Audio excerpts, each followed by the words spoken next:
Yo, party people in the place to be. What's good? It's your number one chief rock, Uncle Freezy. Welcome to Vibes and Stuff. We are about to chop it up about this thing called gentrification. Joining me today is the big homie, the ghetto intellect, and I'm also joined by the rich homie, Boulevard. Bully, what's good, bro?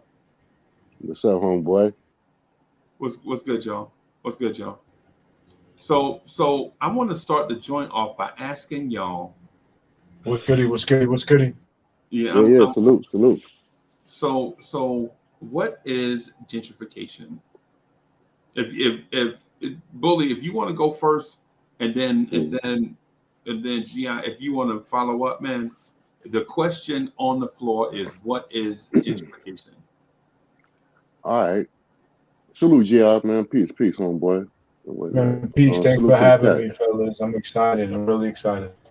Yeah, no doubt, man. And, you see that bridge right there in the windows right there, and that's an old factory building. That's Dumbo, Brooklyn downtown and whatnot. Regentrification, in my eyes and in my opinion, is moving a certain entities of people, evicting and uh, taking them out their homes, taking them out their areas, and after you displace these people, they don't care, and moving in a new agenda to make this neighborhood look grand, make it look grantees and stuff like that, make it look better than what it was when we was there and stuff like that. So I remember me and you and Kim Ribby, salute to King Ribby. We was on last yesterday or whatever, and you said Williamsburg, Brooklyn. Williamsburg, Brooklyn is the perfect example of regentrification. So is Bed-Stuy in the area where I'm at and stuff. Um, I've been living over here all my life. I mean, transferred back and forth to down south, but I always had the same place. I don't see none of my homeboys, none of my people that I grew up with, none of the dudes that I ran with, the barbershops and the places that I used to hang out at, they all gone. And I understand, yo, man, you get to a certain age and stuff like that, people move and they move down south, but a lot of people did it out of dumb reasons, for money reasons and stuff. Yo, sell your home for $500,000, sell your home for $700,000. I mean, $750,000. Then everybody ran and moved to Atlanta and down south and stuff like that, and they didn't understand. Yeah, you got this money. The first thing they went out and did was buy Escalade and whatnot, and did stupid stuff with their money. So now I ain't going to be front. In the last 5 to 6, 7 years, I had a couple of homeboys call me and was like, "Yo, I'm ready to move back to New York, man. You ain't getting back up in here. You can't. You're not moving back up here. You gonna either live in the Bronx or you gonna live on Long Island. For the simple fact is, for years we've been by the city where I live at, by the city 15, 20 minutes, you in Manhattan. But you had the white flight thing that happened when black folks started moving into the communities of Bed-Stuy and Brownsville and Fort Greene and this, that, and the third. So now they want to retake that. And they don't want to get on the LIRR no more. They don't want to get on the Long Island. I mean, they don't want to get on the LIE. They don't want to come from Connecticut. They don't want to come from PA, Jersey, PA, and Delaware, whatever, and points surrounding the city and whatnot. So it's time to jump in for them and spread this stuff out so that it cater to them. You know how many high rises is being built downtown Brooklyn, like look like Little Manhattan. No Abbey Okay. Square Mall no more. No more. I mean, you got the Barclays Center down there. I mean, a basketball reference. You got the Barclays Center down there looking crazy. You got mad traffic flooding the community and stuff like that. It's ridiculous. And I'm gonna tell you right now, well, the block I live on is it was flooded with nothing but black folks. But now it's only three good black folks that live on the block. And sometimes I gotta look at it and say, this is crazy. And now you got the replacements trying to replace us. I'm talking about the migrants. Right, So there it is. right. So Gian, what is gentrification to you? I think what's important to understand is that before you could have gentrification, you had to have traditional, historic, established, um, and you also never had gentrification unless you had historic, established, undercome, encounter some decay. Okay. Those areas that at one point were thriving at high levels historically began to be overtaken by crime for whatever reason. And it's generally because the industry that was in that area left. And once the industry leave, all the good job leave, and what you have is housing, but it's cheaper housing. So while it might have been close to New York, you had people coming to the area for cheaper housing, and unfortunately, cheaper housing didn't lead to a better community. Cheaper housing led to more decay, to where developers were able to, well, what you can't have gentrification also until you have a city council, city zoning declaring areas as Bam. in need of rehabilitation. Right. Yes. And once you designate areas as in need of rehabilitation, and that's generally your areas that are in high decay and they have high crime, so they can prove that they're using more resources than what it's worth. The only thing to do is to tear it down and start it over. So it's the city. You cannot have gentrification until you have historic, until you've seen decay of that historic, and then the city comes in with no choice but to condemn and to start to name areas in need of rehabilitation. And then that's set up for the developer to come in. And then if you're holding on in those areas, the federal government HUD will come in and offer you Mm-hmm. money, housing in other areas. They offer you FHA loans, Section 8 vouchers, senior housing if you qualify, veteran housing, special needs housing. HUD will run the gamut of what services they can provide you to relocate you. And then you're in a situation on, do you continue to stay here? Because once the city comes in to condemn it, if you want to look at an area that is going to be the next major multi-million-dollar gentrified area, it's called Kensington, Philadelphia. It Philadelphia. is Oh, they just bought that whole neighborhood, man. so you pay attention to Kensington area of Philadelphia, Mm-hmm. you'll see an Years area ago. that is ripe. They're now in the process of calling it an area in need of redevelopment. Mm-hmm. Yep. And then they're going to offer the owners little dollars on, and they'll force them to sell. Once they condemn your property and condemn your neighborhood, you're forced to sell. You don't have a choice. The federal government will seize your land for the better, for the health. All you need is a health. So they need the drugs to continue to happen at that rate. Facts. So they force Facts. the on land. You don't. Then capitalism sends the east. The only entity that can stop capitalism is the government. I promise you, ladies and gentlemen, all of this is tied into gentrification. I have Yes. not forgot what question that I have been asked. I have not fell off task. If you be patient with me, I promise to land the plane. You must have historic. You must then see decay of that historic, decay to the point where the city needs to come in and condemn area in need of redevelopment. Current landowners are bought out. New developers are bought in.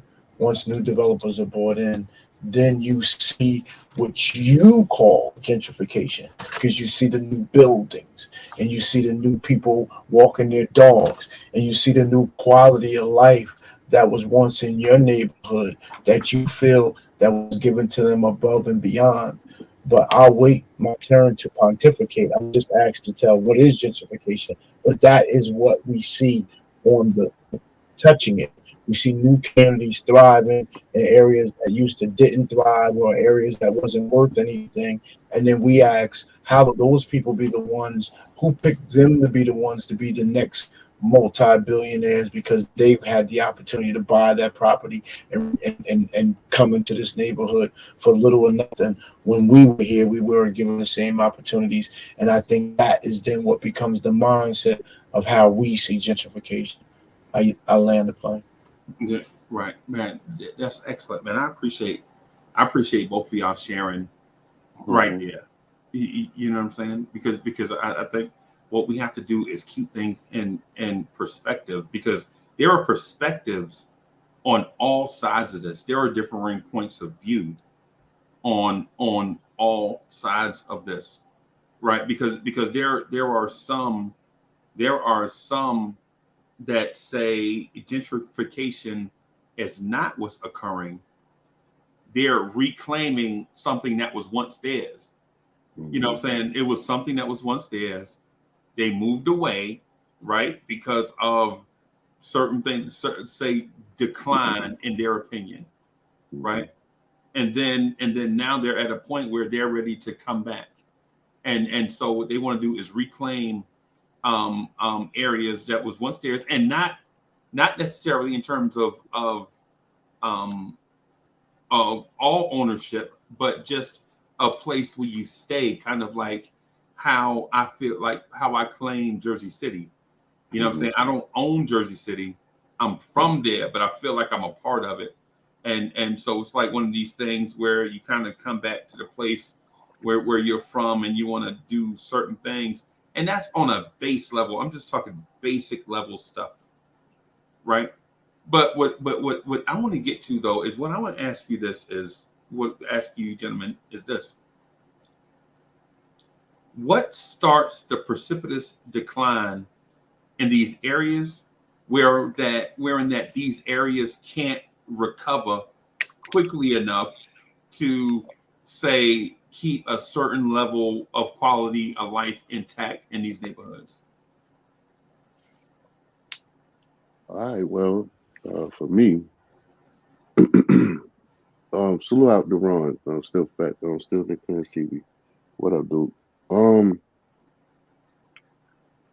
Growing up over here, um, crime, the decay of when the crack era came in. Uh,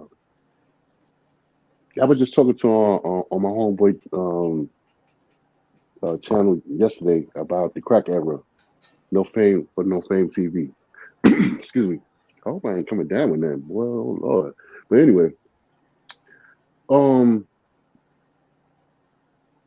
when the crack ever came in, because I can remember before when I was a shorty, let's say 5 6 years old or whatever. And I don't want to keep going back in the days and nothing like that.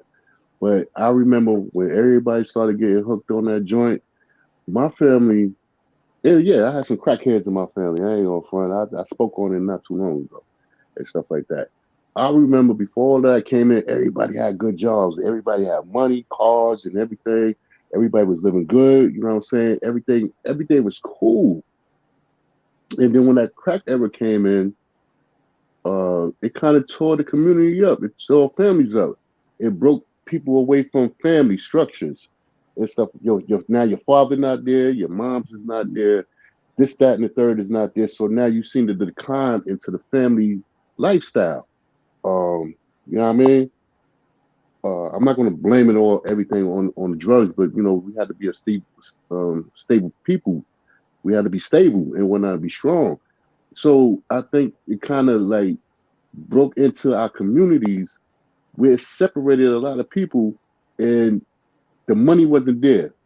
And I think they sat back on the background, like looked at it and said, all right, let them destroy themselves or whatever. They get their vices off and stuff like that. Meaning vices, meaning drugs, alcohol, smoking crack, weed, whatever. I mean, whatever and stuff like that. And it broke a lot of homes up. And then they just jumped in and took over and stuff like that. That's why I think regentrification, excuse me, regentrification, um, is to say, to me, in my eyes, and like I said, this is only solely my opinion and everything. They took it over, man. All right, we gonna do this to the community, mess the community up. Oh, this is vibes and stuff. Yeah, I can cuss. Hey, we gonna fuck this community up and whatnot. You dig? We gonna separate families and this, that, and the third. And it was an agenda from the rip. And now, if you Freezy, I know you down bottom. I know you down south and shit. You know what I'm saying? And G, I don't know where you located at, but salute. I hear you got a tri-state area language and stuff like that. You come to Brooklyn and come see what it is, man. For real. You come to Brooklyn and see what But it hey, is. Billy, but here's my question to that, because I'm in somebody North told me. Jersey. Yeah. Well, let me get a shot okay. at to answer that question. Can I get a No, shot go at ahead, go answering that ahead. question? Bad, Yeah, yo. go ahead, go ahead. Go ahead. I promise I'm gonna be quick. No, I go ahead. believe No, the you ain't question gotta be is. quick. You ain't gotta be quick. Just do, Mhm. man, we just need info. We need intel. Right, but yeah, we need information, man, I, for real. I believe the reason our communities deteriorated so quickly, which led to the possibility of gentrification, which I believe the question is you cannot have low income on top of low income on top of Mm-hmm. low income. You need to be able to look to your neighbor for help. If your Fact. neighbor is doing worse than you, then you know you got a problem. If you look to your left and look to your right, and it look like both of them are going to rob you, then your first job is to turn and feed them. The wolves have to be fed. Somehow the black community stop learning how to do that, stop standing on principle. But I shouldn't say only black communities. We're not the only ones who got gentrified. But low income, stop learning. We use the same tactics that the corporation use on us, we use on one another. And when we learn it's only tribal, that'll keep our communities intact. Tribal mentalities, tribal approaches. That is why our communities deteriorated so quickly to where they could be taken over. Because in the 50s and 40s, when these same areas that we own thrive, that are now not worth a penny, that we're afraid to go into, is because we had a tribal approach. We had no choice. We couldn't, it was segregation. And sometimes segregation led to stronger community, but I'm going to stop right there. Ooh. Mm. Mm-hmm. Mm-hmm. That was deep. I know where you. I think I know where you're going with that. Like, That was deep. We basically, supported our own. You said black business. We supported our own. You went to the local butcher. You went to the local milk Facts. store. You went, and the Facts. money kept Facts. circulating and circulating and circulating. In the You put hood. it in In the hood. church. The church thrived. You got your blessings, and your kid, and then we all cared. And school, when the kids went to school locally, you came home and such and such did what? What we going over there to talk to his mother and father? It wasn't no fight. You sat up there, and then you ended up probably having dinner together. That's what. Mm-hmm. yeah. Word. Yeah. Camaraderie. That shit is So gone, man. so so the so from what I gather is the gentrification was brought upon by the deterioration of community first, and then seeped its way into homes second, and then seeped its way into family third. Mm-hmm. So gentrification happens Infiltration. or occurs once neighborhoods stop having neighbors, and neighbors stop caring about families, and families stop caring about family members and individuals. Mm-hmm. And so is that what I'm hearing? Is that what I'm hearing? I, Because, So dope. I'm glad that's recorded. mm-hmm. yeah. So I take point on that. Yeah. Mm-hmm. yeah. So my thing is with gentrification is um I think education or the lack thereof is what leads to gentrification.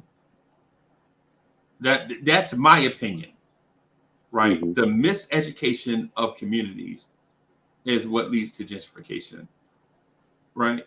Because like when the point was made about the 40s and 50s, So a baseline was established. This is how we do things, right? And then the 40s and 50s passed it on to the next generation, the 60s and 70s, right? That next generation, right? And then you got the 90s and the 2000s, and then you got the 2020s and the 2030s.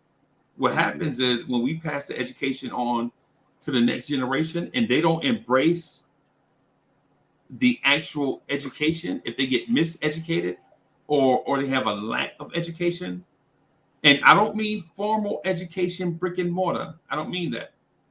I'm talking about how you handle yourself in your community, right? Every generation should send someone off to go get education and bring that education back to the community. And I think that's the part of it that's missing.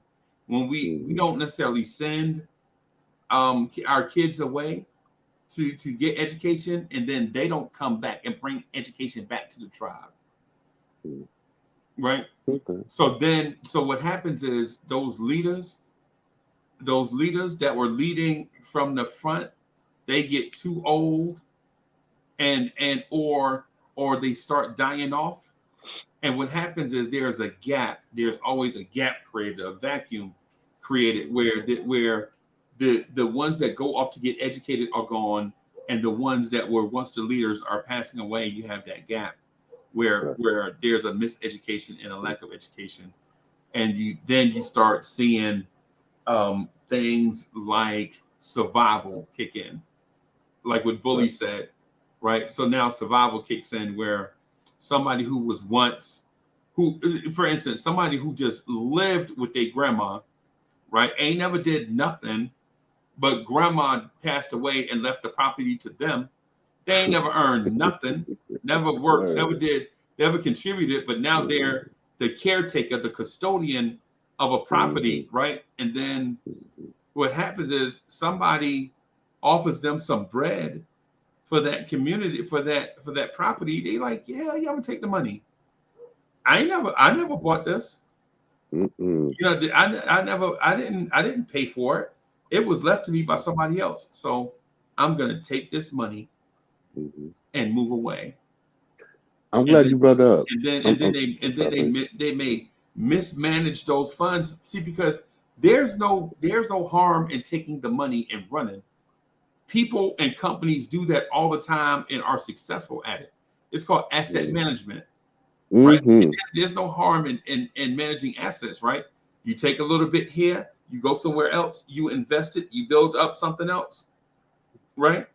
And because a lot of the people in the city are not from the city, like people's grandmas and great grandmas, they're not from Brooklyn. They from places like, and I'm just saying a lot of places, in a lot of cases, they from places like Mississippi. They from places like Charleston, South Carolina, right? They from places like Macon, Georgia, and they move to the city with nothing, make their money in the city, buy a property, stay there, own their own thing, fulfill their dream, right? And before they pass away, or after they pass away, they leave it to the next generation. And the next generation that didn't have to work for it, you know what they do? That. I mean, I'm just saying in those examples. I'm saying in those examples, though.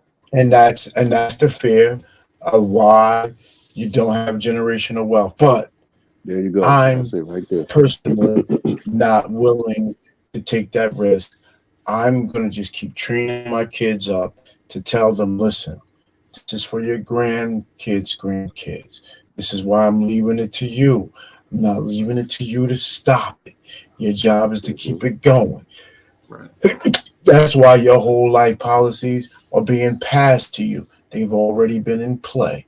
You have asset, so you don't have to feel greedy. You don't have to feel desperate. There's something already there that carried you through college graduation, and now here this is. Take this gift. Know that 160, 170K is your cut coming. Put that aside. If you want to do anything, pour it into your home.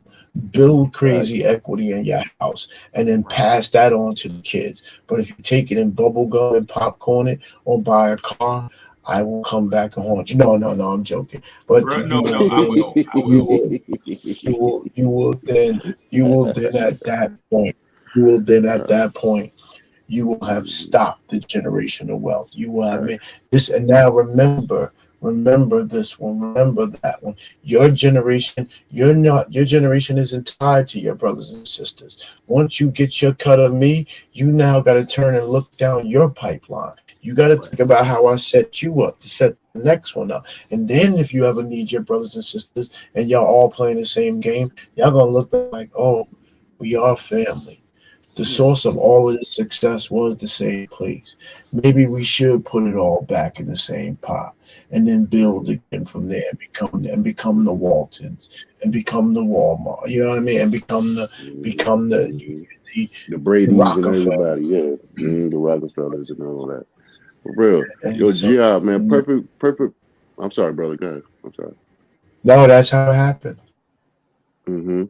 Well, I just wanted to piggyback up with what Freezy said about you have people that came from Mississippi and from down south and everything, and they came up here to New York and stuff like that, and they bought a piece of property, yeah, and stuff. I mean, fortunately, I still got my little piece of property, thank God, and stuff like that. But I remember my family was living on this one block here, 5 houses down. We was all connected. Right. But then, like, what my thing is, and what my perception, what my struggle, and how I look at certain things is when they got hooked on them goddamn drugs and stuff like that. And then people, like you said, grandma died, and this one passed away, and big uncle, and big doula, and all every, you know what I'm saying? The people that was on top of the line was the matriarch and the patriarch of families of I'm just gonna use my family for example. I'm not gonna name no names or nothing like that because I don't want nobody to whatever if they even listening or whatever. I don't care and stuff like that. But um, when they started when all the patriarchs and matriarchs started falling away, passing away, either due to drugs or natural causes or whatever happened to them and stuff like that, and then the kids got the deeds to the building or the rights to whatever, Right. and they started selling and selling and selling and selling instead of holding it down. They just took the money and ran, and they got fucked up at the end because all they seen was a $500,000 ain't no fucking money, man. On some real shit. I mean, I can say this: $500,000 ain't no goddamn money. It's really not no money. Maybe back in the '90s or the '80s or whatever, when all that shit was popping off, it still wasn't no money. You don't have the legacy. You don't hold your legacy of your family in value, but you want the cash. And then with the cash that you took, y'all want to go out there and be pimps, players, or bitches. I don't know what the fuck y'all wanted to do and whatnot. But y'all lost value in your family. Now you calling certain entities in your family and whatnot. Yo, I need. But wait a minute, you just got $500,000. You asking me for $20? You You know, crazy? this new feature is crazy. Yeah. That's crazy. Yeah. And then so now, But the thing about that though, Bully, is just I'm gonna say this. This is one of the things that frustrate me with the black community. Right? We go to experts for bullshit. And then when we need experts in other areas, we try to figure it out. Right? Like no lie, like no lie. Our, our women, our women will go to the Asians to get their nails and toes done. Right? I They know where will you sit going. up in a hair salon and at the hairdresser. They're sitting at the hairdresser for 7 hours, bro. Right? But our women will legit spend 13 hours getting micro braids put in their hair. Mm-hmm. Right? Now they'll do that, right?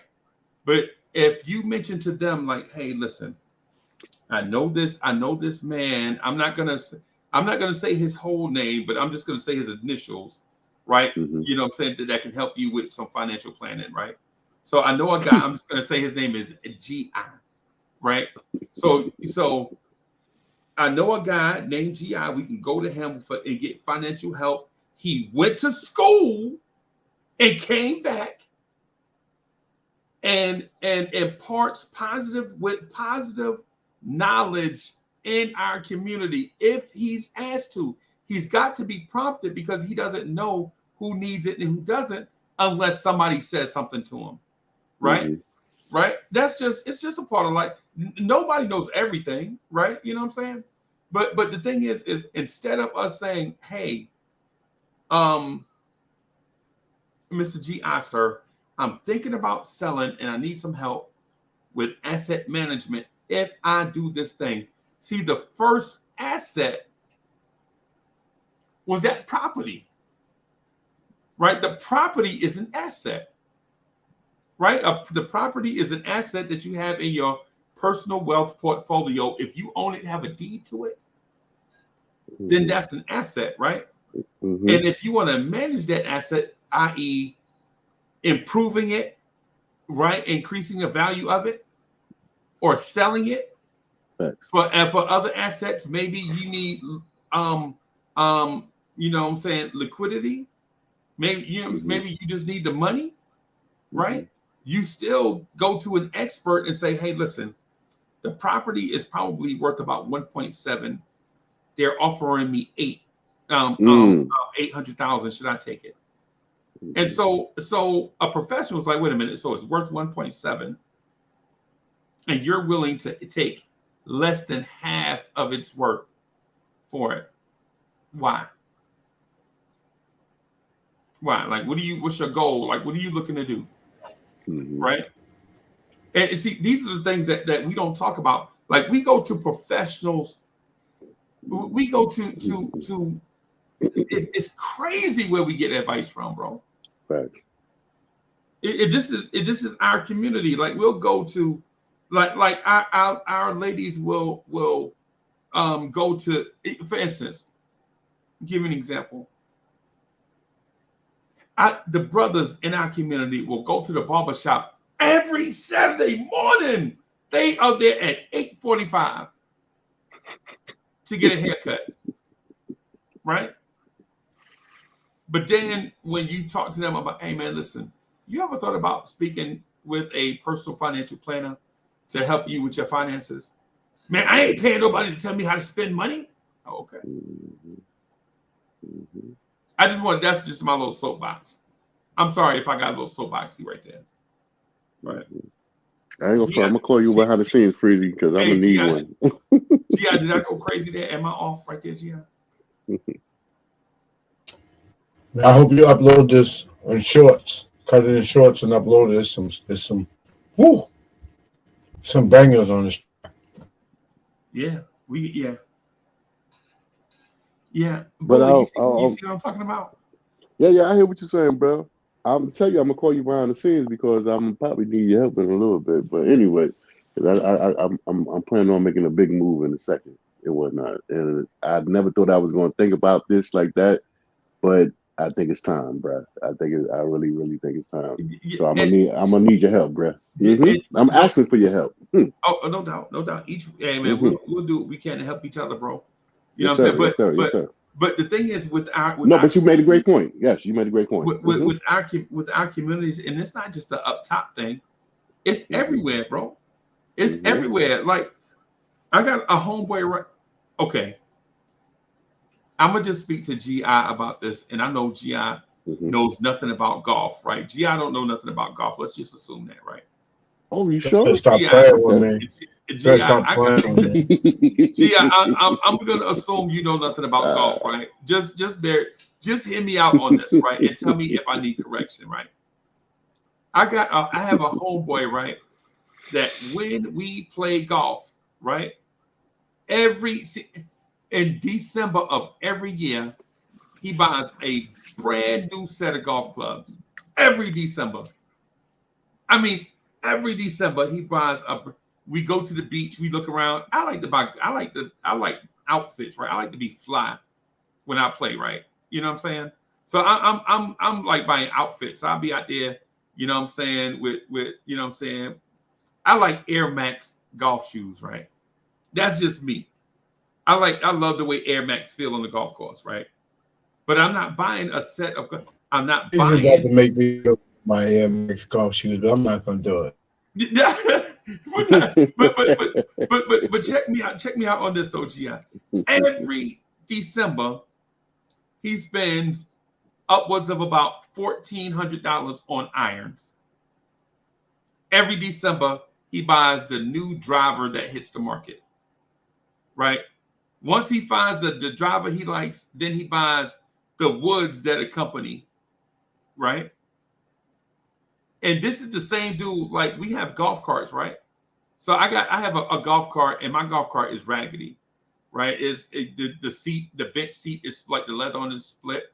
I got duct tape on it. Let me So guess, his electric like mine. he got yes, with rims on it and a radio, right? And I'm like, bro, what do you need a radio on the golf court for? Because once we tee off, you're not listening to that radio no more. That's 3 hours of you riding around. Music, bro. Music is part of the court. Music's part of the game. I can't think of 2 rounds with somebody. Well, I don't have music. I don't have nothing to play no music in or speaker or nothing. That's in the house. But everybody is and multiple times, both carts is playing different music, brother. Yeah. Wow. Bro, you see what I'm saying? Yes. So I got it's a homeboy named Darius, bro. I call him out by name because it's too ridiculous to me that he spends upwards of $2,000 every December for golf clubs. And then when we go to Darius' house, you know what I'm saying? Nice neighborhood, bro. We go in his garage, bro. You know what he got in his garage? Like 7 sets of brand new golf clubs in his garage that he don't even use. But why? Because every year he buying a new set, right? And I'm like, bro, this is very poor asset management, right? What you could do is, if you don't like what you have, trade them in on a new set. And sure, you probably only gonna get like 40%, 45% on, depending on how many rounds you play, depending on what kind of condition they in. But nah, they in a garage. The missus is like, yo, you got to move some of this stuff out of here. You're like, nah, they're my babies. I'm going to use them. And I'm like, bro, you don't make enough. And I'm not in his pocket, right? But nobody makes enough money, not in my circle, where they could spend $2,000 every December and just let it sit, right? Because down here where we are, you know what I'm saying, about right after Christmas, you could start back playing again. Right, like it'll be cold in the afternoons, but if you get out there from about 10 to about 3 o'clock, you straight, right? But why do you just waste money on that's poor asset? It drives me crazy. But he said the same thing about me. Yo, he like, Uncle Freezy, what do you need with them type cars? You one person with 3 cars, right? And it's just what I like, right? That's me on it, right? But my thing is, ultimately, the point that I'm getting at, Bully, is it like selling the property. Selling the property is one thing, right? Blowing the money is something else. That's the point that I'm getting at.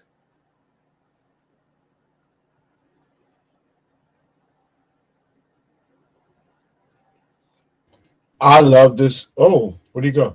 I love that. I was gonna give him the chance. I mean, I love this concept, this conversation tonight. I just think we have to make sure that we understand that decay, like Ron is saying, starts within. It doesn't start with somebody else coming in and destroying your neighborhood. It starts with you destroying your neighborhood. Whether you don't want to take care of your property, check on your neighbor. When you see things starting to decrease, know that it's going to impact you. And some people, fight or flight is a thing. And I guess, apathy is another thing, because you have to make sure that you have to care enough to be able to speak out on what's going on. And, that's where Ron is coming and saying the decay starts from within the home first, then it seeps out to the community. But Right. The house can fix it first. The parents have a responsibility. Well, that's where we fall short. Right. Right. Sorry, bros. I don't know what happened right there. My bad. Yeah. Yeah. And so Ron says part of gentrification also has to do with parents. The parents don't do anything to help their kids and instead let the teachers raise them. It trickles down, and then the kids don't care about anything. Yeah, hey, Bully, you got an echo, bro? I agree. Yeah, yeah, yeah, man. Can you Hey, hear me, so bro? yeah, I can hear you, but you came back with an echo though. Okay, so all right. I know what happened. I know what happened. My bad, bro. Give me 1 second. I'll come Okay, back in and jump in. I'll jump out and come back in. okay.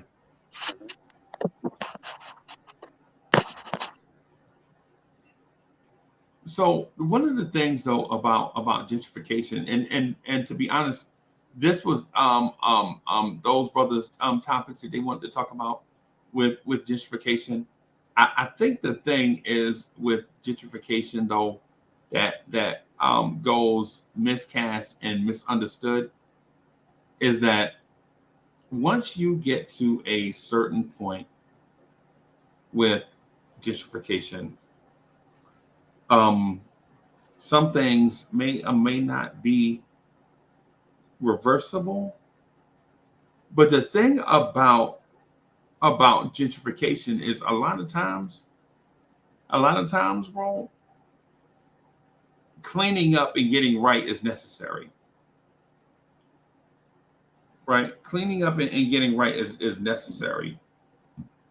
I'll give an example.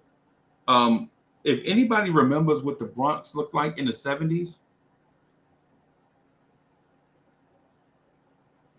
if anybody remembers what the Bronx, New York looked like in the 70s, you'll understand what I'm saying.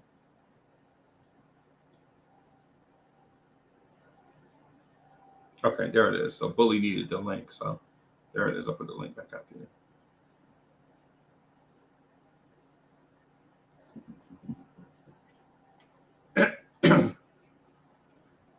DSJ is in the building. Okay, okay. Let me do this right here also.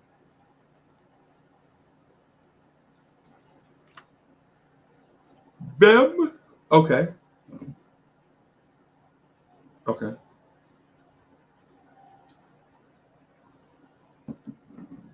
The gentrification thing to me is about perspective.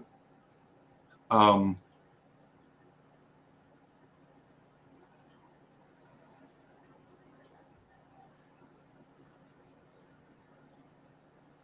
Where's is in the building? Salute El Presidente. Hello, General. Man, you are speaking my thoughts. Yeah, man. Yeah, man. Yeah, man. I know you mentioned starting with the Bronx in the 70s. Um, I was also Fort Greene in the 70s also. Fort Greene in the By the way, 70s. I wasn't scared of anything. I was scared to go to the Bronx, okay? And I was in Right. Brooklyn. And I Right, went to right, Brooklyn, and I went to Brooklyn Tech. I had to walk through Fort Greene projects to get to my field to play right, sports. right, So, and I was still scared of the Bronx. So I told right. him they threw batters at us as we walked through the Brooklyn Tech students walking through Fort Greene projects. We had batters thrown from top floors. It was like scary. And after the Yo, game, we would walk back around the long way because yeah, we know we're not going to walk through there in the dark.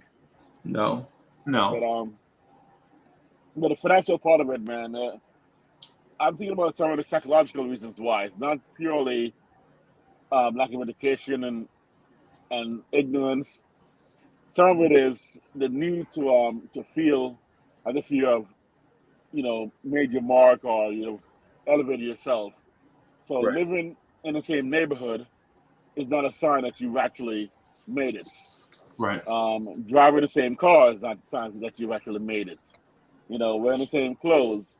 So a right, lot of the lack of the need rather for I guess validation, which is inherent in because of all the for lack of a better word, disparagement that's been made of of us, especially in those neighborhoods, the need to validate ourselves by demonstrating, externally, things we've acquired has caused bad fashion decisions. And part of it, and I mean, I'm very guilty of it. I mean, I went to Brooklyn Tech, so I saw Fort Greene in its worst Hey, in the Brooklyn Tech. '70s, right? And I went What up, back. Liz? What's up, Dan? What up, Will? Is it Will? Bro, Yeah, so I went back to Brooklyn. I went back to Brooklyn Tech. I mean, to Fort Greene, South Oxford, off of the Cal. South Went Elliott. to Mm-hmm. went to it's at Elliott. Yep. Went to the Mm-hmm. brownstone, beautiful brownstone. On that Mm-hmm. floor, saw Wait a minute, Spike in them Wes. every day. Yeah, Let me I find saw. out. Go ahead. You a Brooklyn Tech dude, and you a dude from Rensselaer too. Come on, all right. Tech, Let's go speak to on RPI or go to MIT or Caltech, it. or sometimes yeah, even gone south of Georgia Tech. We all as Oh engineers, man, Brooklyn Tech Wiz is engineers. multifaceted, man. He all So, over the place, so man. my brother also, the grandmaster, first black grandmaster Maurice, he went to Brooklyn Tech too. Is right behind me, 2 years behind me. All right, all So, right. but yeah, so I went to the brownstone there. But here's a bad part. Even though there's Fort Greene, the South Oxford side, the Cal, I mean the side on that side of the park from the projects was the nice neighborhood, right? Were you So talking I about went, Brooklyn Hospital? yeah, exactly, towards Greenpoint Bank and where BAM, Brooklyn Yeah, Academy of Music Greenpoint, yeah, is. Bam, yeah, Yeah, South Felix and all of that. Yeah, I got you. exactly. And then it was the access to Wall Street. I worked on Wall Street for many years.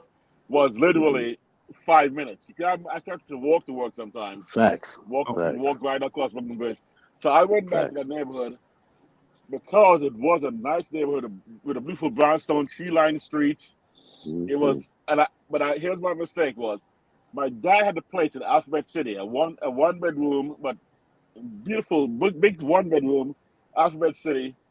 He moved to France, but he kept a place in New York. So when he came back, he had a place to hang out.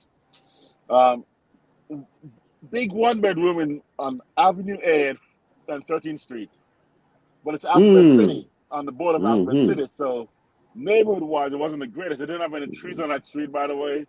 It was Okay. Hell inside yes. of a building. And my dad had rented that place when we came to the U.S. in late '60s, early '70s. I can't remember, approximately when, Hmm. but definitely that time frame. Rent control, New York City, $150 a month. With rent control, that Hmm. means even now Yeah. it'd probably be 400, 500 the most because it couldn't go up more than like 2 or 3% every year. So Right. if you factor it out for 20, 30 years, it's still not going to triple the rent, right? Even So, even if it's like $700, bro, that's nothing. oh, that's nothing. Nothing. Right now, there's not even a base. I mean, a bicycle rent in New York City for 700 a Hmm. month right now, that area, especially Hmm. that area right now. Right. Right. So, but I had that. My dad says, "Hey, you want it?" Because I was going, I was actually taking some. I was working down on Wall Street. And my dad goes, "You could just go straight from 13th Street straight down to Wall Street.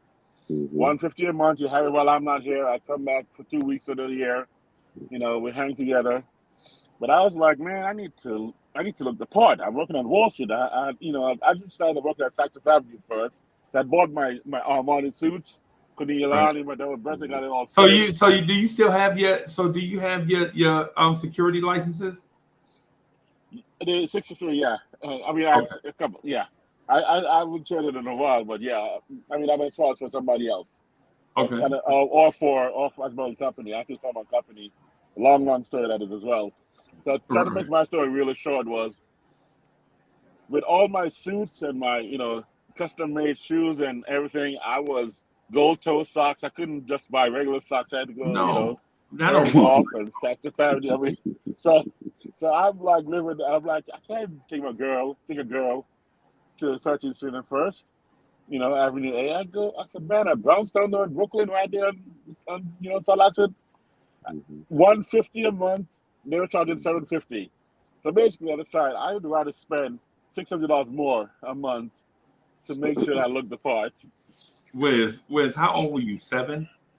That was that's 22, Yeah, 23. yeah. That So that is a classic 22-year-old move right there, bro. exactly. And I Hmm. and I and I and I really, if I take a girl out, I really take. We take the subway. If I'm not in a cab, actually, I was doing town cars at the time as well. I was renting. I'd call up a company and be like, here's my car, put it on file. When I call, I wanted a town car or limo to pick me up. When, the only thing I saved was Broadway shows and ballads and stuff. My friend was head of tickets for Lincoln Center, and my other friend was head of security for Broadway wing. So I got tickets for those shows for free. But I went to the 5-star restaurants. I went to Windsor on the World. I went to River Cafe, etc. I He mean, if was I didn't big drop pimping. 100 plus Hmm. for dinner and a bottle of wine and stuff, I wasn't living. Right? I Oh, mean, I Wiz was love, big pimping, man. He was big but pimping. so here's my first mistake was walk You wanted too um, much time. Ooh, my Harlem, Mm. first Harlem, mistake was I wanted too much time. I had to have it more than do tonight. Yo, Okay, I Wiz, don't go. have the phone. Go ahead, and Harlem. boy. There's a program, but I actually went for education, like you said, Freezy. Go for where the education is. I got some education by going into this training class for brand new home buyers. The city sponsored, and while I was there, they said, by the way, we have some brownstones in Harlem for $70,000. I'm talking about the Cosby double wide brownstones, Right, 4 floors, full Mm-hmm. basement. Mm-hmm. right, But right, they right. Mm-hmm. need but they need to be repaired. And That's what I'm saying, Ken. 123rd and back then, Harlem was. It wasn't, Of course. but 70 grand, and the city would fund the repair costs, but you have to live there for 5 years before it becomes a grant. Otherwise, it's a loan to convert to a grant. I'm like, I don't. Actually, it wasn't me. My girl I won't tell who she is right now because she's my wife. My wife. She couldn't see the vision. She goes, I don't want to live in. I couldn't live in that neighborhood, man. And she couldn't see the burnt out brownstone, like what it could be. So we bought a place in Clinton Hills, Vanderbilt, off the cow, Oh, Clinton Mm-hmm. Hills, Clifton Mm-hmm. Hills. Clinton. My, Nice, my, Mm-hmm. nice, Mm-hmm. my. Okay. pretty, Mm-hmm. beautiful brownstone. Yeah. Actually, the architect for the World Trade Center Clip, Clinton brand new shout Hills, out to man. Clifton Hills. Okay. Yo, That's man, it right. was looking good. Clinton Hills. We paid 220,000 for it. So, brother, when you said 500K in the money, well, Yes. back then, no, this is early 90s. A Mm-hmm. quarter million we paid. We paid 225,000 for it. Right, right. Right? Sorry, I just said a car is talking. Mm-hmm. Um, Mm-hmm. 225K. Double. This architect was the architect for the World Trade Center, by the way. He actually died in the building because he did. I won't tell you a conspiracy theory about that because he Okay. knows that building will not collapse based on those planes. He knows Yes, it. He's yes. the architect who told his wife that. Mm-hmm. That's why he went in and he was confident he could help people on the lower floors, and he stayed there and they actually collapsed on him. But anyway, he had built Okay. two duplexes. Okay. One, the bottom one paid my mortgage. We live in the top Mm-hmm. one. Yes. Really, within 5 years, I'll get an offer for 600K for Mm. that place, and I already paid down on 5 years of mortgage from See, income. there it is, But right there. But hold education is on. the key, though, and you got to be Okay. taught. Education is the key. What Yes. it's not just key, but you also got to go. We got to talk to our young men and young women, and we Mm-hmm. got to drag them to the place You of got to making drag them. those right moves because they're Right. not going to make it just by knowing. They got to make it by hearing experiences and seeing Right. and hammering them. Because I kind of knew what I should do, but at the same time, we had moved to LA. My wife wanted to move to LA. We rented a top place. A year and a half go by. The person rented to us this. I won't tell you, but he was a shady cat. Eventually, Mm-hmm. finally, he was a dealer. But he lived in Trump Towers. But he Mm-hmm. had his girl. He has his side chick and his staff was a gay guy living in the second duplex. So you just have it look like it's just it's not Right, it's a right. staff. So, but he was paying us double the rent because he wanted to cover, but also got I guess he maybe to also filter his cash, launder his Mm-hmm. cash. So I was getting triple rent basically, more than double the mortgage. And when he and the girl broke up, and he said, "I'm not going to pay for that guy in that building. Yo, what do you need for me to buy out the lease?" I gave him a number. He goes, "Boom," and he gave to me cash. And then we're like, "We need another tenant." And I called my realtor, and he goes, "Hey, what can you get for this place?" And he told me the number, and I'm like, "I'm absentee landlord. It's got lots of headache." Instead of going, I want to buy a place in LA. I don't have to sell this when I have that much equity. I can use the equity from that and buy my other place, and the income from that could pay for both places. Man, Freezer, we sold. Wiz, don't we tell me. sold. Don't tell me. No, please don't tell me Oh, you I did sold, that. man. I sold. Oh, So the Harlem spot, by dog the way, it, man. my homeboy bought the Harlem spot for $70K, $200K to sit to pay to fix it up. He and his wife broke up about 2 years ago. They sold for $2.8 million. Okay, I'm just saying, it's got to be hammered into you. So it's not just education; it's education with a little bit of force behind it to go. Yo, young man, this ain't gonna last. It's like ball players who hear all the time. Your career may end next year, but you got to stop the lifestyle when you finish. And that's why they keep going broke, because if you don't have it into you, you keep thinking you're invincible, and that's a youth is rich on the young, Wiz, right? just let me interject something just right here real quick. Mm-hmm. You know what gets hammered into us? Pause. Oh. You know what gets hammered into us, bro? What gets hammered into us is the opposite. Exactly. We get the miseducation Yes. gets hammered into us. Ask Lauren Right? Hill. Absolutely. Right? Absolutely. And I'll give you an example. When kids get drafted into a league, the first thing you see with them is the most expensive outfit that money can buy. Yes. Ridiculous. Exactly. You know what I'm saying? And so how are you buying these expensive outfits? Well, you got a loan from your agent, right? But here is the key. Who are you trying to impress? Right. Who are you? Right, exactly. Who you did? Well, so who are you impressing now? Who are you trying to impress? Now, I'm not saying that you shouldn't look nice, right? What I'm saying is, say when my grandson get drafted. Hey, Bully, check this out. So I got a plan. I know my grandson, and he not even born yet. They ain't even got company. They ain't even pregnant yet. I'm saying when my grandson comes, when he comes, I already know he's gonna be the number one pick in the draft, right? You know why? Yeah. You know why? Because my son is built like those Greek statues that you be seeing at the museum. Oh, okay. You talking about Samson and Hercules and all them cats? And guess what his workout routine is? Playing video games, drinking soda, and eating gummy worms.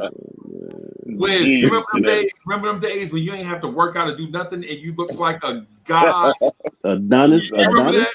You remember that? Oh man, yes. You remember that when you were like 20 and you ain't even had to do nothing. You wake up and your abs would just work themselves out. I remember them days, boy. Yes, sir. I remember them days. Oh man. And my son on top of that is his lady friend was just I think she finished in the top 20 in the world championships in Budapest. Where, just now? In Budapest? In track and field? Wow. Yeah. What? Yeah. No, I'll tell you, Olympics. I mean, I think top 15. Top 15, I think. Okay, so she finished top 15, right? And in Budapest in the world championships, right? Yeah. And I don't know if y'all know how I am, right? So I'm about 6'5" and a quarter, about 340 that's a problem, pounds. Man. About 345 pounds. But the thing about my 345 is I look like an offensive lineman 345, right? Like offensive linemen to be jealous of me because genetics, right? Genetics. I ain't been to the gym. I ain't worked out in about 15 months because I got hurt. I'm injured. I was injured, right? Chest, shoulders, arm. Well, the arms are starting to go. You know, after a while, you got to get back in the gym and rock up, right? Right. The only thing is, though, I got the Santa gut. I got the gut coming. You know what I'm saying? Hey, that's it. Wiz, I got teeny little ankles, teeny ankle, teeny calf, Small you know, joints, yeah. all that. Just a gut, bro. I'm looking down at it right now. I wish I could do something with it. Yo, I tried to put the seatbelt on the other day, and you know your gut is off the chain when you gotta do like this to put your seatbelt on. There you go. You know what I'm saying? I know what you're talking about. But anyway, the point that I'm getting at, and I know this is a gentrification show. Yes, Right? yes, But it is. what I'm talking about But you got to put a smile on it sometimes, man. is the asset management piece. Yeah. We get miseducated more than we get educated, and we don't have the mental and emotional stamina to educate ourselves for things that matter. And we also don't have endurance enough to stay with life lessons. For a lot of us, we have to learn shit the hard way. Exactly. Yeah, right off the rip, we got to learn on the fly. We got to learn on the fly. And the attraction and the pull of the instant gratification, the instant demonstration of wealth is way too tempting. It gets more and more every day. And that's a big part of it because, man, I didn't need that many suits. My mother was like, how many suits do you need? I got them in my closet right now, Wiz. Exactly. My ties? Oh, don't call it ties. Oh, yeah, I mean, when you buy a piece of cloth for $100 to get a tie made, why would you? Why? I mean, I had ties I wore that people couldn't tell whether they were custom made or they were designer ties or not. Right. I mean, was it there's a couple of strips in New York City where literally could go buy 10 ties for like $20, you know? Yeah. And so, I mean, some of them look really shiny. You can tell it's cheap. But there's some, if you do it properly, you can't tell, man. You can't tell. I do them now. I don't care nothing about cheap ties, bro. Right. Now I don't. Right. Right. Now I don't. Right. Because the thing is, I would rather have $300 $2 ties, right, than 10 $60 ties. Exactly. You know what I'm saying? And I know that don't make sense. And some people might $60 for a tie, bro. People pay more than that for a tie. Exactly, I know. But also, Freezy, that on the same tip, when I was buying that brownstone, right there, a block away from me in South Oxford, and the cab there was this old lady who had her house for like I don't know how many years. Beautiful brownstone, needed repairs, but she couldn't afford it. And I was offering her more than an asking price, but I know she didn't want to sell. And I was like, you know what? I was offering more. I'm like, I can't buy this house from her because I can tell in her heart she didn't want to sell. But I didn't have enough leverage at the time to find a way to finance her, to keep her there. Because later on, I took a look at Detroit and stuff, and they were selling houses for $1 because all the industry had crashed. I'm like, if we could just buy 3 of those houses, rent them out for $400 a month, and tell the guy who lives there, you fix it up, I will sell it back to you for below market at some point. Right. Because the plan I had, I never executed it. But things like we got to reinvest in our own community, even if we don't have the billions. We could do it for, one house at a time, one person, one house, and be like, you know what, that house is not worth, right now it's worth $500,000, but you really need 20 grand to fix it up. And if you pay me income, I could use that to buy another place, and eventually I'm going to sell it back to you for $300, $400. Just pay it to me like rent to own, like, and keep the people who were raised there and grew up there in the neighborhood to prevent the gentrification.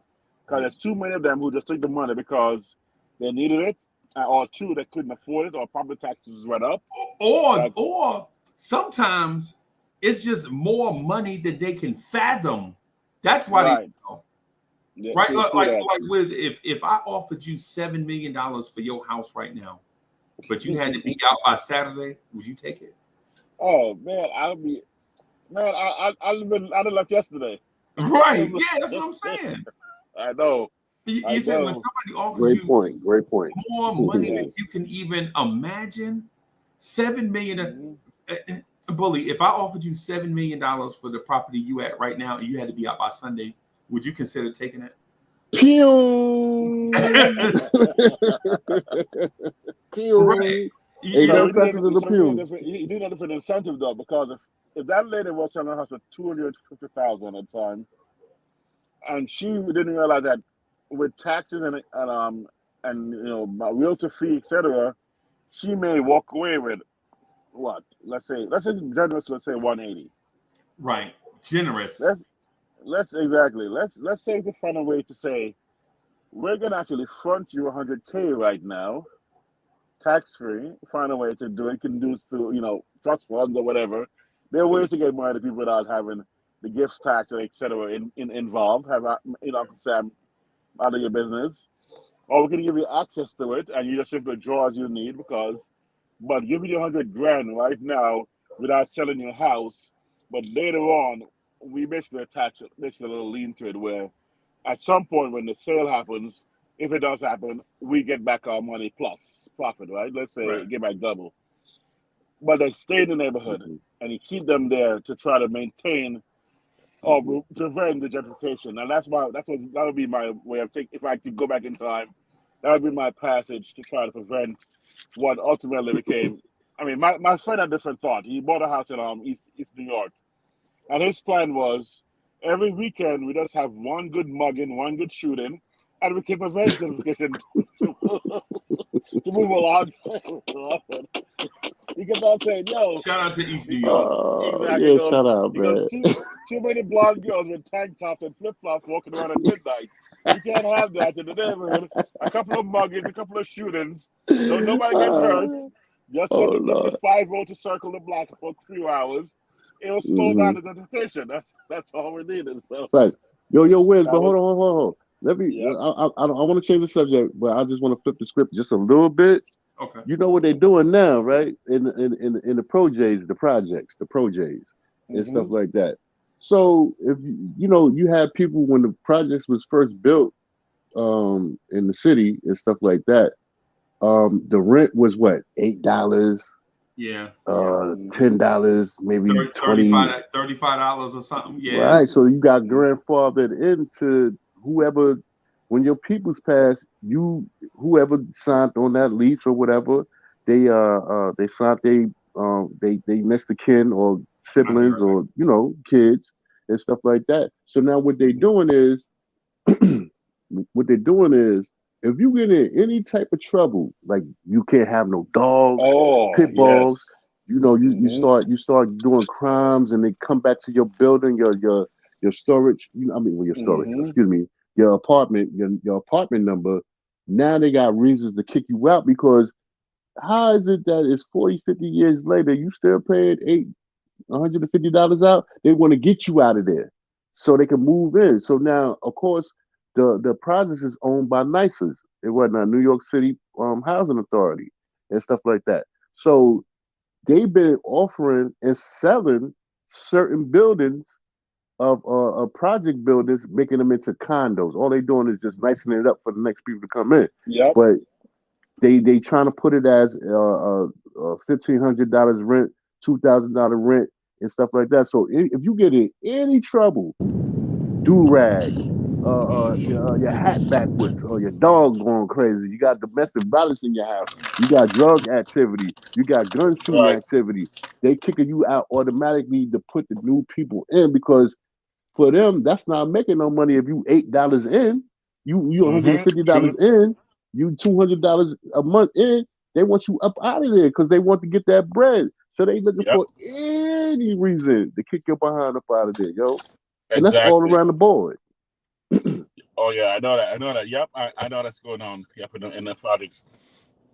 And Hmm. ideally, they want to tear them down and just rebuild with new Right, facts, construction. and that's another thing. They want That's to tear their them down and goal. rebuild. Yes. They try to relocate people and stuff, and said, "Oh yeah," and then people Hmm. get stuck with I.e., higher i.e., rents. Jersey City, when they Yep. tore the projects Oh down yeah, over there that and was stuff like classic. that. They got Pagrini Green in Chicago. Same thing. You know what I'm saying? So this is regentrification at its highest point and stuff like that. And again, and I hear you and Freezer. Yeah, y'all making some great ass points. I ain't even fronting and stuff. But this is Right. what the plan is. I remember when my grandmas used to work for BCW and whatnot. You know what I mean? and the plan was already on the table to regentrify downtown Brooklyn because when the white flight happened, they was like, nah, we can't have that for so long. And I could remember my grandma sitting down, and my grandma loved Uncle Freeze and Corey Lee because you know why, they light skinned. But nonetheless, that's another thing. Because we got something in common. Because we all got something in common, man. That's nah, but on the real. But my grandma's always told me that as a shorty. It's too late to wake her up right now. Look, I was about to say wake her ass up, but it's too late. She'll get on this phone and she'll tell you. She'll tell you because she know. She used to work down with the city. Frizzy, yeah. Let me see if I can get her. Let me see if I can get her real quick. Damn, do I got to send a link to her? No. Was she? Is she there with you or no? No, I'm in Brooklyn. She upstate. Oh, let me see. Yeah. You would have to send send the YouTube link to her, and then if she want to jump on a joint, then she would have All to. right, let me see. But you got So to basically, you're describing institutional. But she can explain. She can explain everything. She could test and explain everything to y'all on some real stuff because she been telling me that since I was a shorty that they about to do something right here and everything. I'm serious. Watch. I'm gonna try to get her on. I'm gonna see if I hope she ain't cranky. But I'm gonna try to. I'm gonna see if I can get. But you're basically describing institutional gentrification. Yes, Right? yes, It's yes. just not privatized gentrification. It's institutionalized gentrification when they try to take over the neighborhood as a institution and then flip it to a private buyer. Mostly, but the thing is, and a lot of gentrification, they not taking over the neighborhood, bro. People are giving it to them. True. You know what I'm saying? I mean, and no disrespect to people on one side of gentrification or the other, but a neighborhood in rapid decline where property values are say 1/6 of what they should be, and then somebody else come in and increase the property value.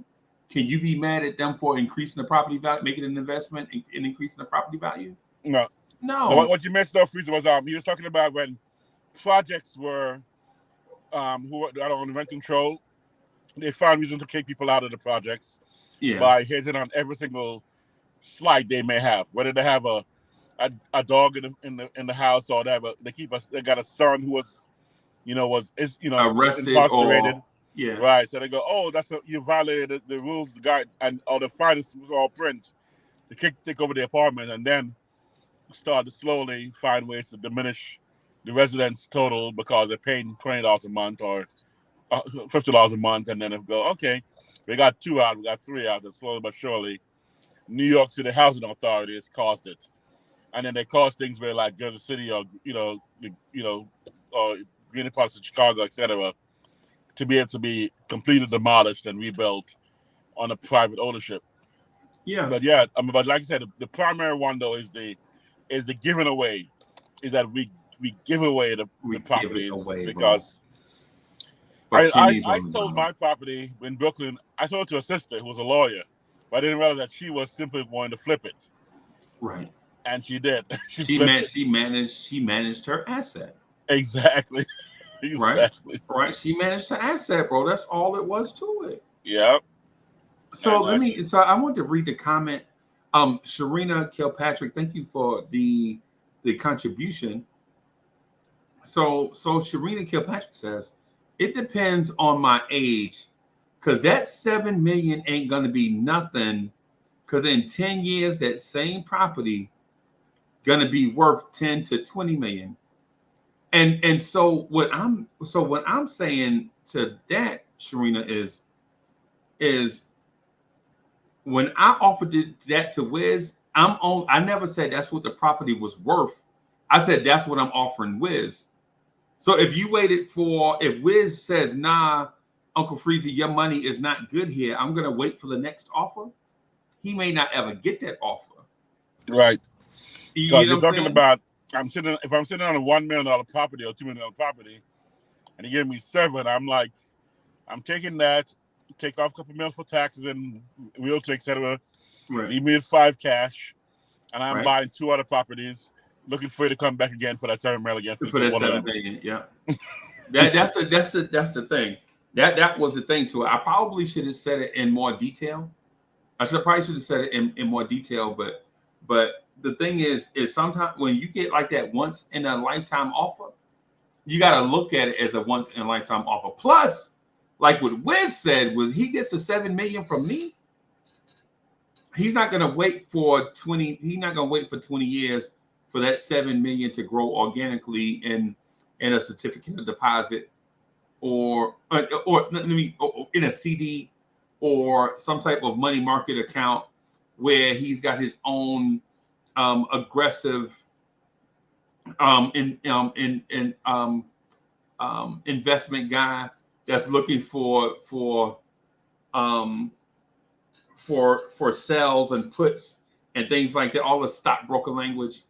You know what I'm saying? Like you could take, like with me, I would take that $7 million, get out of California, go somewhere like South Carolina, There we go. Where the market is insulated, right? And buy 28 properties that are worth $250,000, right? And let them grow to $1 million. And then instead of me getting 10 to 20 million, I'd be getting somewhere from 28 to say 40 million. And in the meantime, having passive income. And in the meantime, having passive income. Yeah. So Wiz, you read? So okay. So you already know how I think, right? Absolutely, man. I mean, I really did everything you said. I'm like, that's what I'm saying. We're speaking the same language, man. So I jumped on. I'm like, oh, Freezy got me. You hooked me right there with his thought processes in it. Exactly, right. Because I mean, yeah, the opportunity would be, most people would be overwhelmed, but like I said, most of us would then take that huge cash flow or cash income or sale money, and then we'd go and would spend most of it. I mean, I'm just saying I did take that big profit, and bought another property that was double what I sold, but no, that I originally bought another one for. Right. So almost eaten to my money right away, and then I had to furnish it the proper way. Had to ride vehicles in the parking lot. I can't have, my old hoopty in the parking lot. Right. And then I had to take some vacations and live a lifestyle that would behoove someone who lived in the Studio City pad that looked like that. I couldn't, I move a little further towards Beverly Hills from where I was. Right. My brother, I mean, he's passed away now. Ron Glass from Barney Miller. Yeah, I know Ron Glass. Yeah, so Ron was Barney Miller. He's like one of my best friends. Was one of my best friends, right? Still is. Rest in peace, Ron. But really? Ron Glass? Yeah. So he was Ron from Barney Miller, the brother. I know who you're talking about.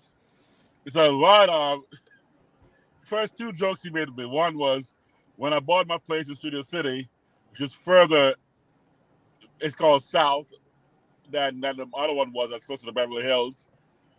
Before he came, he goes, okay, do you live south of the boulevard or north of the boulevard? I said, just sort of a little bit north. He goes, okay, well, I can't bring my good car. I'll bring my old car.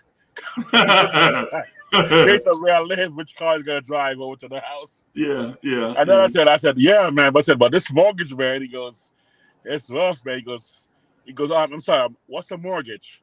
I was like, oh. Wow. Because Barney Miller, he booked Barney Miller 2 weeks after getting here. He booked Sanford and Son his first week. Right. Even Indiana. Right. Country boy from Indiana comes into LA. First week gets a job at Sanford and Son. Ripped it. Everybody's like, who's this new actor? Right. Barney Miller, 2 weeks into it. Series regular. Right. Boom. 50 grand, bought his Hollywood Hills mansion. 50 grand in the mid-70s. Right. The house was up there by itself for a while with coyotes and stuff. But he just knew the view was there. Hollywood sign, he knew someday. Bought it cash, 50 grand. Right. He renovated it in 2001 for about $250,000. He goes, I spent 5 times to renovate my place, and it cost me to buy it. Wow. At the time, it was worth about $4 or $5 million. Right. I'm a fan of him. I'm a fan of him, bro. I remember when he did The New Odd Couple. Yes, with Lamont. Yeah. By the way, Lamont hated him because when he came on Sanford and Son, he was like the hot new star, the young brother, and he goes, Lamont was like he said John, is jealous. That's why he was jealous because people were making a big deal about it. Because normally the new thing has been a big deal. So Lamont came to his trailer before he went on the first time and go, by the way, when the red light come on the camera, because first time in front of a camera, by the way, country boy from Indiana. Right. When the red light comes on, just imagine all the millions of people going to be watching you. Don't be nervous. Bye. And he walked out. And his studio audience as well. So sure enough, he froze the first time he went out. Right. And then a few years later, Odd Couple, those two were literally the Odd Couple because they were so opposite. And they became the new Odd Couple.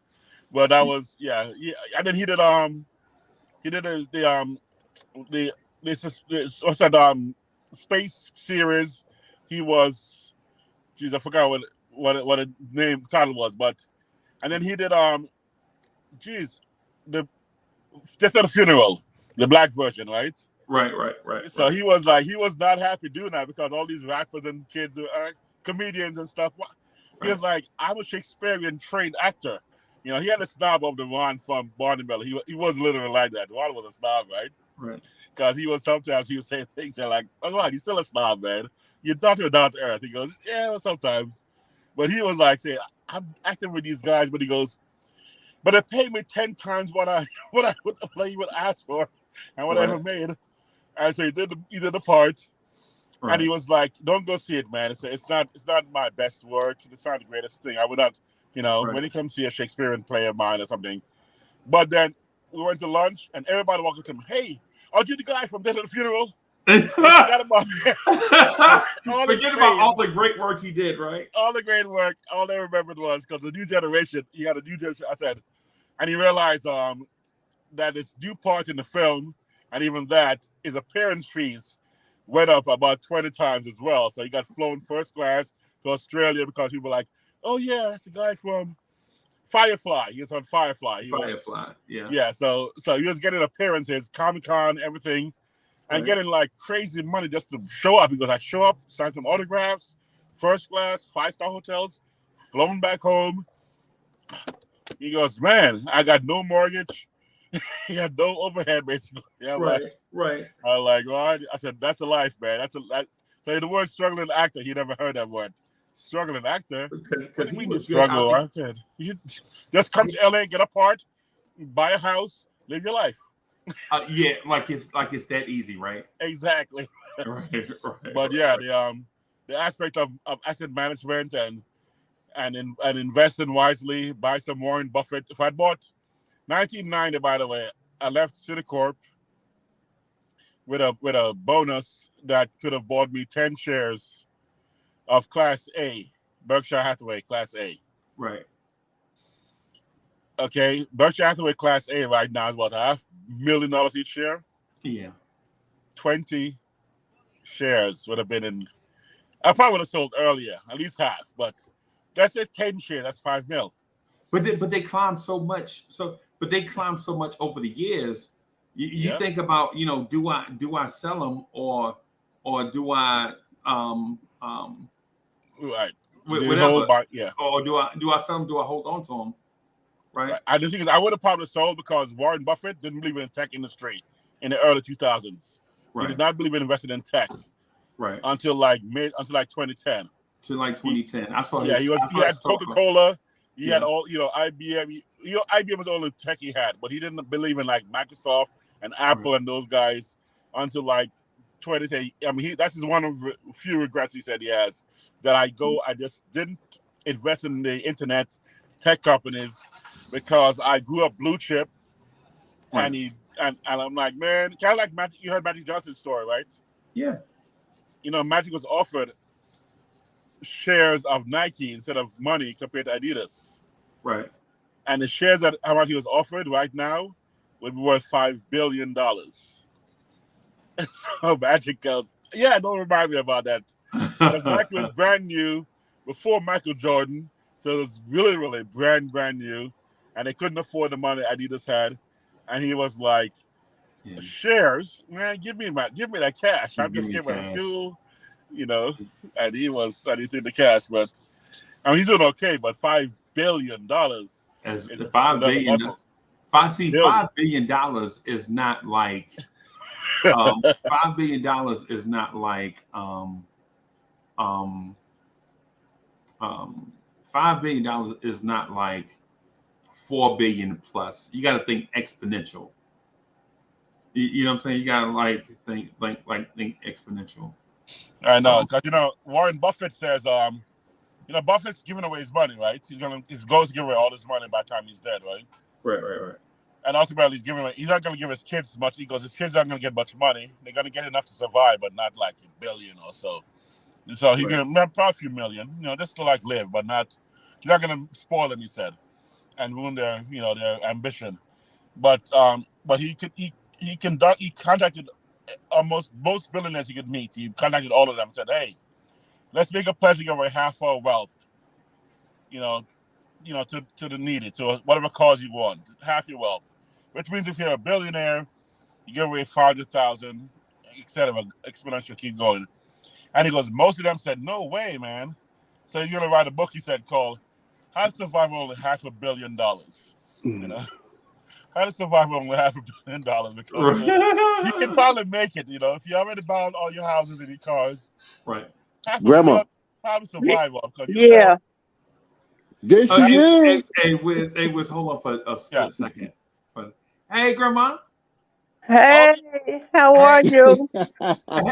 Hey, I am well. So Bully didn't tell me that you were a star. If I knew that, I would have said something to you. He didn't tell you about me, huh? Yes, he did. Oh, finally, hey, Boulevard. Thank you for finally sharing. Boulevard. But hey, that's my grandma, baby, man. That's my baby girl right there, boy. Yeah. I didn't know she was a. So I'm a member of in Eastern Star Group too, Snow Hill in South Carolina. Facts. The Eastern Star. Yes, ma'am. They was asking me to be the worthy patron. I couldn't do it though because I just didn't have time. No, I thought the Eastern Star was a female group and the Masons were the male group. That's right. I'm that, but I was. You know how you remember in the meeting where you always had to have a man present. That's right. I don't know what my grandson told you, but I was never an Eastern Star. My my in-laws were. I attended. Okay. I attended some of the meetings with my mother-in-law. She was an Eastern Star. Okay. Yeah. So I mean, yeah, I did all of that stuff when I was a little bit younger too. By the way. Really? Yeah. So I was. It was a nice. It was a good organization. They did a lot for the community, and they had a lot of. Yeah, they were good. But Sherrod said that you wanted to talk to me Grandma, about don't put my real name out there on the doggone. Whatever your name is. Boulevard, baby. But he wanted talk to about he wanted us to talk to you about and ask you questions about gentrification and how gentrification it starts off slow and then it kind of starts to take over. Grandma, rock and roll, Grandma. And then before you know it, some of the people that was in your community Grandma. For a long time, they either sell or move away, or they get moved out. Yeah. Well, gentrification, actually, there was a young man that I worked for the city of New York social services, and there was a young man that worked with us, and he used to come and drop little nuggets in the office because he actually worked for the New York Planning Board, which a lot of people really didn't understand that everything that's happening then was planned 15, 20, 25 years before it actually came to fruition. Right. And he informed us that in that very year that he said, if you want to own anything, you want to buy anything, property, do it now. Right. He said, because in the next 15 to 20 years, You won't recognize downtown Brooklyn. You won't recognize where you live. There was a big hotel called the Brooklyn Arms downtown Right. Brooklyn on Fulton's on it was on St. Phil, I mean, Felix Street. no, Felix it has was on no, it was Fulton. on the, it was no, it was on right Flatbush? there. It was right there where where the Williamsburg Savings Bank was. Right around the corner, like Fulton Street, like you catch that 38 bus boulevard, the 38 bus that comes around and Lafayette Avenue. That's where it was. Lafayette Avenue, yeah, girl, Lafayette yeah. and Next Fulton. by Bam, yes. And Hmm. sure enough, it was a real exclusive hotel, which eventually turned into Right, a shelter, Okay. yes. a homeless shelter. Hmm. And they tore down all the buildings there. And if you go there right now, you would not if I was to go there right now, I would be lost because Really? they It's did. unrecognizable. It's unrecognizable. Everything has changed. The big building that was almost as high as the World Trade Center and the restaurants, everything has changed. And he warned us, Yeah. go So buy go buy property because it's not going to be the same in the next 15 to 20 years. And he was absolutely right. And that's when the gentrification started coming Hmm. towards us. okay. Mm. Okay. Hmm. The first time you saw a white person with green hair, purple hair, these were people that were Hmm. coming. And when you saw one, and then you saw 10, then Hmm. they had taken over the whole Bed-Stuy Facts. from Williamsburg all the way down to Fulton Street. Right. Grandma, tell Freeze what I used to do when I used to see them Oh, little yellow he would signs. climb up the pole and he pull them down, but it was useless because the Yeah. plan was already made. In effect, Be, it was already in effect, because and they was doing tours. They was they doing were tours. They doing had tours. tour They were buses doing tours. coming But to the hood. the thing about it is, where we lived in Bed-Stuy, at one point there was nothing but white people, Germans. They Polish, built those Germans, yeah. brownstones. They built it Hmm. was nothing but white. And what happened was when the first black person moved there, then they all moved to Long Island, Yeah. Hmm. Yeah. and the black folks took over. But Long Island got so expensive with the train, with the Long Island Railroad. They were working in Manhattan, so they started Hmm. moving back to Get them niggas Brooklyn, up out of right there. there in Bed-Stuy. And when they came in, that was it.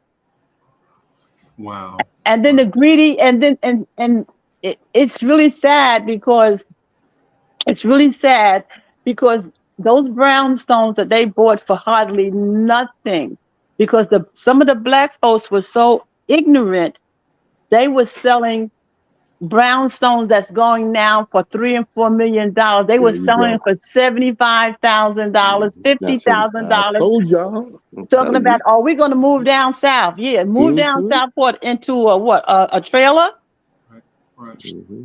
Get So the they Escalade made it. first, and then move down south. No, Hmm. but the black people made it very easy for gentrification to really raise its What ugly what head. the but the thing though, the thing I mentioned to that is for one, a lot of those and I'm not making an excuse for black people, right?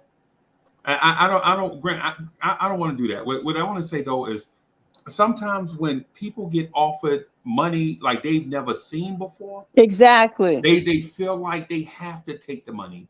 exactly. You know, and but the thing I about agree. I agree and with that. and the thing about getting the money is not that it's something wrong with getting the money, it's what you do with it. A lot of them got that money and just blew it so fast that they could have lived the rest of their, if they would have been smart, they would have asked for way more money and got it, right? Because Yep, because it's true.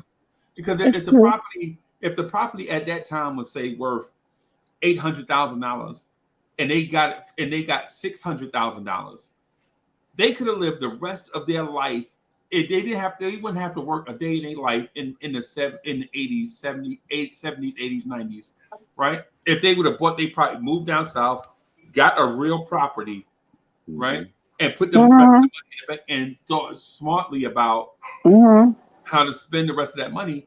Then there wouldn't have been an issue. But a lot of times with us, we have such. So I'm gonna ask you this: you ever had people in your family like the big shot? They always talk big, even when they got a little bit of money, they be talking big. Like they always got to drink the finest drink, and they know they ain't got no money. They know they don't have money, right? And they gotta drive. Like I had a cousin who worked with us. I knew what he made because me and him did the same job.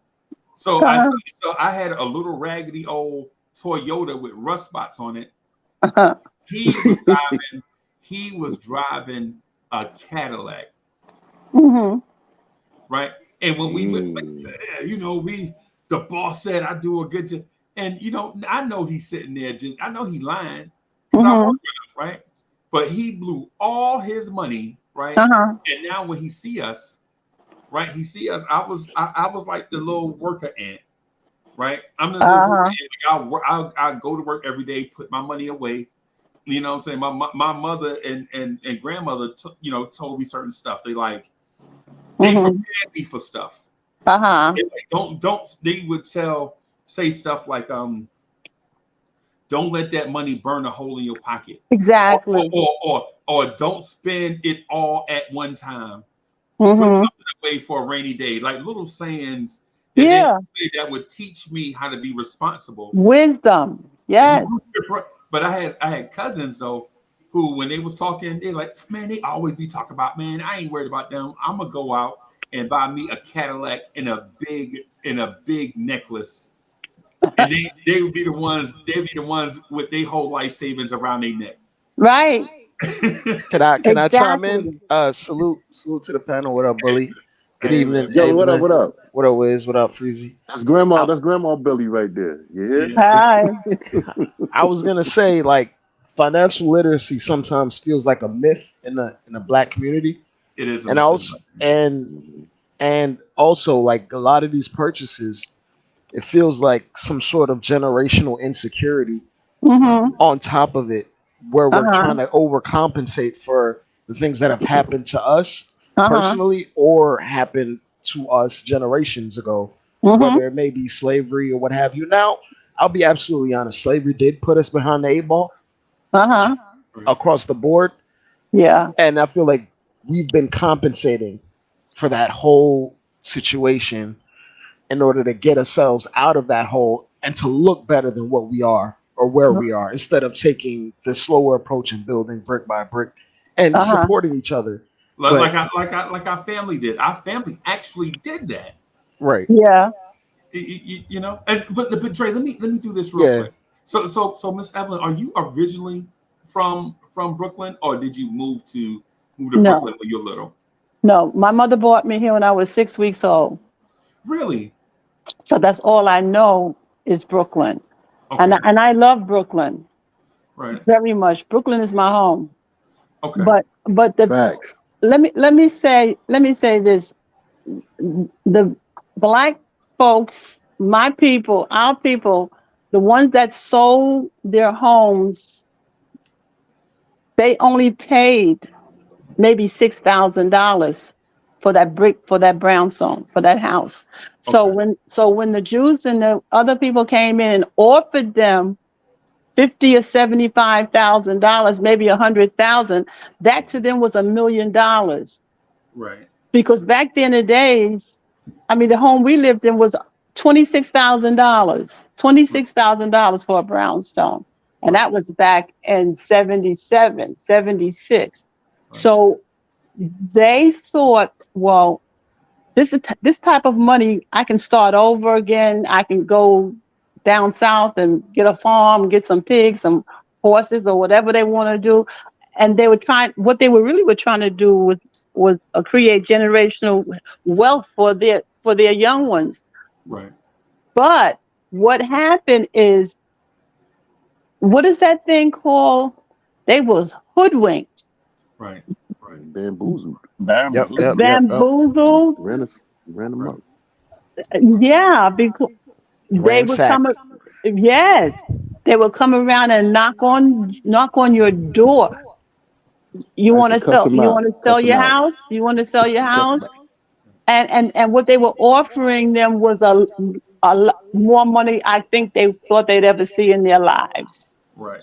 Right. And by them doing that, that's what caused our neighborhood, our homes to be taken over by people. Cheryl, I'm sorry. What is your name again? Boulevard. Okay, Boulevard was saying. Grandma. Boulevard said. Boulevard would say, run them back to Seattle, Wisconsin, wherever you come from, but you ain't coming up in here. Right. But they did, and I I was a agree with one-man the young army. man that was speaking before me, Right. and it's Right. true. What you're saying is very, very true. Mhm. But unless you know your history, and we don't know that much. I mean, I don't know that much about it since I was born in South Carolina and I came here when I was 6 weeks old. I don't know what South Carolina is like. I I'm don't in have. I'm in South Carolina right now. You're in South Carolina. Yeah, What he part? in Florence. I'm in Florence. Well, you're not too far from where I was born. I was born in Saluda County, Okay. Rich Springs, South Carolina, Okay. near Bamberg, Bamberg. Yep. Yep. Yep. Yep. I know what you're talking about. I did. Aiken, where James Brown was born, Aiken, South Carolina. Right. Right. Mm-hmm. That's where. Augusta, That's where. Georgia. Mm-hmm. Yeah, where? Where sure? I mean, I said by Augusta, Georgia, Grandma. no, Yeah, no. Augusta, right there. We on the borderline, right there. All Yeah, right. but Anyway, we don't have any folks over there. Our folks is I in know. Aiken and I know. Columbia, I know. South In I know. Columbia. Carolina. I I used to know. work in Columbia off St. Andrews Road, by Irmo, right by Irmo. And Yeah. I've been there a couple of times, and it's beautiful. I loved it. I loved the Columbia, South Hold on, Grandma, Carolina. Grandma. Real quick, because I got to get my props up. Now, see, this is where I get my clout up. Who our cousin? Who our I cousin? don't even want to hear about this cousin of yours that I don't like. This cousin, this She cousin, love him. and Yes, stop she telling love him. and stop telling people about this cousin Anyway, that was man. at a Anyway, family all right. reunion. No, no, no, no, no, no, no. You I want know he went out no, with the no, sucker. no. I You know want to he boast did. about him? He was at a Oh, family reunion, good okay? times. And Come my on, Grandma. brother walked up to him and Mm-hmm. asked him for an Autograph. autograph, I remember that. and he said no, Like a punk, Wow. but he cool though. He because if cool. I give you one, everybody. But he gonna Well, want one. he Yeah. wasn't autographing $100 bills or $1,000, so he could have given her. And no, he's not my cousin. He's your cousin. I Okay. Thank no, you. Okay. Thank you. I Okay. kicked him So out you the just fit. you just disowned him like that, Grandma. Yes, I did. Allah Yes, I wise, what up, did. kid? Yes, Yeah, I did. And she stop telling disowned him. people She he's your disowned him. cousin. What's his name He again? is my cousin. I forgot. I Uh-huh. forgot his name. What's his name again? See, Freezy no. I'm No, just I gonna leave it don't. at that. No, I don't, man. What's his Because name? Greasy. What's his name? What he say his name? What's his name? I don't know. Because if I was y'all cousin, first of all, I'd have made sure y'all was taken care of. I was raised like Thank that. you. I Thank was raised like you. that. I was Well, raised he like was. that. I mean, the Even man though had even things though to do. I was born in Jersey City, but both of my parents were born in South Carolina. They moved to the city. Uh-huh. Uh-huh. So even though we were in Jersey City, inside our house, we were living like we was from South Carolina. You know, Right? we was eating grits and eggs and spam. That's right. Okay, yeah, we were raised. Even though we were in the city, we still had that down south mindset Amen. where where neighbors was taking care of neighbors and all that stuff. That's I can right. feel the slap from here. I hope you all was eating some chitlins and hog maws and Oh, with nobody don't eat that mess. with hot sauce and with some hot rice. sauce. Yes, ma'am. On some rice. Yes, ma'am. Got that right. I don't My Yes, care. ma'am. girl used to like to eat that mess. Ooh, he No, stunk up the listen, house, man. listen. I don't care where you was raised. You born, your family, they're gonna bring that Family is with family. them. That's Okay? right. Right. Right. You don't eat chitlins. Well, you No, don't you know know you I was don't eat eat. no doggone Well, chitlins, you man. didn't know you. I Well, was a no, shorty then. no, you didn't know you was. You didn't know you I was eating didn't chitlins, know. but you was eating Grandma, I didn't know. he was I'm like, telling you, Grandma, I what didn't is know. this? This is good. That's right. And neck and neck bone stew and all Hey, that kind of Oh, stuff. yes, Come on ma'am. now, man. Sherrod. Yes, Don't, Oh. ma'am. don't come on now. You and your cousin, y'all just alike. You wanna come on. Yeah. Listen, we That's only And the what brought you that's the on here. and what's Listen, that's his the hold on, name? Brooklyn Grandma. part. That's Hold the on, What's his Freeze. Brooklyn I name? part. only brought you Julius on here Irvin? so Irvin Julius? That's his name? That's his Grandma, name. come on. Like, Yeah. Yeah. But Well, you go ahead. anyway, You don't go forget ahead and about me, Joe Green. Okay. So anywho, me, rest in Joe peace. Green Yeah. was our relative by marriage. By marriage, I know, Grandma. I know. Hey, you trying to be a superstar tonight, ain't you? hey, we love it though. I love Yeah, it. yeah, I it's all love it. good, man. My I, grandma was the best, man. I'm telling you, Get man. out of God here. bless her, man. and 84 years old and still kicking and sound fine too. Sharp. right, Word. right. And She and sounds let me amazing. don't let me tell Freezy how I had to slap you up the other day. Now, come on Hey, now. all right. So anywho, yo, yeah, it's time for you to go. It's time for you to go. Don't tell him how I had to almost back slap you, but Oh God. with Hey, your hands. hey, All right, Willie, now you. Willie, you better respect our grandma, man. What's wrong with you? Thank you. I If you told ever you. see my You know what? grandma hands, boy, You know she what? don't play, boy. I Mm. told you I was going to tell Freezy, but you better not let me ever talk to people. I'm gonna tell him how Yeah, to we almost slap gotta you down. we gonna keep them in. Yeah. We gotta keep them in line. Yeah, Yes, right. that's what men do, man. We gotta And make keep her each laugh. other And in see, you line. got people in the chat laughing and whatnot. Come on now, We Grandma, laughing with you. smile, We man. laughing Come with you, on. brother. We laughing with you. Yeah, bully got bullied. Yep, Oh. bully got bullied.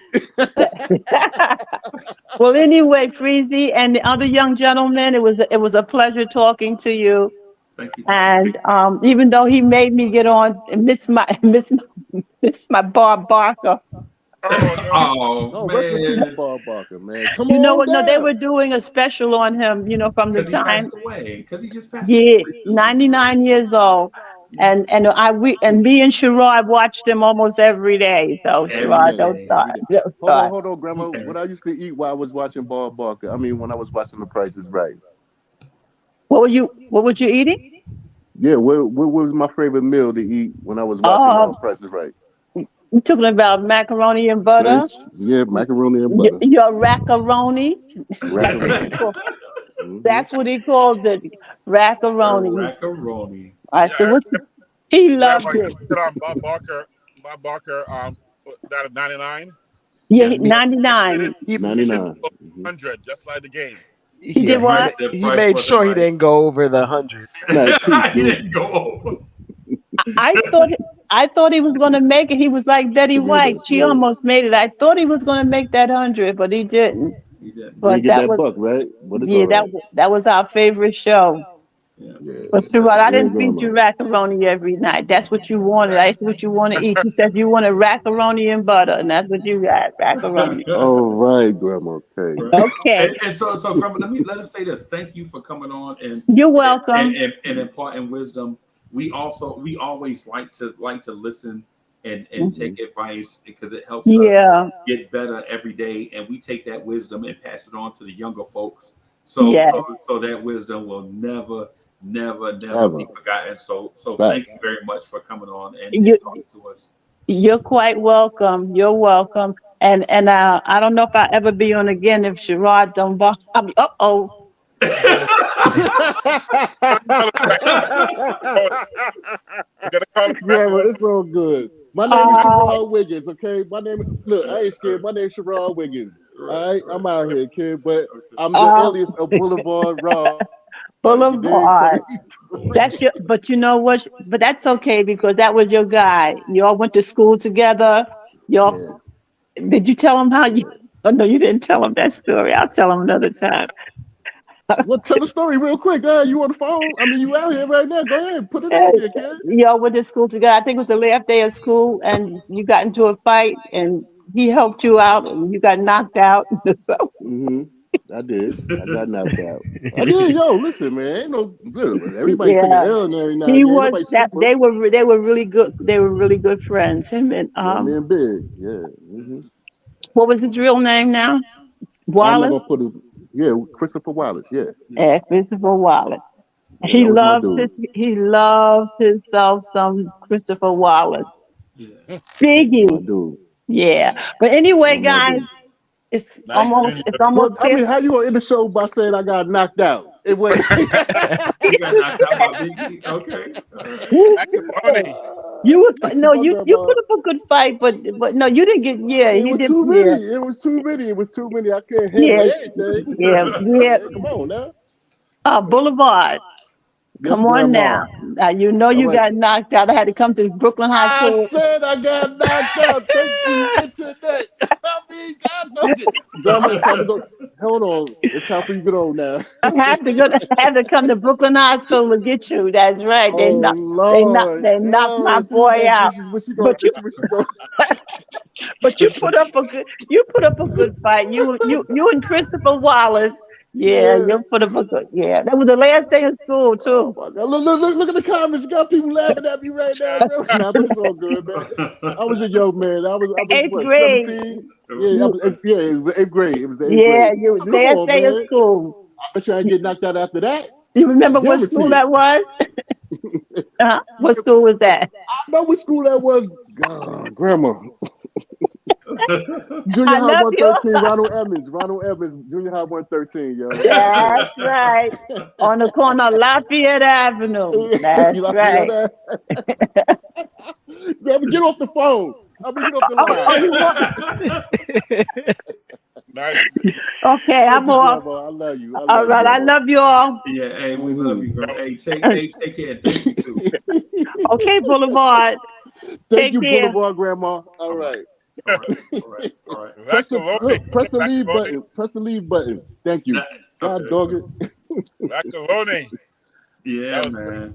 Ah man. By the way, Dre, Yes. Soul finger. knowing the Oh, history he is alone in is the not enough, building. by the way.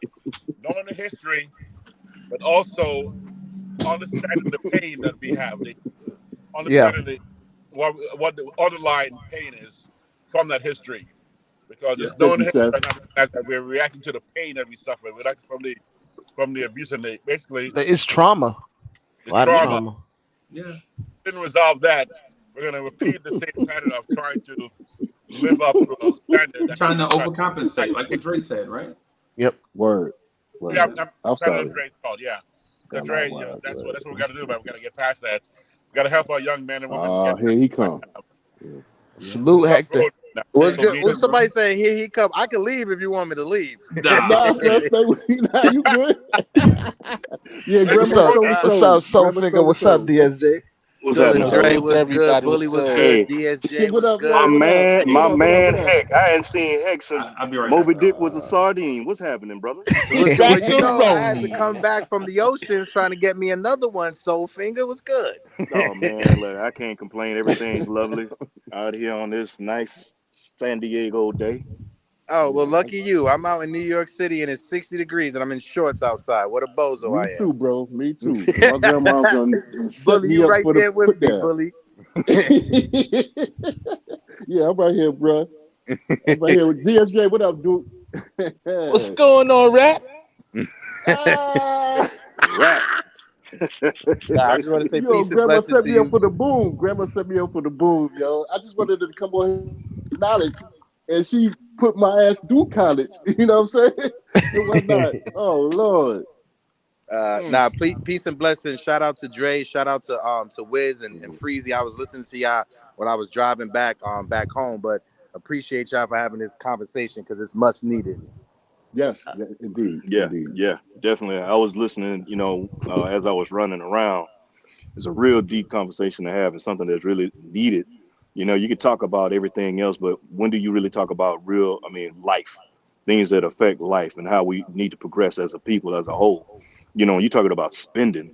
And I was just thinking about when I was in service, we go on, and Wiz can appreciate this one.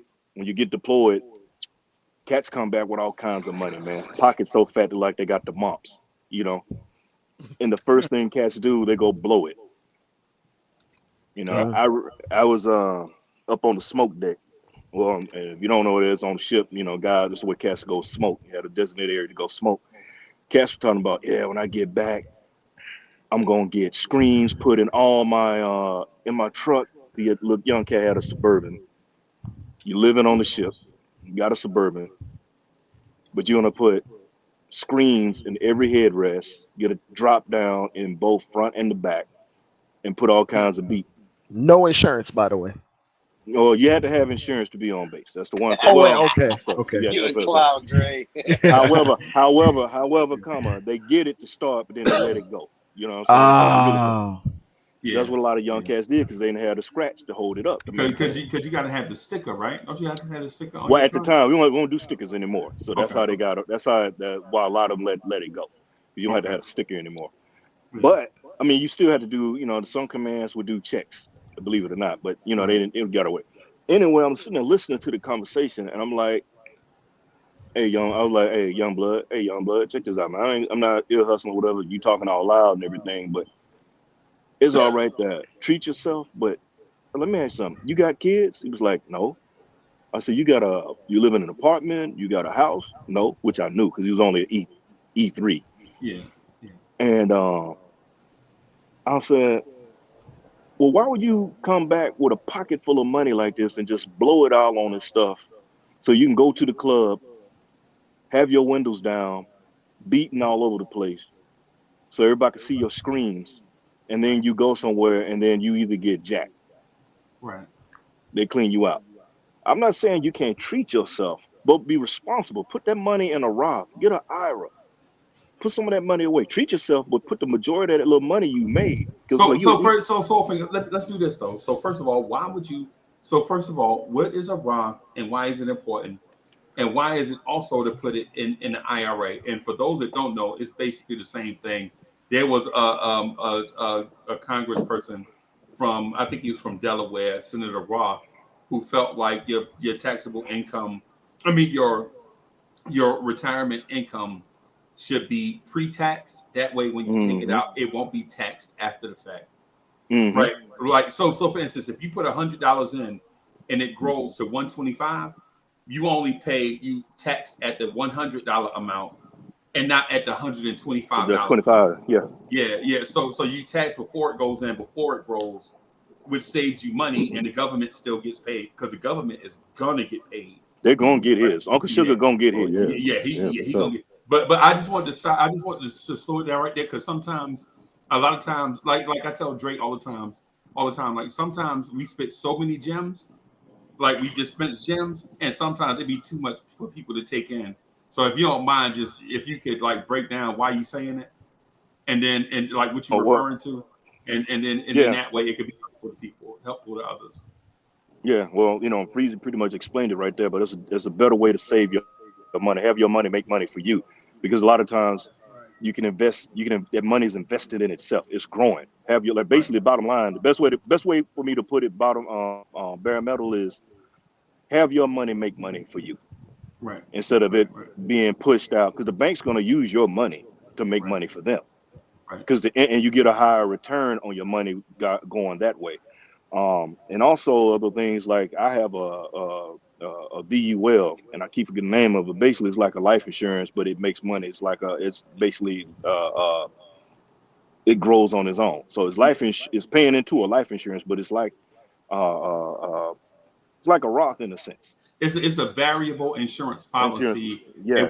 whereas the insurance agent writes it, but an investment company invests part of Hmm. that money, and then what it does is it either goes to the face amount of the policy, or is put into the part that you could borrow. Hmm. To borrow against in case you need it. So Yeah. it's a shame I can't remember that, and I'm an agent. Yeah. I It's a mean, shame. like I said, I have.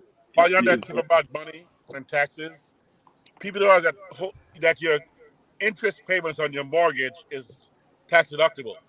right. Yep, that too. Some Yeah. people don't realize, For a 12-month period, anything outside of 12 months, you can't use it. Yeah. but some people And don't realize that if your equity rose enough that you actually, let's say you bought the house for two and you have $600,000 total, or Right. 40,000 equity. If you take a loan against the home equity loan, you actually will have money in your pocket, and because of the deduction of the interest paid, you actually save money on your income, which means that in some you can find a way to save your home Right. basically without selling it, and Yeah. let the man move in and take over the neighborhood. There are Right. ways to maximize equity, to utilize it in a way that you actually are not at a So loss. what is? But can you explain to them what equity is? Like how does your property get equity? So generally, I mean, in fastest ways to do home improvements. The first way is to improve the home, or to even potentially add on another part of it. Let's say Do an additional extension. bathroom, Yeah, do extension. it. But more often than not, it's over time as the home values increase in the area. So Right. as they Yeah. do comps, etc., the home value increases based on Versus what you're paying. Like say exactly it's like say if you buy a property at 250, right, and you get an evaluation, and it's at 400,000. So there's a gap between 250 and 400,000. Now Yeah. all of that is not going to be equity because you still owe mortgage payments, right. right? So when you calculate a certain level of mortgage payments into that, then you get an equity amount that may be somewhere in the range of like $45,000. And Right. a lot of people use that $45,000 to improve their property. Mm-hmm. And so the maximum utilizing that and finding ways to prevent selling your home right away, and in some areas like Brooklyn, like East, Fort Greene, Bed-Stuy was, when the home values were increasing so quickly, having a home equity line is actually not a risk because if you bought at 250, it appraised at 600, then 2 years later it's at $1 million. You have enough equity in there to prevent any possibility of foreclosure in your property Right. because the asset was so much more than what you owe, Right. and Right. you have a way. Of course, it's deferring it to a certain extent, Right. but if you have any other source of income or ways to invest the money to make those payments, plus using the capital gains tax savings that you would be paid out if it's sold anyway, because it's sold at about 500K of your profit, you're gonna have capital gains are crazy. Right. So you don't necessarily even sell at a certain price because capital gains taxes on that brings it down in what you're going to get. So basically, again, it's financial intelligence. Right. It's to fully educate yourself with someone like a freezer who tells you, hey, Yeah.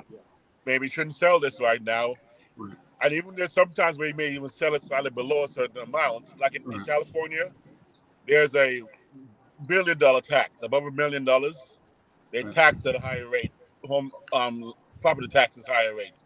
Right. So some people are still selling the house a little bit less than what they would and buy a little bit less than what they would, or find other ways to get around the system where they're not selling the house at a value where the state is not going to assess the value of the house at that price where the property is going to be eating away at most of your money as you may gain any asset value. So those are things that And really. also, Wiz, let me add other man. Y'all dropped so many gems so fast, bro. This is Dre. You see what I'm talking about? They dropped so many Yeah. gems so fast. Yeah. Dropping Wiz, jewels. let me say this too about the foreclosure thing. So if you're behind in your monthly payments, don't be intimidated, right? Say you're behind on your monthly mortgage, right?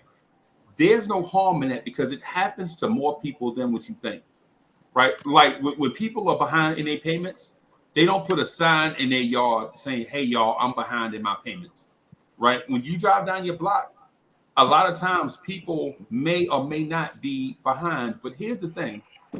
Here's the thing with that.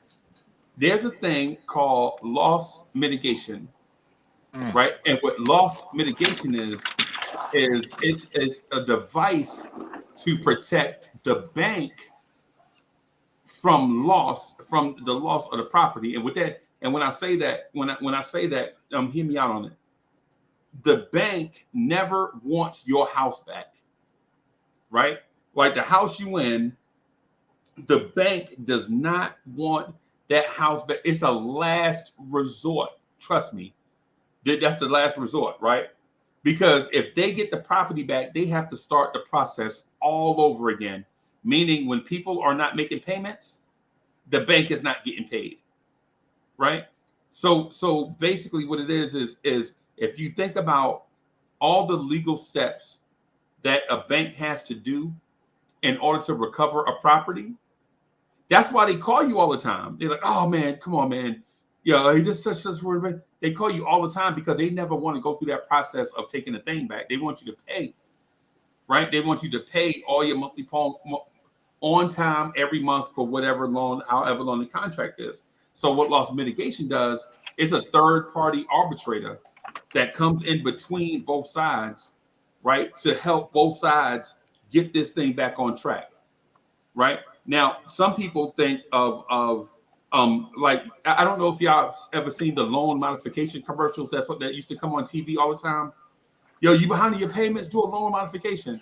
And they're like Yeah. targeted towards older people, I Yeah, believe. yeah, Facts. Yeah, Facts. or people that feel like they're desperate, Yeah. yeah. right? Hit them with And that Some of then it reverse is a mortgage bit deal. it's some of it is a bit predatory. yeah, very predatory. That's why you Yeah. have to talk. That's why when you talk to an outside company, what you do is you talk to the bank and say, hey, do y'all have a loss mitigation department area? Somebody in loss mitigation, and that'll be the group that's right in front of pre-foreclosure. So it'd be like loss mitigation, pre-foreclosure, foreclosure, and recovery, right? So what they'll do is they'll have you work with somebody in loss mitigation to get you back on track. Like, hey man, so your mortgage is $1,000. Do you think you could pay $1,250 for the next 8 months? He'd be like, no. Can you pay $1,500 for the next 4 months? No. So what can you pay? Nothing. I don't have nothing right now. Right. Then you got to talk to them like, well, can you afford to be here? Because that's the conversation you got to have. And listen, and no disrespect, but listen, people get laid off or lose their jobs. It happens. You know what I'm saying? It Mm-hmm. happens. You know what I'm saying? People will get laid off, they lose their job, or they were making one thing and then they get a reduction in income. Say they were making 200 grand and all of a sudden it's knocked down to 150 grand. And then now all the stuff they could afford, they can't afford no more. Right. And so it happens with people and stuff like the um being late on your thing is way more common than people think. So if you're listening to me, Mm-hmm. if you're Mm-hmm. out there, and you're struggling, don't lose sleep at night. Don't overreact. Don't jump off a bridge. Don't do anything crazy. Ask for help. That's all you got to do in those cases. Wiz, I didn't mean to hijack you, but bro, you and Soulfinger, y'all dropping. So No, my no, man that is was talking brilliant. about I'm glad Soulfinger he talking about clarified. retiring. Bro, And then, y'all on the roll, bro. but on another tip though, because once you mentioned if you're making 200 and it comes up to 150, and it's hard to do. Mm-hmm. If you're buying a house, you shouldn't buy the house based on your actual salary. Right. You should Mm-hmm. buy the house based on what your salary perhaps could be if you encountered some kind of challenges, and that would Right. mean Right. if you buy a house with a $200,000 salary, maybe think about what if I only make 120 and buy that house and that value. Right. So you have the wiggle room of having enough as cash flow to call where income loss or reduction wouldn't destroy you. But buying, which everyone, almost all of us do, when the banks tell you, "Oh man, you qualify for $70,000 loan," you go look for $70,000 house, Right. and I'm like, no, why don't you buy a $500,000 house or $40,000 house? Right. This way you have a little buffer. And You know. we just hijacked the thing for Soulfinger, man. I apologize, bro. Oh yeah, go ahead. I know something. Go back. So Yeah. Soulfinger, I apologize, bro. It's all good. It's all good. But no, I was just saying when it comes to how things going with young cats, or at that time when I was on the boat, listening to them ready to go blow money on rims, a system, TV screens, and all like that. And it's not just getting rims. You're talking about, yeah, I'm gonna get some 24. That's cats want to get 24, 26. Yeah. Low You pro know what I'm saying? tires. Yeah, do all that. You want to get all that, but then they don't understand that. Okay, you're gonna do a modification like that to your ride. You ever think about your transmission and all like that? Because the Transmission transmission can't or something turn it. can't turn that. But these Yeah. cats go out here and spend the money on these rims and these tires and so. And I'm telling you not to. But I'm saying, I was like, treat yourself, but think about it. So I told him, I said, and then he was talking about his cell phone. He spent $400 just for a button.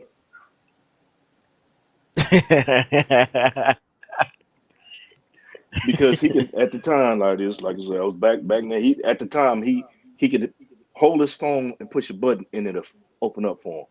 I said, how much that phone hit you for? Oh man, I got it for $450. So you pay $450, not for the things that comes with the phone, the things it can do, but because it has a button. Right. It has a button. You can get you a regular flip phone and do whatever else. You're still texting and all this other stuff, but you did it for a button. No special thing with internet, no nothing, whatever. So that kind of stuff. So I say all that to say this, man. A lot of cats don't want to listen because it wasn't on TV, and they didn't want to listen to me. Like I said, I'm in the military at the time. I was a E6. So they looking at me like, well, you got rims on your car and you got this and that. I said, this is a thing I got called hookup, homeboy, and also big bank take little bank. You're an E3.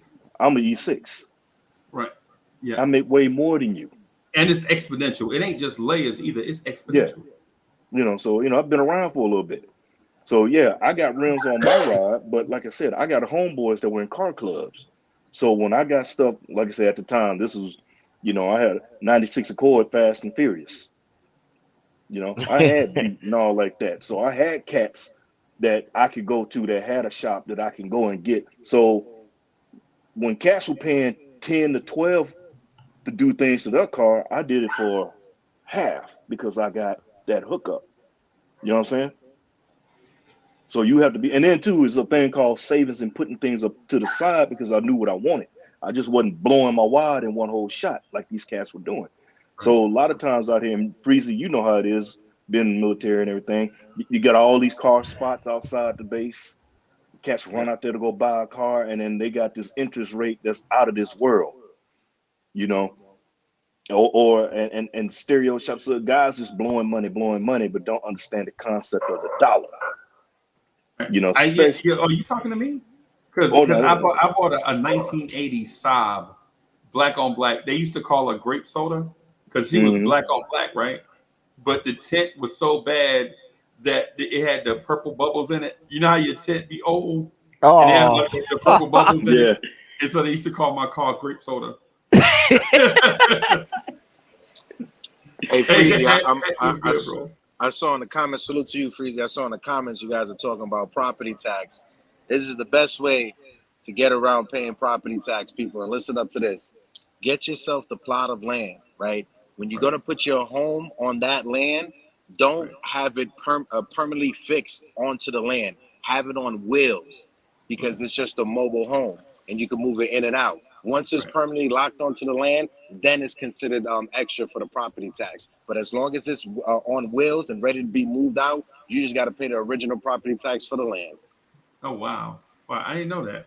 Hey, Heck, let me ask you a question based off of that. Is there any way to do anything with property tax if you have like a loved one buried on the property as well, like in the backyard or something like that? Well, yeah, like Freezy and homie in the chat was going back and forth. If you have a loved one buried in your backyard, that's a big way to avoid property tax because then it's considered the cemetery. But the issue with that over years, and it changes in different states and different counties or whatever, you have to keep putting loved ones back there. You can't just have one person buried forever. No, you're going to have to keep putting people back there when it comes to your family. And California doesn't abide by that. They'll fine you $10,000.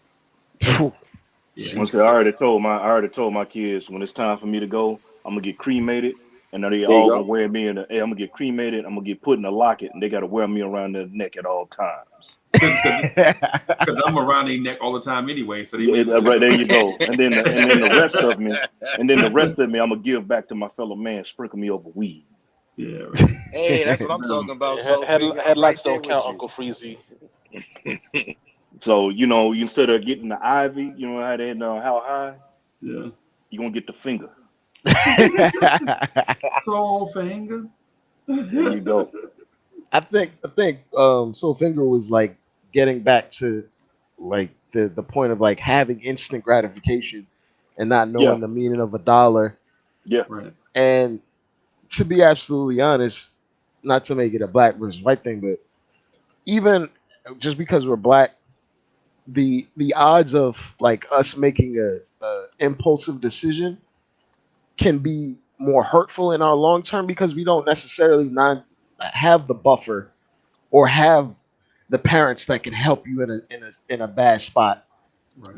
Or if you do have the parents that sometimes they don't have the money, like we're talking about just the average amount of wealth in this country, Right.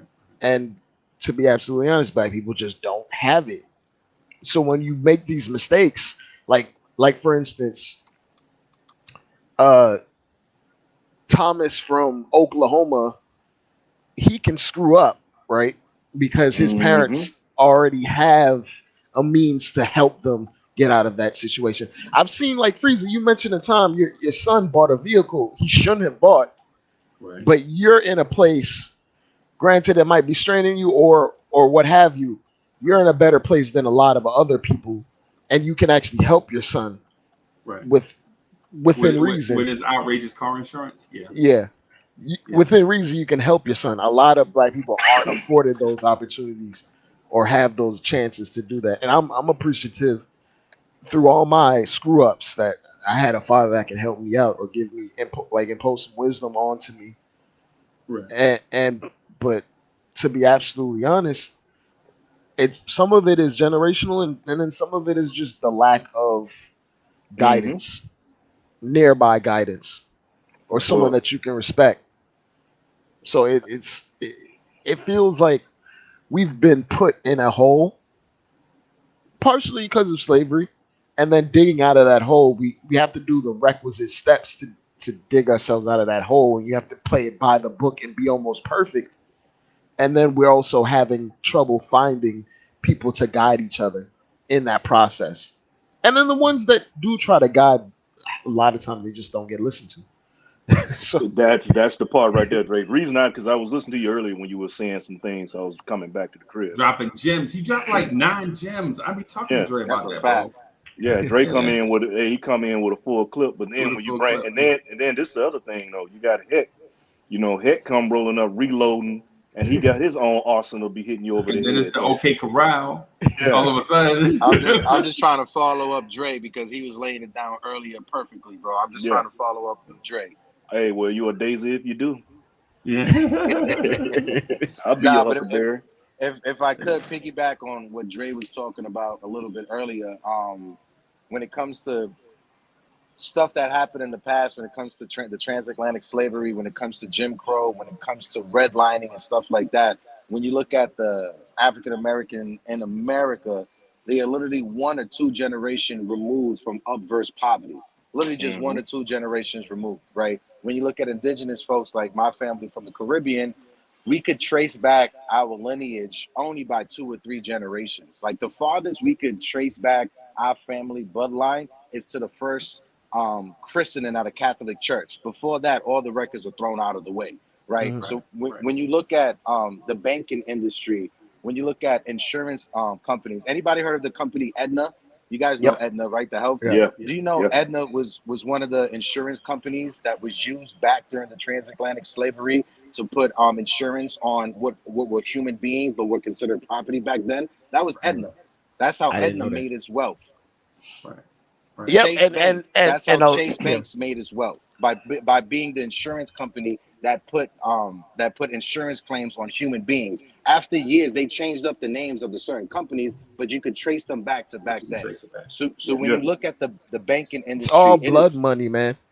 it is, Dre. It is. But when you look at the banking industry, there was a study that was done out of Howard University back in 2016 that it showed that if someone's going to the house, an appraiser to appraise the house, it's 3 times more likely for a black family to get their house appraised 50% less than what it Less. is for Yeah. a white family.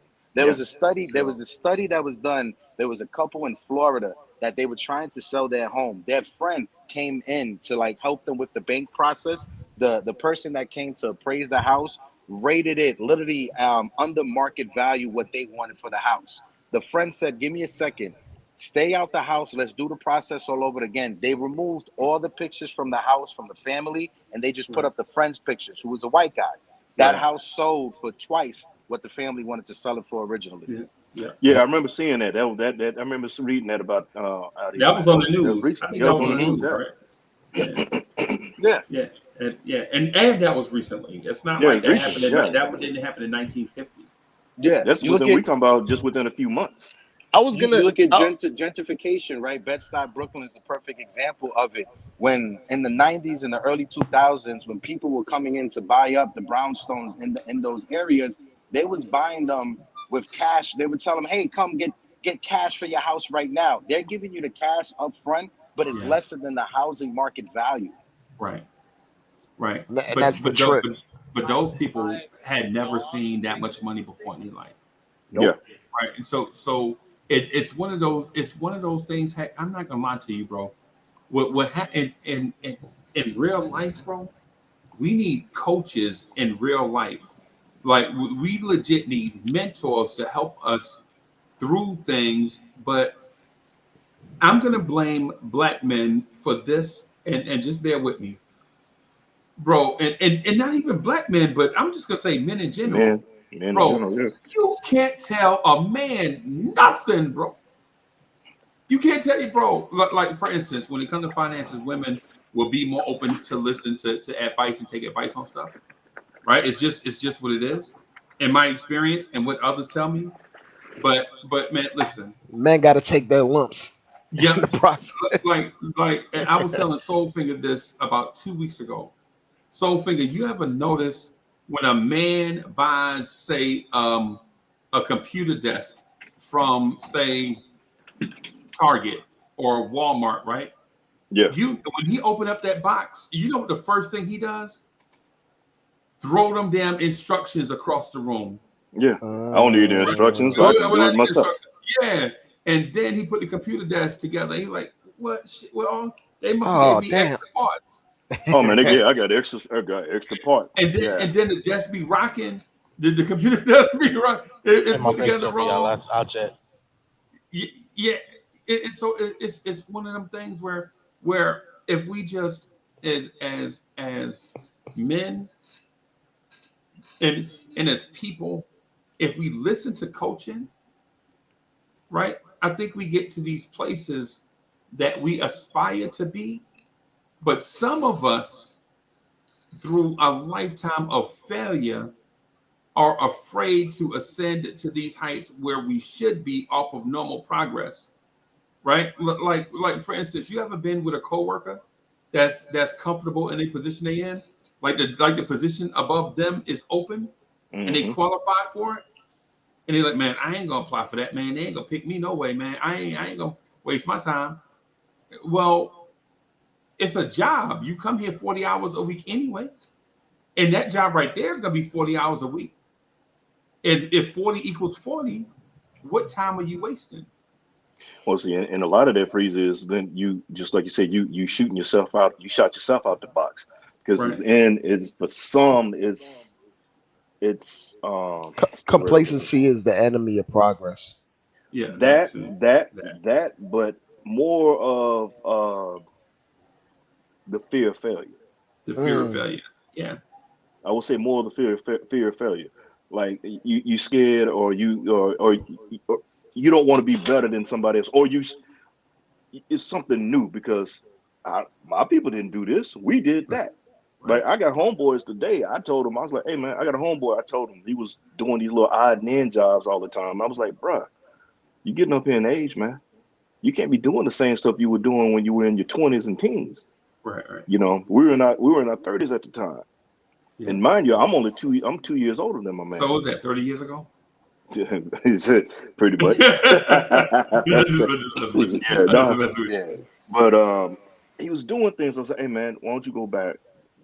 Go back to school and stop doing these little jobs because I'm looking at it like there's no retirement in what you're doing. Which Right. you gonna bounce all your life.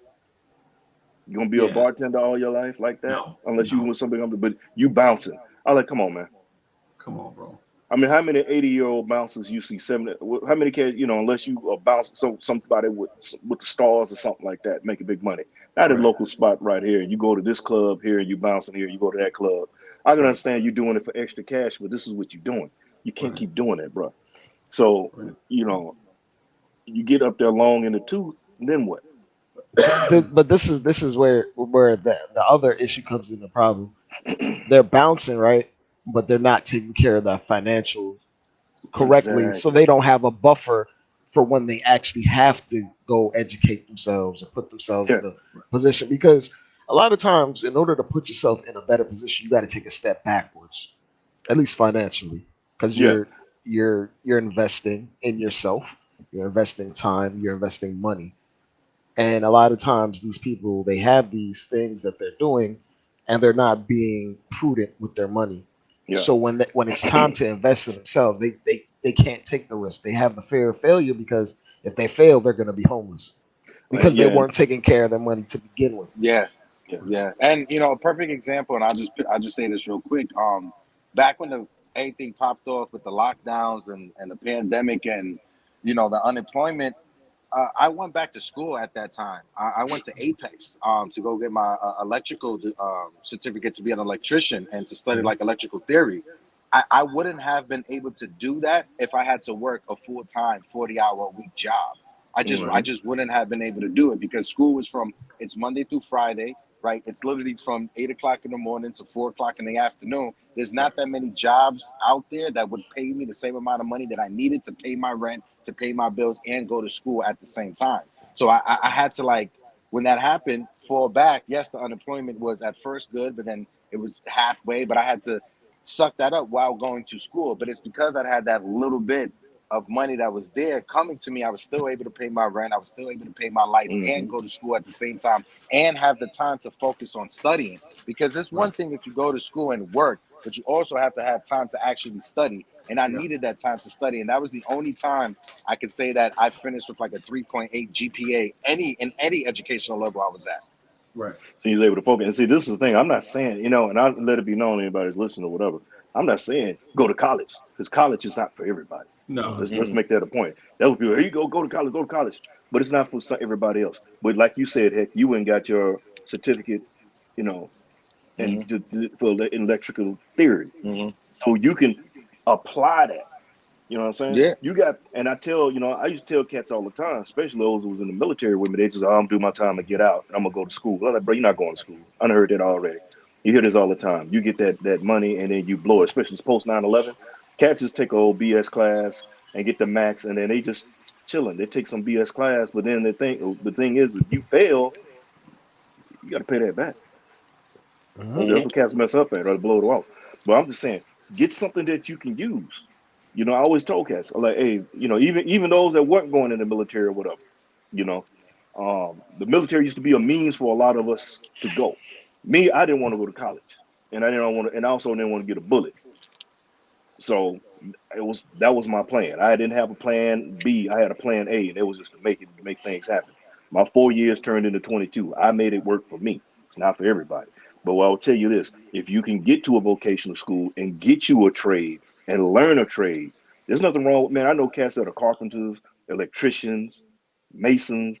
You know, you can Plumbers. do that. Plumbers, man, And people you are could build a whole business around that and be exactly, man. sustainable for the rest of My your life. neighbor, my neighbor is a plumber, and he makes mad cash. You know, These dudes like mechanics. I've known a plumber for a very long time, and he was putting me on games like you could literally fix this part yourself. I'm Hmm. only telling you this because I know you. Like you could buy this part for 100 or whatever and put it in yourself. It's only but a few screws, and he'll go out to a few jobs and come home with $1,000 off of about a half hour worth of work. Yeah, Just getting the parts is is really the thing. Yeah. But it people are afraid to expand their horizons and then commit to exactly. something. That's what it is. Yeah, I mean, Yeah. And even going for those trade, going to a trade, that is a commitment. Not because you Yep. think of college. College is a commitment. Going to college, getting a degree, whether it be an associate's, master, whatever it is, you going in. I mean, hell, if you go through high school and you graduated, that's a commitment. You Yep. committed to graduating high school to get that diploma, right? Mhm. So you go to a trade and get in that, you have to commit to finishing that. You know, And with that commitment, like Hector, you said you got like a 3.8. You were more invested because it was coming out of your time, your wallet. Like you knew you needed to do this to progress in life. In high school, I don't blame a lot of kids for lollygagging because it's just like I'm told to go here and get these grades and do this to move on, but you don't really understand the importance of it at that age, at 14, 15, 16. Like, I'm gonna be absolutely honest. When I was 14, 15, 16, 17, I underachieved a lot. I think I'm a pretty smart person, but I just didn't really realize the importance or had the perspective. And I had parents that did a good job taking care of me, but they were first generations that came here, so it was kind of like the perspective was detached. They didn't really know how to like project or give me the perspective or put it into words of how important education is. They just were like, you need to get education. And I didn't really figure out or get like a wake up call until I was around 17, 18.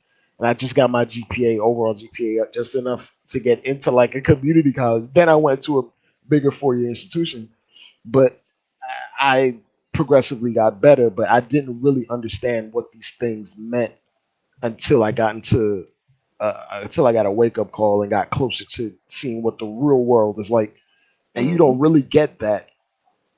I mean, upbringings all have a factor and control into how your perspective. But for black people don't really get that. We may get the wake up call in terms of like law enforcement or what have you, but we don't really get the wake up call for how poverty may affect you in the long term. We just know that it's bad right now. We don't know the perspective of what is it going to be when I'm 30 or 40 or 50, or if I have children of my own, can I support them? Like, we don't have that perspective. We're pretty short sighted. Yeah, And I and think I think it's a shared experience from Black people in the Caribbean and Black people in America. I won't say it's the same experience because there's just a lot. There's a lot of similarities and there's also some things that are a lot of different. differences. Yeah. But in terms of like the baseline part, I think even like Caribbean children that come here or whatever, they don't have the long term viewpoint or think about these things beyond their little view of the world, and you don't really get that perspective. Dre, And let me interject something real quick because yeah, you dropped like 5 gems. Heck, want to jump in? I want to jump in too. my bad, my fault, my fault, my no, fault. I was just waiting for Drake because he was killing it, bro. Like you Yeah, said, he he was was good. dropping some Let, gems. let me just interject this one thing and then I'll move out of the way. Well, the reason why a lot of us don't see the future is because at a young age, as a minority, we learn about mortality faster than other races, Yep. in my opinion. Yeah. Yeah. Yeah. Right. So there's a Yeah. perspective for black and brown and other marginalized people that there's a mortality thing. Right. Mhm. So whether whether you're some type of minority, black or brown or whatever it is, I think we have this we get taught this thing at an early age that we're different, right? Well, like say if you're say at 7 or 8, you know, and I know in our communities, when you're 7 or 8, you're already watching Menace to Society, right? Movies like that where Well, you're hell, talking you about live. You already, mortality. in a lot of cases, freeze not to cut you off. Just interject. You're living You're minister society. already living it, You're living it. right? And then in others they get they get taught um, mortality is about the old folks home. They're like, I don't want to die in the old folks home, and, right? And for the minorities, we thinking, well, we don't want to die going to the store. You, Mm. Hmm. you, you know what I'm saying? And so it's like these. It's like the small. It's not small. It's major, but it's minor at the same time. Like nobody is coming out telling us that you're gonna die, but it's all these hits around you. It's an accumulated effect of why am I thinking about what life is going to be like when I'm 30, when when I know of people that died, like the Eric Garner thing still bother me, Yeah. right? Or the lady in Louisville, Kentucky that got shot while she was sleeping, Hmm. You know what I'm saying? Or the kid in Florida that got shot and killed because Trayvon. yeah, him. Like dudes, like kids that split. It don't matter if he had weed in his system or whatever. He wasn't smoking weed on the spot or whatever. However the story goes, I don't know all the details, so I don't want to. He But was just minding his business, but I understand where you're But saying. It's like even if you were even it, smoking weed on the spot, he don't deserve to get killed. Like you it, just smoking weed. and I'm like sorry. I get right, what right, Freezy, I right, get what Freezy's saying is because like even if you do everything by the book, you still can die at 19, 20 for Mm-hmm. things that have nothing to do with you at all. right. Well, I just shoot this out here like this, and Freezy probably agree with me on this one because at a point in time or in I'd say around our generation, let's say me and Freezy are close in that. When we hit 21, it was like a revelation. You know what I'm saying? People didn't know how to act. You hit 21, you hit 25 because at the time, especially when I was coming through, shit, 20 like brother, a lot of cats I knew Y'all didn't lived get to through the live to crack era, 23. man. Well, see, Yeah. let me hit you with this one, Dre. I was born in the heroin era.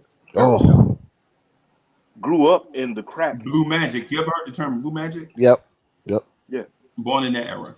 yeah. And then grew up in the crack era. You know what I'm Yeah, saying? yeah. And then I left the crib, and then while crack was gone, then the gang era started cracking. So since I've been alive, there's been some kind of epidemic, and you got to look at it like this: not just the black community, not just the black, but the people of color. Period. Yep. Crack ripped the new ass, ripped the communities a new asshole, man. Right. It was already because you got to think about. I was born in '72. Heroin's already here. Cats were coming back from Nam and all like that. They were doing that already. Right. Yep. And then it switched over to crack. Right. And I remember being, here I am, like, 10 years old, seeing crackheads and things, man. Didn't know And what you're was not going even on. supposed to see that. And like I mean, just to be absolutely honest, people of another hue, the white persuasion, never were insulated from a lot of these things. A lot of that. Yeah, a lot of that. And So so, they didn't see that until they came here, until they yeah, came to the inner then it came city down. to gentrify it. So, and then you got cats coming from their side of town, coming to our part of town, what was always just amazing. And They would come the from, police would be from the opposite side of town to yeah, come police your side of your town. side of town. Yeah, yeah. Shout out So, to them Staten Island police. and, and that granted, Yo, you a clown, Dre. and see, Shout this out is to the them thing. Staten Island police. My fault, sorry. No, Shout no, out no, to them no. Staten Island police that got kids that are Italian that tell people they Puerto Rican when they go to the club. Right. Word, Right. word, Yeah. bro. And Speak granted, on and it. see, the thing is I may be from the South and you cats are from the city. Yeah. Things are different, but as things may be different, things are still the same. No, they're not different. No, they're not different Nah, at all. Or what I they mean, what I similar. mean by what I say by different is you're from y'all from the city and I'm from down south. That's the only difference, just region, location. Because a lot of the same things that you dealt with, I dealt with. It just Same had been a BS. same Right. BS, man. Because check it out. Me and Hick could be in the car and they're gonna pull us over. We outside let's say we outside of Bunky. Where you going, boy? Right. Mm. See what I'm saying? The That's only right. difference is the boy is the accent. That's all it is, man. Right. They tell, Mm-hmm. hey, or the other one you say, they in some places they were just straight blatant with it, because you knew those towns not to go, and Yeah, they'll the tell you, Sundown sundown, town. The idea sundown of a towns. yeah, sundown town is wild to me. Just the yeah, idea. But Dre, we got that in New York City, right? Breezy Point, Queens. Yep. Breezy Point, Queens is a sundown town. You Yep. can't be an outsider from Breezy. If me, you, and Freezy and Soulfinger wanted to go to Breezy Point, we had to have a token in order to pass the toll booth. Right. Ridiculous. yeah, because there was spots, man. I got a cousin, he's a truck driver, and he's like, yeah, well, I'm gonna push on through to go to this town. They were like, hey, nah, why don't you just stay here tonight, man? He was like, what's up? He said, you don't want to go at night trying to cut through this town because you don't want to do that. He was like, "Why not?" He said, "Man," his brother told him. The brother told him, "Hey, man, you don't have the complexion for the protection." Right. And they was like, "Bet, got it." So he just stayed there that night, got up in the morning, and moved on through. Like I said, you got places like that still to this day. And hell, I remember driving from first time I drove back to the crib from from California. I was stationed at Camp Pendleton up in Oceanside, and my ex and my daughter at the time, my woman at the time, my daughter, this was our first trip. We driving across. I said, man, I had to use the bathroom. So I pull outside. We're still in Cali, but we're kind of like out in the desert, kind of on the. I said, oh, I'm gonna stop by this. Stop this. Remote location. It wasn't too remote, really. It really, I'm looking around because I'm leery of that. I was like, all right, Yeah. this look all right. You got truckers and stuff here. Man, I rolled in there, went into the back. I ran on in. I was going to use the bathroom. I saw a swastika on the wall. Oh, Turned right back on in. I looked, I said, man, that was quick. I said, nah, I'm good. She said, what you, else? I said, I've seen the swastika. Let's keep pushing. you We'll heard the record. go. You heard the record scratch in your head when you saw it. Yeah. Yeah. And You know, if I want, I just want to add on to what Dre was talking about earlier when it comes to like the education in the same realm of the conversation that Sophie was just having. Like Dre said, his family was first generation, right? Just like my mom grew up in Puerto Rico as a kid in the 40s and 50s on the sugar plantations, picking with my grandfather. So Mhm. when they came over here from Puerto Rico, it was more about assimilation and survival. And I think Dre will understand what I'm saying. Trying to assimilate to the American culture and surviving at the same time. If you look at single parent households and you say, why can't the mom make sure the kid does her homework or does the homework? Well, because they're just trying to survive. She got to go to work. She got to do a 40-hour work week, come back home, cook, clean, take care of the kids, and still have that energy to do it tomorrow, and the day after. And not everybody has a family structure or community where they could reach out and be like, Soul Finger, I need you to just look after the kids for a few hours just to babysit them while I go to work. Not everybody has a big family unit that they trust where they could reach out to them. So when it comes to people in impoverished communities, it's more about them trying to survive, like you said, Sofinger and Dre, not getting shot going to the store because of the poverty that is linked to crime. If you want to fix crime, you got to be able to address the poverty. You're not going to be able to just throw money when it comes to just investing in more police officers in a neighborhood. No, you got to have reinvestments for in the community. public jobs, for more education, more public schools. That way, you don't have to have 30 to 40 kids sitting in one classroom with one teacher. You got to cut that in half. You got to have little kids and just one teacher, more teachers to teach them out. So it's all about a reinvestment. And I hate the argument when people bring up like, oh, you can't rely on the government to come out and give people jobs and stuff like that. Soulfinger, where'd you go, to gain your career and your money? You joined the military, right? Yep. Which was I paid sure by did. who? The Which was government. the government. People and some in our community, they're able to get to the middle class because they become police officers, right? Who pays the Yep. police officers? Municipalities. Yeah. The government, the local government in the Yeah. neighborhood. So that's a government job, whether it's on a local or on a federal level. So we can have the government pay for the military and jobs for the military and jobs for police officers and post office, et cetera, but we can't have them pay for publicly funded better schools or more public jobs when it comes to cleaning up the streets. Why isn't the sanitation department hiring 500 people or 1,000 people in the city to start cleaning up on the streets? That's money in their pocket. That's money Yeah. to be reinvested into the city. Mm-hmm. Then, after working a year with the Parks Department, you get a step-up program to go to a trade school, to work for the MTA, or to work for whoever else. Right. See, and then you know what's great? You said a mouthful on that heck, and then what's funny is being it's funny. I've been called a sellout because I was in the military, bro. It tickled the hell out of me. Right.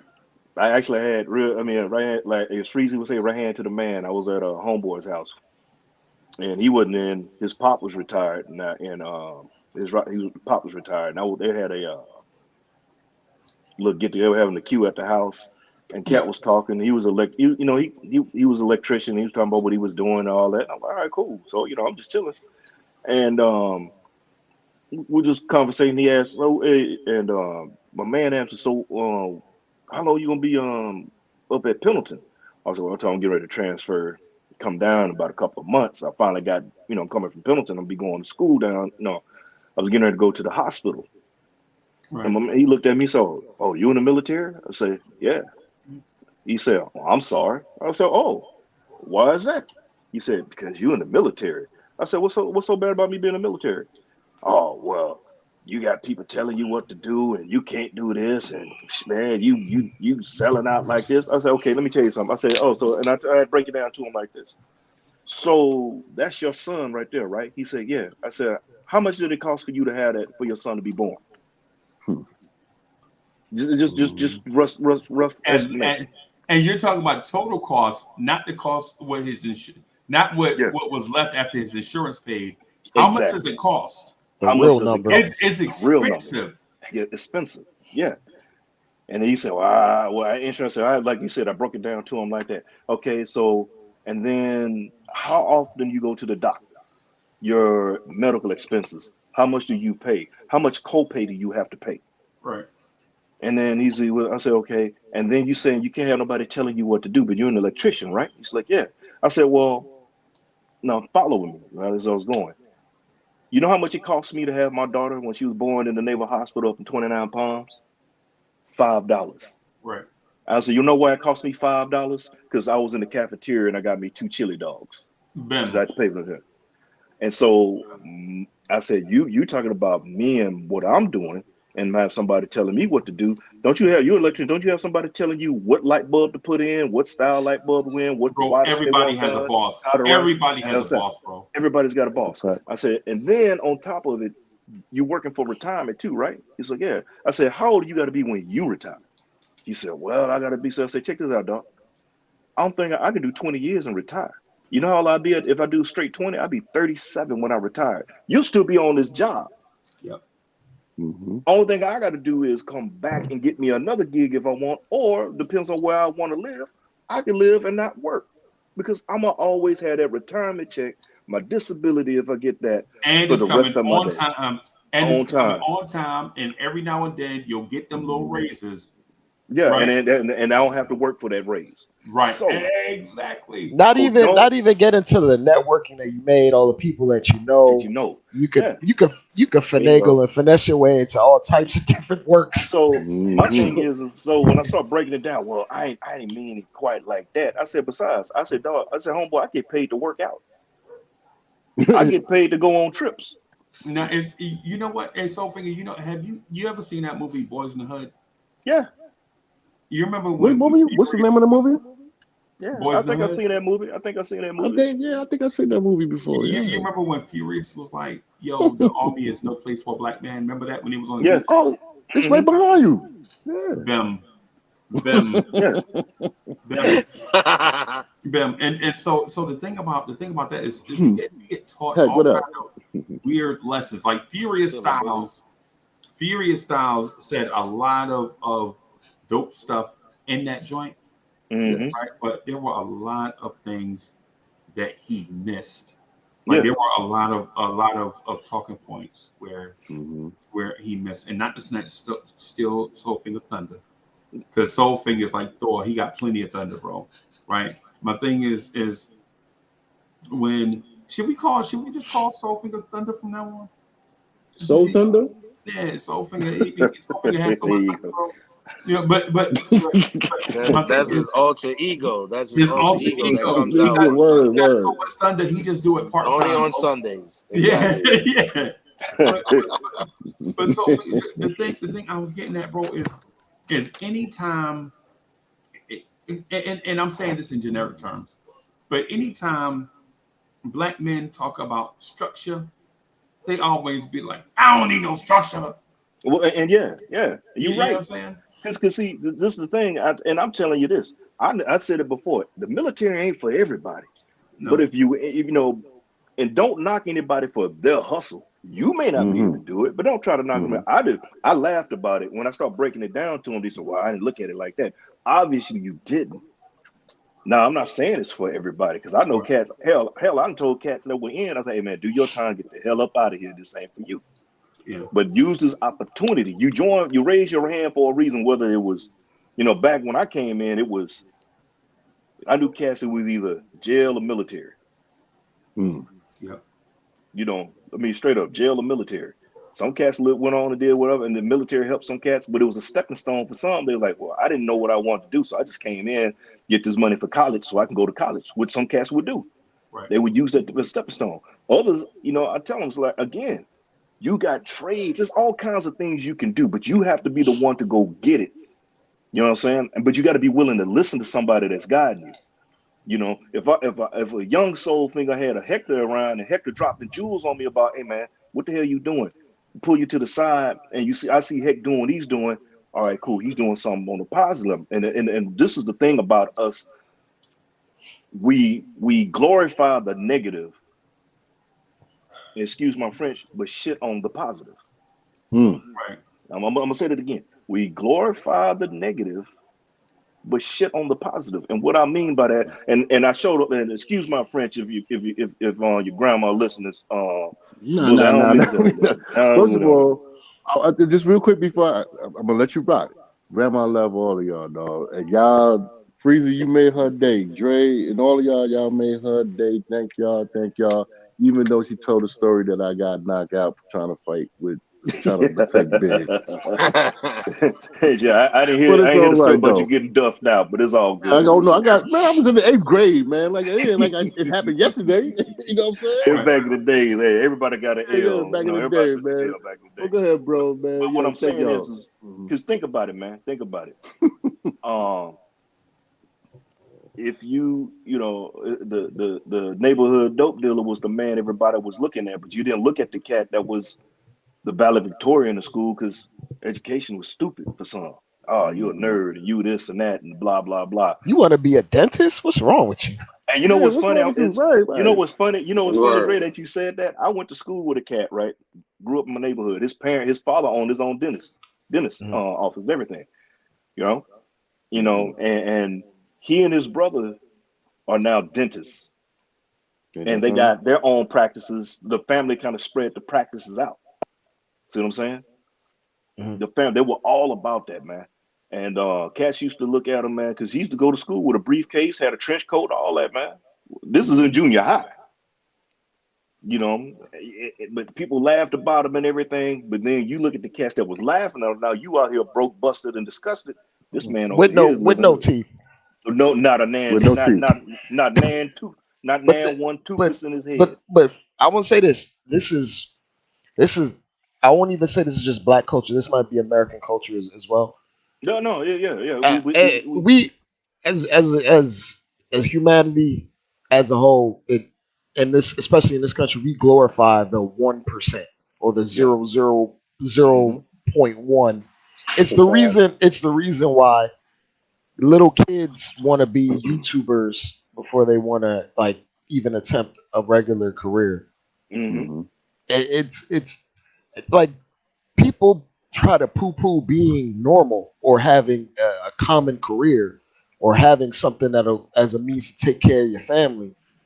People want to be the 0.1%, and no matter where that 0.1% comes from, I'll be right back, y'all. If that 0.1% is in the hood, it's probably a drug dealer, but they're not thinking about the negative parts of that. They're only seeing the glorified money-making parts. I'm looking at the clothes you got and what you got around your neck, what kind of car you drive.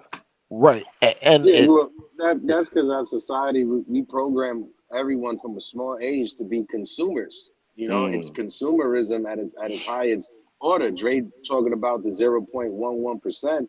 It's because there's that myth of the American dream of building your own. Capitalism, but also building your own and being your own businessman or business owner. If you think about it, not everybody can be a business owner because who's going to be a workers?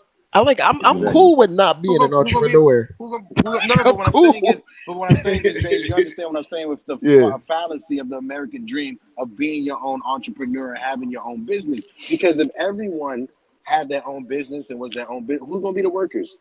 They think they don't have to answer to no one because they run their own business. Lo and behold, when you run your own business, you got to answer to about 70 different people to get what you want. Your customers are your boss. You know what I'm saying? People fail to realize the customer is the boss. You got to be able to be a people person to be an entrepreneur. All day, every day. Word. Yeah. Not everybody, and then also too, not everybody has the means to get to that level, right? If you look at homie from Amazon, right? That Jeff Bezos, he started out with millions to fund his book company. His mom was one of the members of the board of directors for IBM, and she had one of her business partners fund Amazon at his startup level. You know, look at Elon Musk. He comes from a family that made their money off of emerald mines in Africa, right? So that's the buffer. That's the buffer. That's the buffer. That myth of the billionaire, self-made billionaire, it's rags to riches. Garbage. It's non-existent. Because even when you look at Michael Jordan, for instance, right? He came from a family that was middle class, living in the suburbs. He didn't come from the Jets. He didn't come from the projects, anything like that. He had the time to go work on his skill as much as he can because his family had the resources to put him in a position, to put him in certain programs to strive. I mean, to be absolutely honest, if you're looking at the landscape of the NBA right now, there aren't those Stephon Marbury, Ron Artest stories anymore. Nah. Like just look around the league. Yeah, it's few and far between, man. Few and far between. How much money is it to put your kid in an AAU program? Everybody that's coming into the NBA now, these are all kids that they come from AAU programs and their parents had the money. Not everybody was like LeBron James growing up, living in Section 8 and living in different domestic violence shelters like he was as a kid. A lot of these dudes come from parents that played high-level D1 programs. Even if it wasn't in basketball, they were like D1 athletes in football. It was something. I mean, hell, down south, man, the overweight first graders get scholarships, man. You're over it. Yeah, you ain't even lying, bro. You ain't never lying. That's some real to real. Maybe like look at Big Pookie out there, man. Big Pookie on that line. Big Pookie, 8 years old, taking down 13-year-olds and stuff. Exactly, oh yeah, Big Pookie is something else. So you got somebody that's funding Big Pookie, and then everybody just keep building up Big Pookie as he goes. You saw what happened with that movie that came out, The Blind Side. O'Hare. Yeah, that was crazy, man. That was crazy, man. And that's just the drop of the barrel. There's so many of those stories that are out there that is just not told. Oh, many more so coming. Many boosters that take advantage. That's why they didn't want these kids to be able to get paid in college. It's all about money at the end of the day. Yeah, facts. I mean, well, look at the O'Bannon. Remember the O'Bannons when they played ball? The O'Bannons. The whole reason NIL exists is because of them. Facts. Right now. Facts. So that's a fact. And I want to get back to the point you made about Jeff Bezos and like basically even Steve Jobs and all these people. For all of those stories, there are so many companies that have been like funded from startup levels that just failed and you just never heard about them. Yeah, because they had the means by those companies that made it. Yeah, and they all failed, but you don't hear about the failures. You just hear about the lightning that struck. Yeah, you don't get the lessons learned. The one in the billion, and then people just focus in and hone in on that one thing, trying to strive. Now, to be absolutely honest, there have been some successes aiming that high, trying to copy someone else's blueprint. But there's nothing wrong with being the common man. Like, I don't understand where people get off thinking like making $80,000 and you work for someone. Why would you just want to make that? And it's just like, bro, somebody got to work for somebody. Yeah, somebody got to do it. Somebody got to work for somebody. Yeah, but you know what's funny? But you know what's Mm-hmm. funny, Dre, is when you put it like that, the person that's saying, well, why would you want to just make that? They barely got 2 pennies to rub together. But they think that 2 pennies is going to turn into 2 billion. Just with their mentality and not the work. You gotta be it. You gotta think it. You gotta be it. You gotta think it. You gotta feel it in your heart and whatnot. Somebody gotta bite the sandwich, man. At the end of the day, you know what I mean. And to be absolutely honest, if you're making that much money, there inherently you've done a lot of evil things to acquire that level of wealth. Yeah, you had to go through it. It's not like it's gonna be a walk in the park. People don't understand that you got to put in the work to get to those spots, man.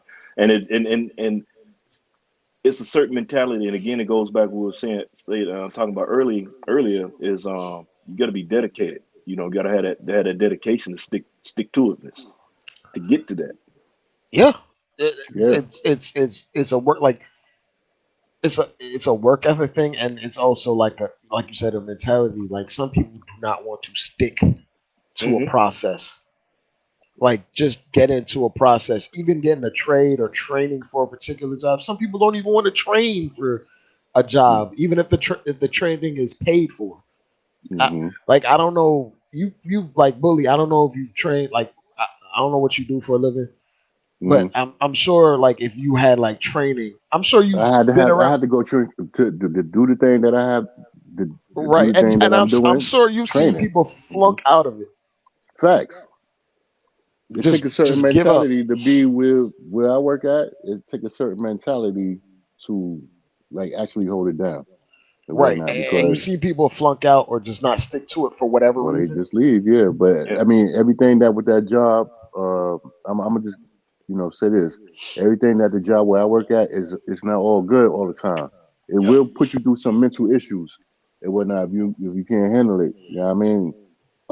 I've been at the job 15 years, man. Sometimes, you know, It's a blessing in itself, dog, to be able to stick because some yeah, people can't even do that. 15 years. Like I Yeah, said, man. you know. Word. Um, And I'm gonna put it out there on the net, but I'll talk behind the scenes about it. But if you ain't mentally strong and don't know, you gotta come home to it. You know what I'm saying? You gotta bring it home and then you gotta bring it back to the job. You yeah. dig? In certain instances, it'll make you say, you know what, I'm signing out, I'm going home. I gotta say it. Sometimes you gotta say, yo, I'm going home, man. It's just too much for the There's a you know what balance I for mean? sure. There's a balance Right. hmm because you, Any job, bro. Any yeah, job, Why yeah. you think It's them just like postal workers, was shooting up dudes back in the 80s and 90s? Going postal. That's why they say going postal. It wasn't because them postal workers was in there. They was murdering things. You know what I mean? Because they wasn't getting proper money. They wasn't getting treated correctly as people or individuals and stuff like that. So that's what the phrase "going yeah. postal" come from. I mean, I take my hat off to anybody, and I got a homeboy that worked the post office, and I got a cat that works where I'm at. Works, he left the post office to come where I'm at. hmm Um, and the stuff they deal with, because you out there, you dealing with the elements, you hmm dealing with you dealing with livestock. What I mean is some people don't take care of the animals. They got animals running around, hmm dogs, whatever. And then you got to deal with the other animal, man, The people. man, word, the manimal. Yeah, you got to deal with that. hmm My homeboy was telling me stuff that he was dealing with. And he used to call me when he was doing his delivery, and I have him, he have his earpiece in, and I used to hear some of the interactions he would have with people, and it'd be wild. They coming at him because of something else. I'm just delivering it. I'm the messenger. I'm not in charge of this. I'm the right. messenger, partner. So it's wild in itself, man. It's hmm crazy on how a lot of this stuff goes. No doubt. And like I say, everybody want to be a boss, but when you get in charge of something, man, not everybody's built Facts. to be a manager. Yeah, they Yep. don't have the mentality for it. Yeah. And then Like too, when you're a manager, bro, that's like 5 different jobs rolled into one. Within itself, yeah, within Salute, itself. Corey. Word. Salute, Corey. There go my bro. What up? You miss grandma, boy? What the hell is that? I don't think he can talk right now, but yeah. Okay. No, I can talk. I can talk. Oh, I'm just okay. You Yeah, miss but grandma stole the show earlier, dude. You wasn't around. grandma. Hey, hold on. Back to that story. Wait, Christopher Wallace beat you up? The actual Christopher? No. Oh, No, no, no, no. Me and him, we was no, no, no, oh, no. okay. Me and him, we was fighting. I mean, Oh, me and him wasn't fighting, but we was fighting some other dudes. got you. They Because were if not. all right, because We okay, was. what's your because like finger? I think he just dipped out for a second, but Yeah, yeah. yeah, bully it because bully if it was the way I thought it was, Hey, look, Biggie would never be in my top five if we fought. No, no, no, no, no, no, no, no, no, no, no, no, no, no. I wouldn't have that man. I wouldn't have that man Avatar on my joint if that was the case, bro. I mean, rest in peace to my homeboy, man. And I don't like to put it out there like that because when you start dropping names and stuff like that, people be like, people just try to throw salt on you and like right, exactly. So I never said it, but Grandma put it out there, so I had to acknowledge it. It wasn't that me and Chris used to go across the street from the school from me, and I used to be in junior high 113, and we were just chilling, we was talking, and then it was the last day of school, and that's what you call the jump out. It wasn't everybody try to go to everybody's school and beat people up at the school. And I happen to be, I'm trying to hold. I'm in eighth grade, my nigga. Like, I mean, I hate to. I gotta stop using that you too. good, bro. This is what the channel is for, I bro. know Don't vibes and censor things. I yourself. know vibes and stuff. I got it. But at the end of the day, like me and homeboy, we was talking. Rest in peace to Cheek. You know what I'm saying? He just passed away too. It wasn't Cheek DeVeco. It was not. And we was on the corner of Lafayette and Adelphi. I mean Waverly and whatnot. No, Adelphi. Excuse me, Adelphi and whatnot. And dudes came from some other school. I think it was 256 or 258, something like that. And then we was duffing, we was fighting. But then that's the old school word, duffing. Yeah, we was duffing, and we was fighting and whatnot. And no, PS9, yeah, PS9, bruh, PS9. And we was fighting and whatnot. He was doing his thing, I was doing my thing. But man, once they got finished, ravaging everybody else, man, I got 6 dudes on me. What am I supposed to do, man? I'm fighting everybody, dude. I had to do what I had to do. But I don't never put that story out there like that, you know what I mean? And stuff like that. But Grandma definitely made it an issue to put it today. That's what Love grandmas Grandma. do, man. Yeah, all right, man. Boy, don't let me tell her when you got knocked out fighting with Christopher. It wasn't. I said Christopher. She didn't even say his name. She said Chris. It wasn't. Yeah, Biggie, man. Rest in peace to my homeboy, man. For real. Word. Rest in peace. But rest in peace, homeboy. I was about the conversation that Freezy had about gentrification. I saw a video the other day where a white dude was like, move to the Bronx. I'm just like, yo, don't gentrify the Bronx. That's like the last place that's over. not even gentrified. He's like that in River. Yeah, it was like that's they were like, oh, you can get I've had my best haircuts in my life were in the Bronx, and rent is cheap, food is cheaper. And he's like on TikTok about it. Let me find out you just worried about the haircut. Go ahead. Hey, look, man. I'm not trying to spend $40 for a cut, man. Yeah, man. I mean, we already at the $40 threshold. After COVID, everything went up, man. Facts. I had to figure out how to line myself up between haircuts because they got so expensive. Yeah. I'm about to cut my hair after I get off this live. How you think I feel? How you think I got no hair, bro? You all right? What you talking about, man? You know how hard it is to line up this baldy?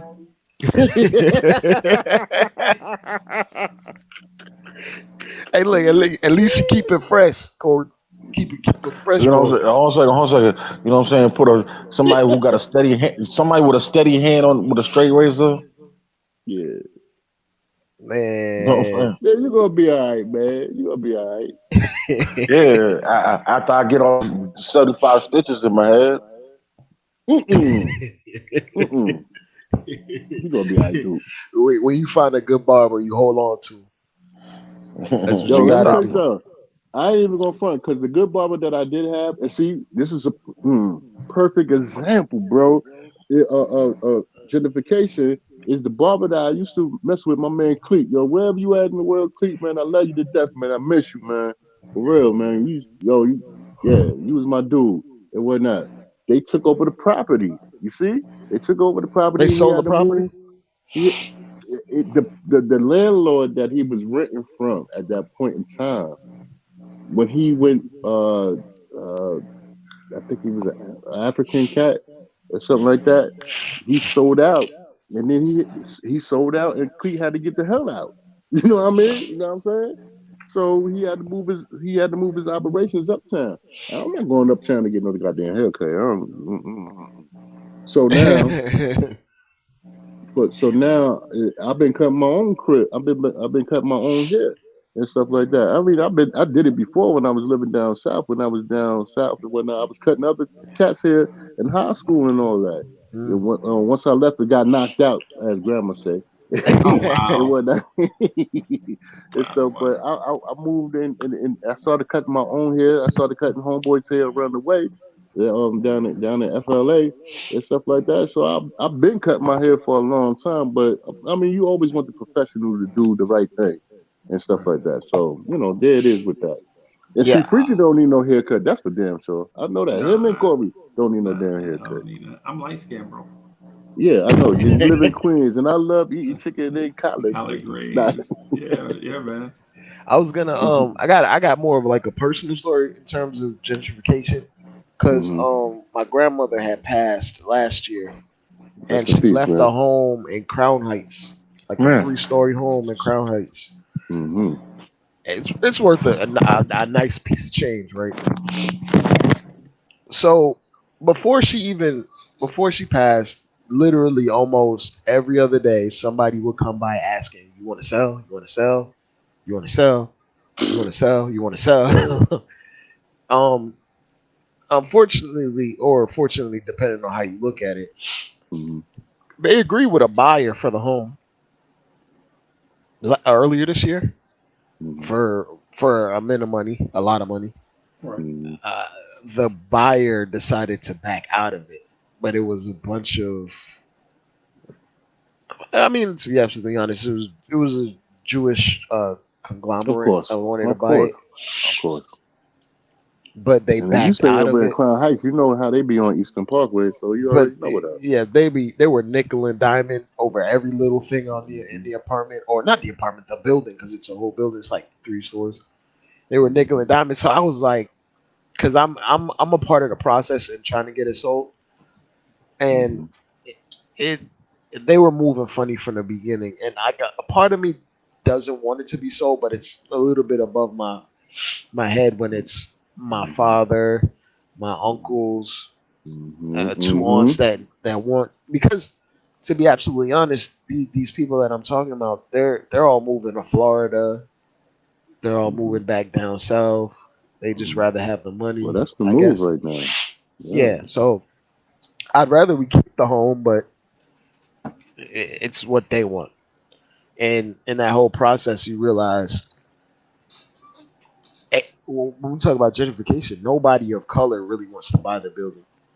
It's Facts. it's always Jewish people Facts. or It's white always people that up. are coming in Yep. And the trying Chinese to, is coming in and hard. it's in a nice prime location. It's literally a 3-story house next to a precinct. Whoa! I know. I think I know what you talk about, bro. Yeah, And you better be next to there. Yeah, I know. I mean, I'm not gonna and I pinpoint. mean, if you know what I'm talking about, it's a home next to a Jewish school. Mm-hmm. Mm-hmm. Mm-hmm. Mm-hmm. Yeah, and it's right I know what next you're to a talking about, precinct. Dre. I know what But you're talking yeah, about. I like know what you're talking about. Mm-hmm. they've been trying to buy out that home for 5 years, and then when we actually agree to a price that was of market value, Can I they just try say to this one nickel they try word? to nickel and dime you out of every little thing, and Mhm. then when it comes to actually buying, they back out, which is Can I? kind of Can funny. I? I just wasted about like 6 months of time in Mhm, that mhm. process. But Can I yeah, go just ahead, say, Willie. maybe mahogany or president? Say that again. Mahogany or president? Uh, I just do the two names out there. That's all. You ain't gotta say nothing. nah. Okay, cool, good, good, good, good, good. Okay, because boy, they've been over there active. Nah. Nah, Hmm. um but yeah, I don't know if you wanted to chime in on anything, Freezy. Nah, go ahead, bro. Nah, that's all I got. That's all I Well, got. okay, so I want to chime in on something. It's a school I lived across the street from. Uh, they used to have um, they used to have parties. It was a daycare, and it was a integral part of where I was living and whatnot. You know what I mean? And stuff like that. I gotta say where I was living because now that grandma got up on it, I gotta be easy with it. But oh, I gotta be easy. So they building all type of stuff around and on top and all everywhere, and it's crazy because if you start pinpointing on the people that's taking over the blocks and the people that's not looking like you, the little small hats, I call them small hats. They were not. They rocking. They it take you it got to take some a tremendous amount of uh, um, being yourself. Just chill. You got to be on some chill points because they make you want to whip their ass. It wasn't if I could say it like that. Pardon my Wow. language. Yeah, my man. It's like, yo, get greedy with it. Yeah, man. And I'm sorry if I don't want to offend nobody. I don't want to do none of that. But I'm living that life. You dig? I'm living in the life. I'm living in everything that everybody talking about on this internet and stuff like that. Sherrod Boulevard is right there. It wasn't Let that. me let me ask, but let me ask y'all this though. This is the thing. This is my takeaway from it, right? From all of it. I think we feel like ultimately we feel like we have lost control. Yes, I agree. Right? That's what we feel like. Like when I hear Dre speak but leave out the gaps, because he don't want to give away his personal information. Of course. Yeah. But when I hear that, I feel like Dre feels like he's in a situation that he can't control. Right? And others, even when grandma, listen, we love grandma, man. And she came on Man. and she set Bully straight. You know what I'm saying?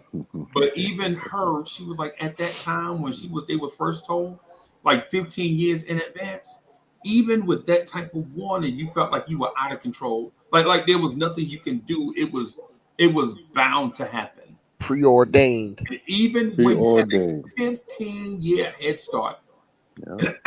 it felt like there was nothing you can do. Right? And so what I say, what I'm gonna say to all of y'all, there are things that we can do. That's right. It's a solution. There are things that we can do, man. For one, it starts with educating yourself, right? And not going to get no book, right? And not going to get in the book. I'm talking about the education of yourself, like learning yourself, knowing yourself, right? Right. I think somebody said, I think it was Alawaz that said it like 3 weeks ago. Having knowledge of yourself, right? Learning who you are, what you can deal with, and what you can't, right? And so once you do that, then you can come to that point of reckoning, like, okay, now that I know myself, right, right? Should I go out and get somebody to help me with my strengths and weaknesses, right? Because what I learned as somebody as like Bully likes to say, a man of a certain age. When I learned as a man of a certain age is that sometimes your strength can be your weakness, and you don't recognize it. And what it does, and what you wind up doing is digging a hole for yourself because you're confident that you can climb out of the hole. Yep. Right. It's one of like you ever seen a dude that can just drink himself to the point where you got to put him in the tub because you don't want him peeing on somebody else's furniture. Bully, you ever seen dudes that can drink? I mean, they can drink. Yeah, that's why I'm laughing.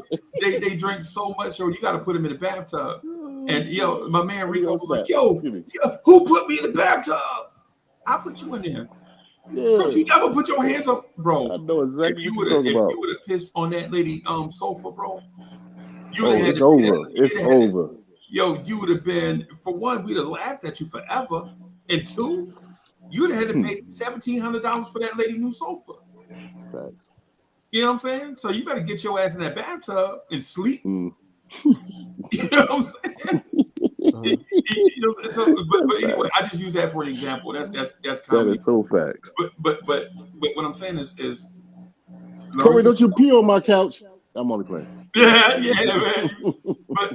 But what I'm saying is ultimately um um learn yourself, right? And then that way your strengths, you know how far to take your strengths, right? You know what your limits are. And then your weaknesses, you build up your weaknesses over time because your weaknesses are not going to be built up overnight, right? Like say for instance, I have weaknesses like I hate sharing this microphone, right? I'd be wanting to talk 3 hours straight, back to back, no breaks, not share it.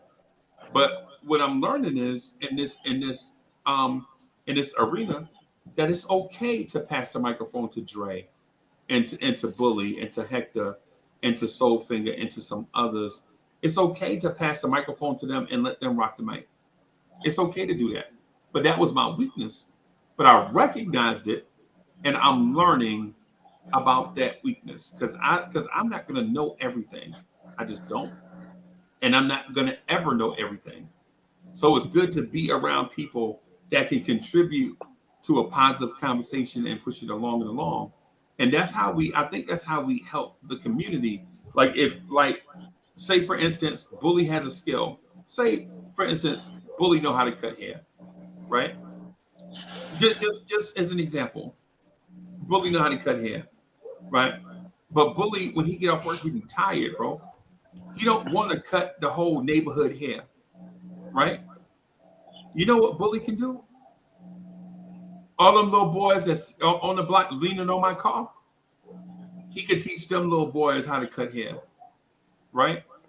Oh, that's all he just in one spot. He just showing everybody how to cut. Now, in that setting, they won't become licensed barbers, but it might motivate some of them to become licensed barbers, and then it'll be some that won't get licensed, but they'll just be cutting their kids' hair. You know what I'm saying? And they learned it from Bully taking out a little bit of time in his day and showing the kids how to cut hair. That's There's how you a get back to your community. mm-hmm. There's a song that I taught my son before he went off to college and whatnot. There's a song by Bumpy Knuckles, aka Freddie Fox, called "Teach the Children." Right. It's a deep song. It's a real deep song, and my son, that's his ringtone when I call him up as a pops. I mean, well, I am his daddy, but Right. Right. Right. when I call him, that's his ringtone for me. Right. And I always admire that. Like I really always admire that and whatnot. Because I used to cut my son hair as a shorty and Right. whatnot. And well, when he was a shorty anyway, I just cut my son hair, and he learned to cut his own hair. Like I said, after this live, I'm about to go in there and cut my own hair and stuff like that because there's no more black barbers around. But what you're saying is really, really deep and it's dope and stuff like that. And we each one teach one, man. Why equal self all the time and Right. stuff. It don't make a difference about the religion or the culture or whatever, man. We got to teach each other to be one. I Right. don't care where you from, man. You see how they doing us, man. We got to do us. Right. Right. It don't let them do us. Right. Like Word. it say if you Dre, right? If you Dre, right, and your talent is oratory, right? So we all acknowledge that Dre's superpower is he's a great orator, Yes, he right? is.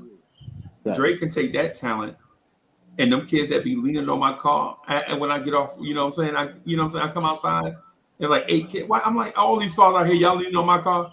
So Dre can take them and teach them in a cipher how to be an orator. And before you know it, they are improving in school, they read and getting better. Some of them might start like their own little podcast or whatever, so they can make little pocket change, things like that. But like Dre teaching oratory to kids that's 7, 8 years old that's willing to listen. You know what I'm saying? And an 8-year-old bringing say $600 a month from YouTube into his household. You know what that's teaching him, bro? Entrepreneurship. Take Mm. your talents Yep. Mm-hmm. and turn it into something that because at 8 you can't be certain things because you 8, but you continue to hone your skills over time. Then you go to school Mm-hmm. for media, and then before you know it, you might not be a podcaster, but you might wind up being the weatherman, right? Public speaking and all that stuff, right? And that's from Dre spending like an hour a week just talking to kids, teaching them little things, or whatever. Those are the things I think we have lost in our community. Cause now, bro, I ain't gonna lie to you, now, bro. Last year it's 2023, right? Last year, Lee, I ain't gonna lie, Lee. This it's funny and it's sad at the same time. I cussed this dude out, right? And the reason why I cussed him out, we pull into a gas station, me and Mo. You know, I got a whip. I got a whip that I love, right? So it's a, big boy Beamer, white on white. You know what I'm saying? Bully, I like the white on white, right? That's a down. That's a Is it down. white or is it cream? Nah, it's white on white, bro. White on white. White on white. White on white. White on white, Oh, bro. man. Yeah, so I mean, it's fly, big monster BMW grill. You know what I'm saying? I mean, we love the whip, right? I mean, it ain't Marcy, right? It ain't Marcy, but Marcy. So I got Marcy too. Marcy is a little bit older. Marcy is a 2020. So I got a big boy, right? 2022. We got him. You got to ride big, Freezy. Yeah, what a big man gonna be in a little car for? Man. The only reason why I got it is because the dude at King Cadillac played me on the Escalades, right? I always wanted so the Escalade cost more at their place than a BMW. I do like how the new Escalade bodies look. Man, them joints is dope, bro. I always wanted one, and I'll probably get an Escalade sooner. But anyway, the point I'm getting at is we pulling into this big gas station, one of them big national gas stations. They got the McDonald's on the inside, and they got like 5,000 gas pumps, and it's well lit, and they got a Wendy's on the other side. You can go get your little. And so I'm pulling through, and I see this dude. So Bully, how tall are you? How tall are you, bro? I'm 6'1", dark and lovely, homeboy. So imagine a dude about 6'3", dark and lovely, right? Oh. Whatever, right? Pause, right? He out there stomping like a little boy. He out there having a tantrum like a little boy, right? So I'm like, and I see his girl or a lady bent over at the car, changing the tire. I see her cranking the thing, trying to take the thing off the. So I get out the car. I'm fresh, me, white on white, right? White on white. Like $1 billion bucks. Yeah. Driving in your caddy, you can be my big daddy. But anyway, I get out. I'm like, yo, what the Bully, I'm a trip, bro. I know this. I can't help it. I'm like, man, what the fuck? What the hell wrong with you? Yeah, something wrong. There's somebody's son out here having a tantrum at the gas station. Something wrong. Like, man, I'll be trying to change that tire for like an hour. Y'all can't change the tire. Yeah, shorty come. No, his girl was already in the car. She bent down. She got her nails done, her toes done. She just down there just taking the lugs off, bro. Just taking. That's what I'm saying. Like that. Yeah. And I'm like, hey, boss, you can't change a tire. He like, no, I can't change no tire. Why everybody think a man should be able to change a tire? Whoa! I got right back in the whip, and I pulled up and got me some gas. I got me and Miss Smoker some snacks. You know what I'm saying? Yo, shout out to the sour gummy worms. Y'all ever had the sour gummy worms? Yeah. So we go get the snack, whatever. I ain't trying to get that messy, of course. It's white out, right? You know what I'm saying? I got white on white, man. You know what I'm saying? Got me. Yeah, hey, Bully, guess what kind of shoes I had on too? Some wallabies? No, the white on white old school felines. Yeah, so I had the white on white felines, right? You know what I'm saying? Stripe on the side, white out. Those are classics, dude. Those are classics, man. But bro, like some of these, what I'm getting at though is that man grew up in a community where no other man taught him how to change a tire. That's a shame. That's a shame. Right? That's Dre generation because he looked like he might have been around Dre age. Dre might be a little bit older than this dude, maybe. All right. I know Dre know how to change a tire. But He's I ain't gonna smart. ask him, bro. I ain't trying to put nobody on the spot. But what I'm saying is that dude was out there having a tantrum. I got out of the whip in a drizzling rain, almost like a real light summertime rain. You know what I'm saying? Real light summertime rain, right? Oh, you was doing the Orange Juice Jones. Okay, go ahead. Yeah, and I saw him and her, right? But Lee, this was a grown man, probably about 30 years old, that can't change a tire, and that woman that he was with was out there changing the tire. Don't that make you feel like less than a man? Like, don't that make you feel less than a man if your lady changing a tire and you know you supposed to be right there twisting that iron and whatnot? Like, is you serious, dude? Like, you let your lady do this? That's why. What kind of cornball are you?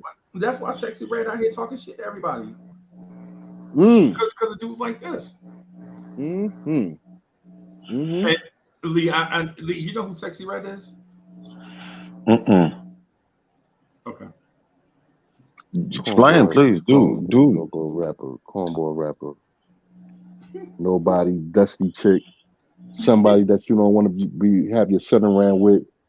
And she nasty, and she promoting hoarderism and stuff, man. And I tell my son told me the other day, Daddy, I don't listen to that crap. He like jazz, man. Man, look at here, man.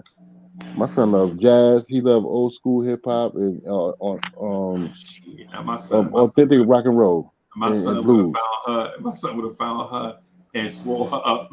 That's that. There you go. And I'd be like, son, why? I agree. Why, son? You know, but don't put no baby in that. You better not put no baby in that, boy. Can't help it, boy.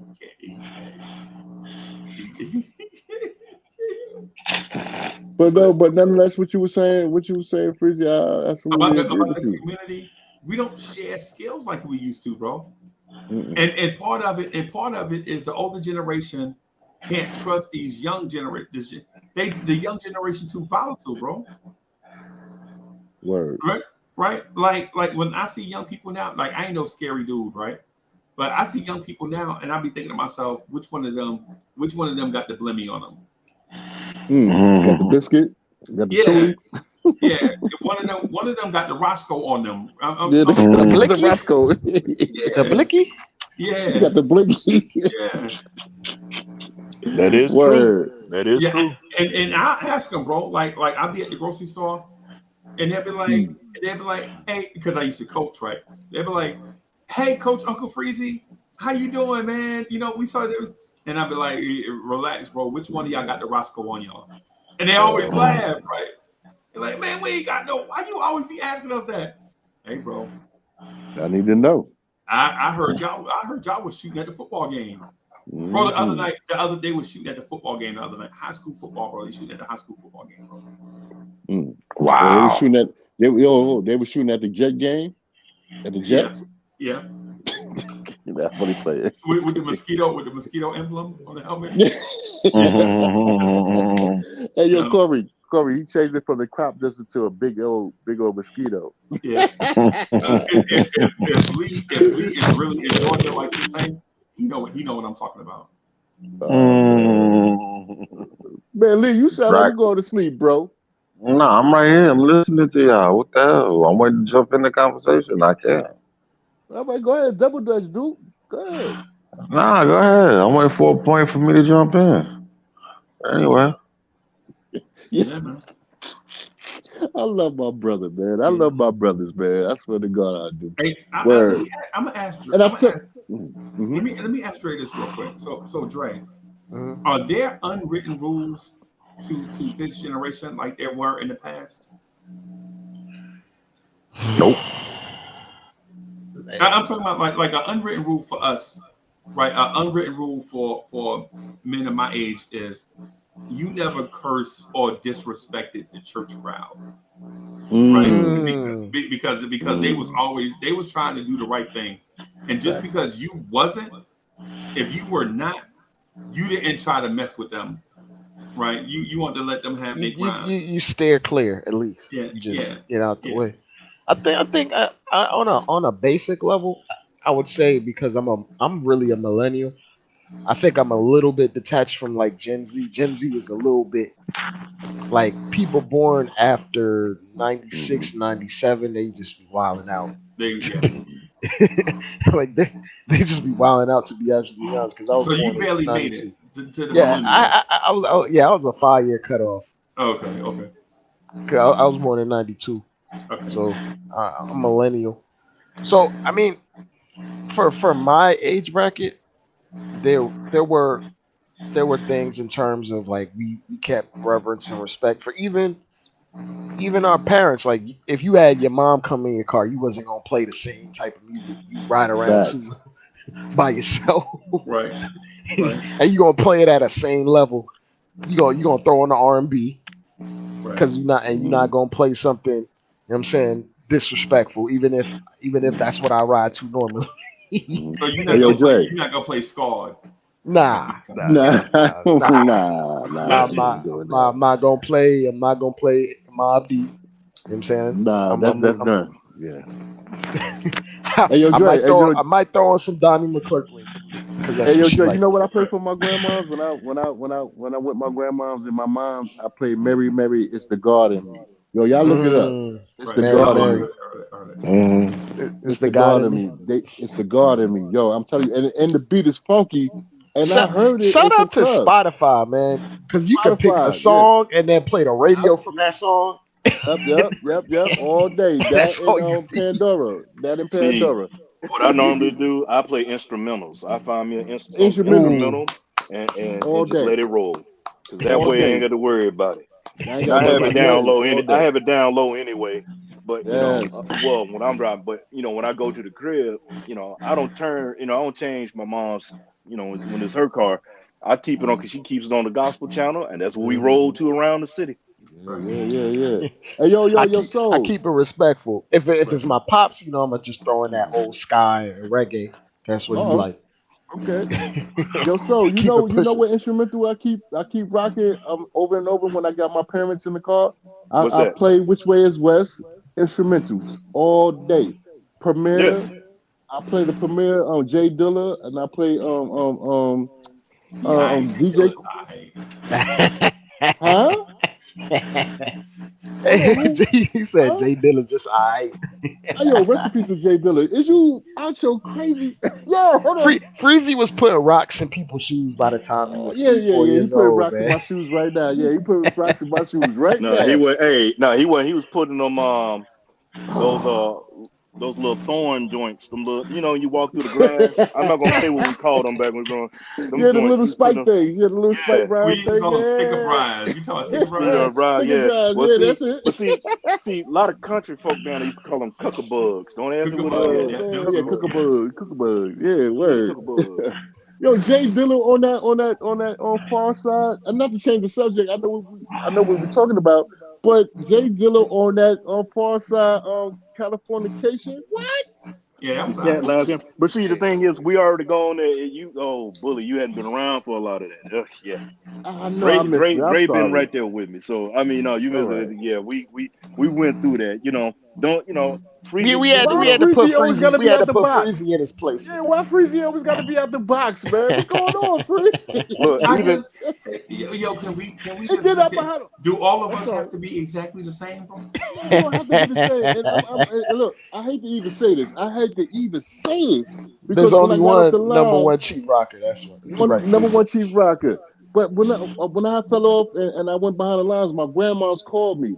It was not. And I hate to even say this. I swear I hate to even say this. Dre, she love you because you made great points on what Right. you was talking about when it came down to the situation that we were speaking on. We all do. But if for some reason she loved this bald headed dude right here with them glasses, Come on, I lady. love Freezy. I love Freezy. I said, Grandma, you can never come back on the show again. Not only did you show your ass, it was not. You done told about business that you ain't supposed to be talking about. And I understand you ain't saying about the Eastern Star because I understand, but how dare you tell me after everything that we done talked about on this Jogon channel, you love some Freezy. Whose side she on? Right. Freezy. Freezy. Freezy. Right. I said it. Freezy. Yeah. It's for No, ain't one. no yo, man. I'm up, man. Look at Not here, for for, boy. I'm for, about to for load one up. for Now, one I like putting nah, my grandma Trigger love Bugs y'all, man, for real. and Bully Timberlands, bro. Ah! You know Long what as I'm it ain't saying? in my 40 belows, we cool. 40 belows are the most overrated shoe ever, bro. Is you out your Wow. Man, yo, I'm not all leather wearing. from top to Yo, bottom? I ain't no Sherpa, bro. What the hell do I need boots coming all the way up my leg for, bro?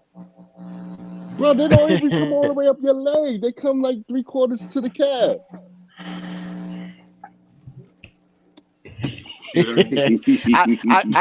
I keep it simple, man. I just get the regular 6-inch joint. I Pause. can't. Pause. Pause. Yeah, please, bro. Do we need to make a pause button, a pause Pause. animation? Pause. Yeah, if you got to get like a Dame Dash pause video where you just Oh man. Yeah. Pause. Pause. I'm gonna have to But get I a like run. my I'm gonna have to my get 40 Run DMC belows, to do man. it, bro. Oh, you remember that song about Run DMC? Pause. Yes. Pause. Yo, rest in peace, Jam Master Jay, for real. Right. Hey, but this whole thing, I was asking Dre if there are unwritten rules to the millennials like there were to us. Like you remember, even when you were in your 30s, you couldn't cuss around your grandma. Remember Man, that? still don't do, man. Look, man, I Yeah, still don't word. consider. You know, I had to Yeah, check yeah. I had to check my, my middle girl, she'll say something, so sorry, Dad, sorry. I understand. You know, it depends on what word it is, because we do have a family word that it was actually one of the first words they said, which is shit. All my kids have said shit. That was their first word. Yeah. One of the first words. It's one of them things. Because they hear it so much. Yeah, and it's a word with me because and I told you about my cousin before, right, Freeze? He was a deacon in the church, and he was No, singing. you didn't tell me about this one. So I had a cousin. We were in church, and my cousin was a deacon. And you know how to get ready to lead the hymn and everything. So he got to singing the hymn, but he got 2 different hymns mixed up. Right. And in the middle of singing it, he like, oh shit, that ain't, y'all know that it wasn't right. Oh shit, man, and it went right, and then go back and sing what it was, what was the whole thing. He said that in church. So, so Oh, that is crazy.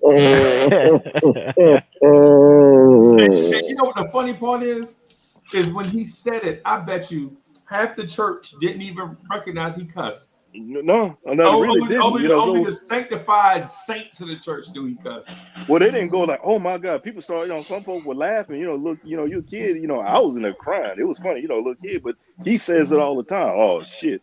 We went down to the old down there fishing, and caught me some of them perks and some of them brims. They were out there biting. Shit, I didn't think I had enough room. That's the Right. way he talked. You Right. know what I'm saying? Right. They just tuned that out mentally. They didn't even hear it. It just went. It's Yo. like he said, it was like this. Just to get back on topic, he says it like most young cats like most cats like to say the N-word all the time. That's how he said. That was shit. Yeah. Yo, I ain't gonna lie. I used to hear the N-word so much when I was little. I thought it was a pronoun. Yeah. Yeah. No lie, bro. No lie, because my people were from down south, and I'm not trying not to say it as much. I try not to say because I find it real like mad disrespectful to our people, right? But I used to hear, but that's after, excuse me, that's after Bless I you. Bless you matured. there.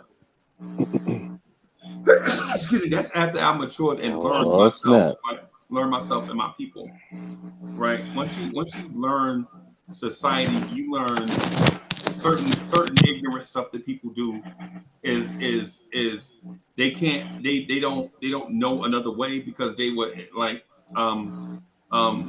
basically drowned in it, and then other people do it for shock value. Like you hear Yeah. people say the N word and they just say it just to shock somebody, like, oh man, N word this. And you like, yeah, that dude been wanting to say. He been wanting to say that N word for like 8 minutes. He finally found the spot. He found his opportunity. It's like when little kids first figure out how to curse. Yeah. And they just let it go. They just let it. Or like when little kids when they figure out how to curse away from their parents. Right. Like you see them at the park and they be like 7, 8 years old, just letting it rip. Yeah, I think that was all of us at some point. That was me. That's when I got the name Uncle Freezy. Cuss like a sailor. Yeah, cuss like a sailor. But I wouldn't dare do that around my parents. I knew oh no, I'm scared of my people. I'm still scared of my mama. I was about to get the number sandwich a couple of weeks ago before I left her. Whatnot, because I was talking out of term and whatnot, and she was about to put the smack down. I think she was about to rock bottom me. Hey, she's about to hit you with them thunder cookies, huh? I think I'm like the last generation of black that knows what that Royal Dance blue container is for. Oh yeah. I don't think Gen Z even knows what that is. With them dry ass cookies in them. Dry ass cookies in them, then that Some of them Danish cookies. Yeah, them dry cookies and they never actually got used for what his initial purpose was for. They put like everything in that tin. Your sewing kit in there. Yeah, nuts, bolts. Yeah, nuts, bolts, hammer, whatever. So figure this is one right here. The good writing ink pen go in there. Oh yeah, oh yeah. Do you remember that? The good. No, give me the good writing pen. You know where? Get the blue tin. Which blue tin? You got 4 over here. The one with the dent on the left. Yeah. Right. You don't remember when your parents used to tell you go turn the TV and they call you from all the way out the room, and the Zenith the black and white is on the floor. They could tell you to turn the channel from channel 2 to channel 9. Man, are you serious? And you sit right there. You sit right there. You sit right there. Yeah. And go get me a Budweiser out the refrigerator. Yeah, my mom go crack that. Hit me with that one. You want me to go get you a beer? I got you, bro. I trust me, pops. I got you. Here's another thing. No, hold up. Get the lighter out the bathroom. Yeah. Get the lighter out the bathroom. Here's another one. People don't put plastic bag. People don't have that one big plastic bag that they put other plastic bags inside. Right. Yeah. People don't do that no more. Actually, yeah. We still do. Yeah, still I mean, but not Gen Z. Not Gen Z. Yeah, but we used to do that. We used to tie the bag on the door, like on the door, and just stuff it with plastic bags. You know exactly where to go to get you a plastic bag, bro. Yeah. Hey, Lee, you remember when we used to get the brown bags from Food Town so that we can make book covers? Remember book covers? Oh yes, sir. Yes, sir. Good one, yo, Freeze. Good one, dude. Yeah, man. Book covers, bro. It was an art, bro. Get the book cover and you put it over. We used to do it with newspaper. Yeah, newspaper. You get the brown paper bag or whatever, and then you set it up, and then you drawing all over because you gotta show your skills. Of course.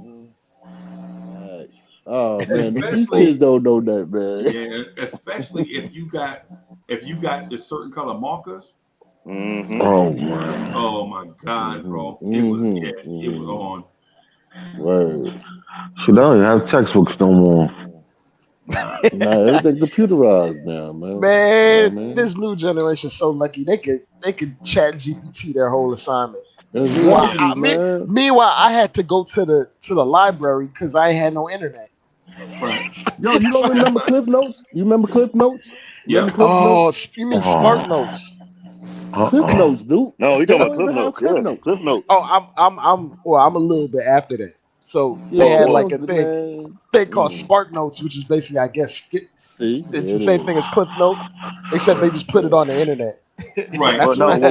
What about this one, fellas? Remember going to the library and how you had to learn how to use the library and use the table of contents because you had to go to the little box? Oh, you talking about the Dewey Decimal System? Yeah. Yeah, you had to learn the Dewey Decimal System, bro. Yo. I showed Facts. I showed my 18-year-old cousin an abacus, Oh man, and he didn't know what to do with that at all. What?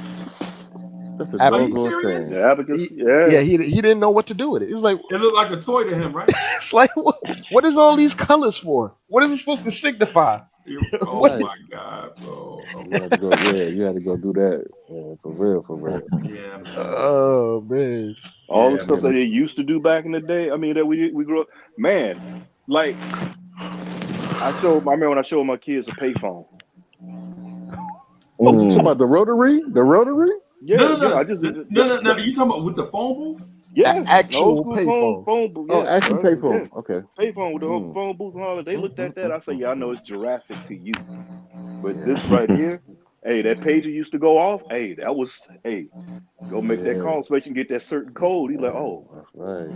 They They I got wouldn't that they think fine. wouldn't Clark Kent coming out of there. they wouldn't know what the SkyTech. hell they wouldn't know what the hell rollover minutes means. Right. Yeah, What you rolling over minutes? what's a People don't rollover even minute? talk on the phone that much. Yeah, To it even don't. roll over. People don't even talk on the phone. I gotta call you at 9 o'clock. You know what I'm Oh saying? Because I no. get the free minutes after 9. Yeah, after 9 o'clock. Right after 9 o'clock, yo. Chill, son. Yo, Yo, chill, that's baby girl. wild. I'll talk to you later, yo. Yo, the rotary phone when you had to. Rollover minutes, bro. But rollover minutes was the precursor of long distance. Y'all remember we used to call people long distance? Mm-hmm. I remember I Somebody talked. phone vibrating. Oh, it That's ain't me. bully. Oh yeah, but I was gonna say, you remember those AOL discs where it was like 1,500 minutes? Yep, I 500 remember. minutes. Yeah, I used to grab like 10 of them when I was at Walmart, bro. Let Oh it be like, take one, and I'd grab like 50 of them. You know what I'm saying? I used to have My bad. you'll have like 92 different AOL email addresses. And then you log on the internet, and then you realize the whole phone line cut off. And then Yeah. I had to make sure my mama didn't know that I was on the internet. But but then she realized I didn't get a phone call in like 8 hours. What is?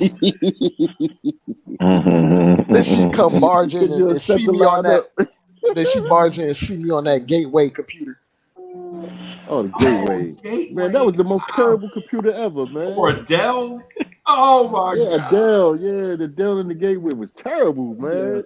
It was slow. The MBs was just crazy. Like you use up all your memory in about a month. It wasn't a man. Terrible, man. Terrible, man. I mean, when you look at it, Terrible. man, we came through. I mean, the shit that we we had. You know what I'm saying? That they don't have nowadays, and youngsters are like looking at us like I mean, which they should, because it's like, we talk about Jurassic. It's Jurassic to them. You talk about a rotary phone, they're like, a rotary what? Right. Yeah, rotary what? The idea of getting a phone call on a beeper would blow people. I see this phone call. I'm gonna call them back later on a landline when I get the chance. Right.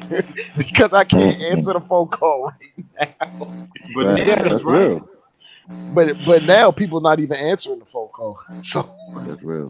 Nah, they're gonna text you back. Well, man, look, I was talking to my son. He's 13. I was having a little girlfriend or whatever. I was talking about the little girl. I said, so do you talk to him on the phone? Nah. Well, how you talk if you don't talk to him on the phone? How you talk? Yo, that's crazy. Emojis. Yeah. Oh man. I'm asking my daughter, because my daughter talk about it, little cat likes her, and I talk to him. I rap with my kids, and I keep it a buck. I told her, I said, hey, you 17, he's 17, and all like that. I said, I'm gonna just be honest with you. When I was in high school, I was just trying to get ass, man. Yeah, I just that's what a lot of these guys trying to do. That's what it. I mean, that's what it is. Yeah, so about getting that box. Yeah. I told her, and they're like, you told your daughter just like that? I said, yeah. I said, trying to get ass, trying to get some leg, whatever you want to say. Mm-hmm. But I kept it. Get your knees greased. Yeah. Look, you trying to get skis for the day, so it all is what it is. Oh, I didn't hear that in a long time. Ski. Oh Lord. I And think, yeah. Go oh, ahead, go ahead, Drake. Go ahead, go ahead. I was gonna say like this generation. I think it's after Gen Z is Gen Alpha. It's probably if there was a counter for skinned knees, it'd probably be the lowest time in human history for skinned knees. Like kids is not outside playing and scuffing up and getting cuts and bruises and like when you grew up and you were outside, you probably had a concussion and didn't even know it. Oh man, I had a few of them, I man. know I had a concussion. I got knocked out. Remember Grandma said it. Bro, you talking about playing? Look, you playing touch football, and then a lot of times cats are playing tackle in the street. Or you say, "No, I ain't playing tackle in the street. We ain't gonna play with touch in the street, tackle on the sideline. Sideline is the sidewalk. Yeah. And you blasting cats on the side, or you waiting for somebody to hit the spot the sidewalk. So you can blast them, or you tackling in the street. I mean, literally in the street on concrete, cats tackling, and you blasting cats in the cars. I mean, literally. Yeah, into cars for real. So, y'all remember? You remember this? You remember the first Christmas you got a Nerf football? Oh man, what? Man, look. I had a Nerf football with the whistle. It would go. Look, man, and then if you didn't, it depends on where you were. We used to call it every man for yourself. You get a piece of baseball, milk carton, in the city we call it free for all. Free for all. Free for all. Other places we used to call it smear the queer. No, just that ways. No, there was no such thing as politically correct. Correct. Yeah, no such thing as politically correct. Or they call it smear the queer, and you get that. You throw it up in the air, piece of paper or that milk carton or whatever, you ball it up and you let it hit, and you wait for somebody to grab it, and they have to run from one side, touch the fence on this side, and then you have to come back to the other side until somebody tackle you, and they tackle you, then you throw it up in the air, or they get it off the ground, and they got to keep doing that. These are the kind of things we used to do. Kids don't do that nowadays because it's the way it was. And then it wasn't. You come in the house as a kid, you come in the house smelling like a straight animal. Yeah. Streets. You smell like the streets, kid. Man, and your mama make you get straight there. Bro, take your ass in there. Yeah. See, with us, when at our age, like, so, and I'm gonna say this, and it's gonna sound terrible, right? But in the 70s, we didn't have a shower. All we had was a bathtub. Yeah, the bathtub. So we didn't have the spigot in the wall. You turn it on in the shower. We ain't have that, bro. I didn't have that until like 86 or something. Oh, 85. Whoa, no, let me rewind. We didn't have that until like 80. I remember like being 12 years old. So this might have been around like 80, right? And it's like, my mother was like, boy, you better go in there and take a bath. And my father was like, don't you be running up all that water sky high. You better take a shower. and I went in there and I took a shower like for the first time, like a man shower. Like I'm like 11, like take a man shower. Had it all steamy. Had it all steamy and stuff, bro. You know what I'm saying? And I take my shower and then afterward, I remember Kame? Mm-hmm. You remember how like all the ladies used to have all them the ebony, all that stuff on the counter in the bathroom. Man, I remember looking in the thing, man, and looking on my chin. I used to look on my chin every day for that one hair. That one little hair. That would show up, bro. I was begging that hair to show up, bro. I went like 2 years without that hair, bro. I looked for that one little whisker for like 2 years, bro. I'm sorry, no. And one day I did. He popped up. I popped up. And I was just doing like this, just feeling. And I was like, oh, wait a minute. And so here's the thing. So I have mixed texture hair, right? So my hair is like in most areas, it's Negroides africanus, right? And so for what people don't know, that means nappy. Right? Yeah, man, bob wire. Just say bob wire, bro. Wire, bro. Just say bob wire. Still wool. But still wool. Still wool. But like on my arms and stuff, on my arms and stuff, I had You got fine that good hairs. hair. Got that good hair on your arms. Yeah, and I'm like, yo, why? And I'm like, why, bro? Why all the light skinned people? I used to be so mad. Why all the light skinned people got good hair except me? Yeah. Right.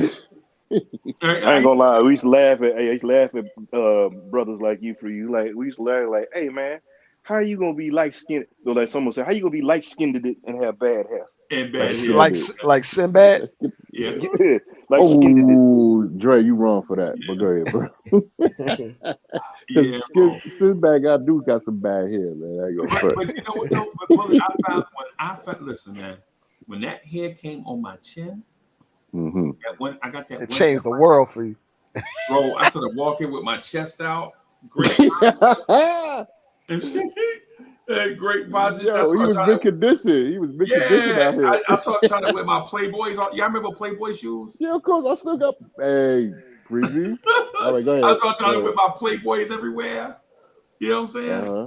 And this girl, and this girl on my block named Pia, I never forget. She looked like Tracy Spencer. Still to this day, she looked just like Tracy Spencer. Tracy Spencer. Tracy Oh, Spencer still look good. I was just looking at something with still her. look good. Yeah, still looking I seen good. some the other day. Her and Elder song that she Barge used and to sing. Shanice. Wait, I ain't trying to hijack your story. So She I ain't Love Me. That was the song. Love Me. Look it up, y'all. Dre, look it up. Tracy Spencer's just alright. Oh, don't get shot. Don't get hemmed up. Don't get stabbed, right? Don't get stabbed, right? Okay. Don't get hemmed up. Dre, look it up. Love Me by Tracy Spencer. Love Me. That was my favorite song, dude. And it's a dope video. But I'm sorry, Freezy. Go ahead. I'm sorry. But I got that hair on my chin, and I'll never forget. So Pia was, and her mama was, and Pia mama was. Oh my God, bro!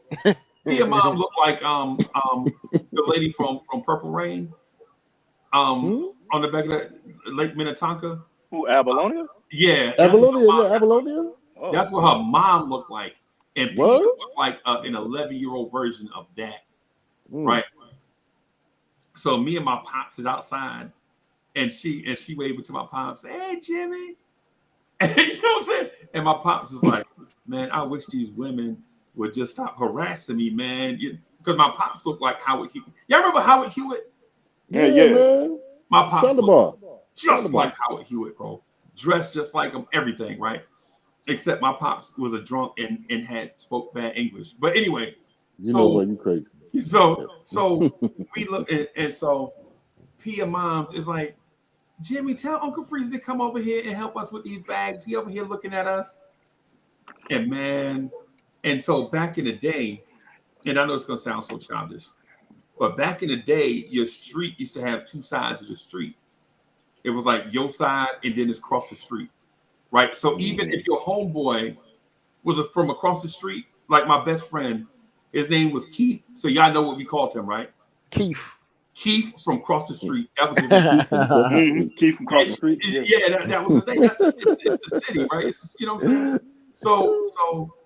saying? So you know, I go over and I never forget. I take the bags in there, and Pia like, come here, let me show you something. And I never forget. She grabbed my hand and she took me down into her room, bro. Here we go. Room, bro, her room was like angel white. And she had posters all over the wall, like Earth, Wind, and Fire and Kool and the Gang, and Good Function, and all this stuff. And her bed had you ever heard y'all know what a sleigh bed is? Hell yeah. You know how it got the big post at the end, and then it got like the little thing, it got like the little sheets you can hang on it, like the old Egyptian beds. So she had a canopy bed, right? And so Casablanca action. Yeah, she had this she slid this thing back, bro, and she had nothing but like teddy bears and unicorns and all that stuff. And then I showed her my horn. I didn't get that far, bro. I was just great. So she sat on the bed and then she showed me like her book. She's like, let me show you the books from school. Because she was going to a Catholic school. And of course, you know, Uncle Freezy got to go to PS15. You know what I'm saying? I'm going to a public school. She going to a Catholic school, right? So she showed me her books and stuff. And her mama was like, boy, if you don't get your ass out of here, all I asked you to do was bring the eggs in the house, and now you trying to. And With your old mannish self. Yeah, yeah, that's exactly what she said, bro. And then her mama come outside, and she like, Jimmy, your boy's so mannish. He's so ill-mannered. Yeah, I remember when people used to call you ill-mannered. Ill-mannered, yeah. She called me ill-mannered, bro. I was like, yo, what? And all of that, hey, bully, all of that from me having one whisker on my chin. See? There it is. You can't tell them nothing, bro. You can't tell them nothing. Oh man, there it is. Look, the dog bark in the background. He agrees. Yeah, he approves this message. Yeah.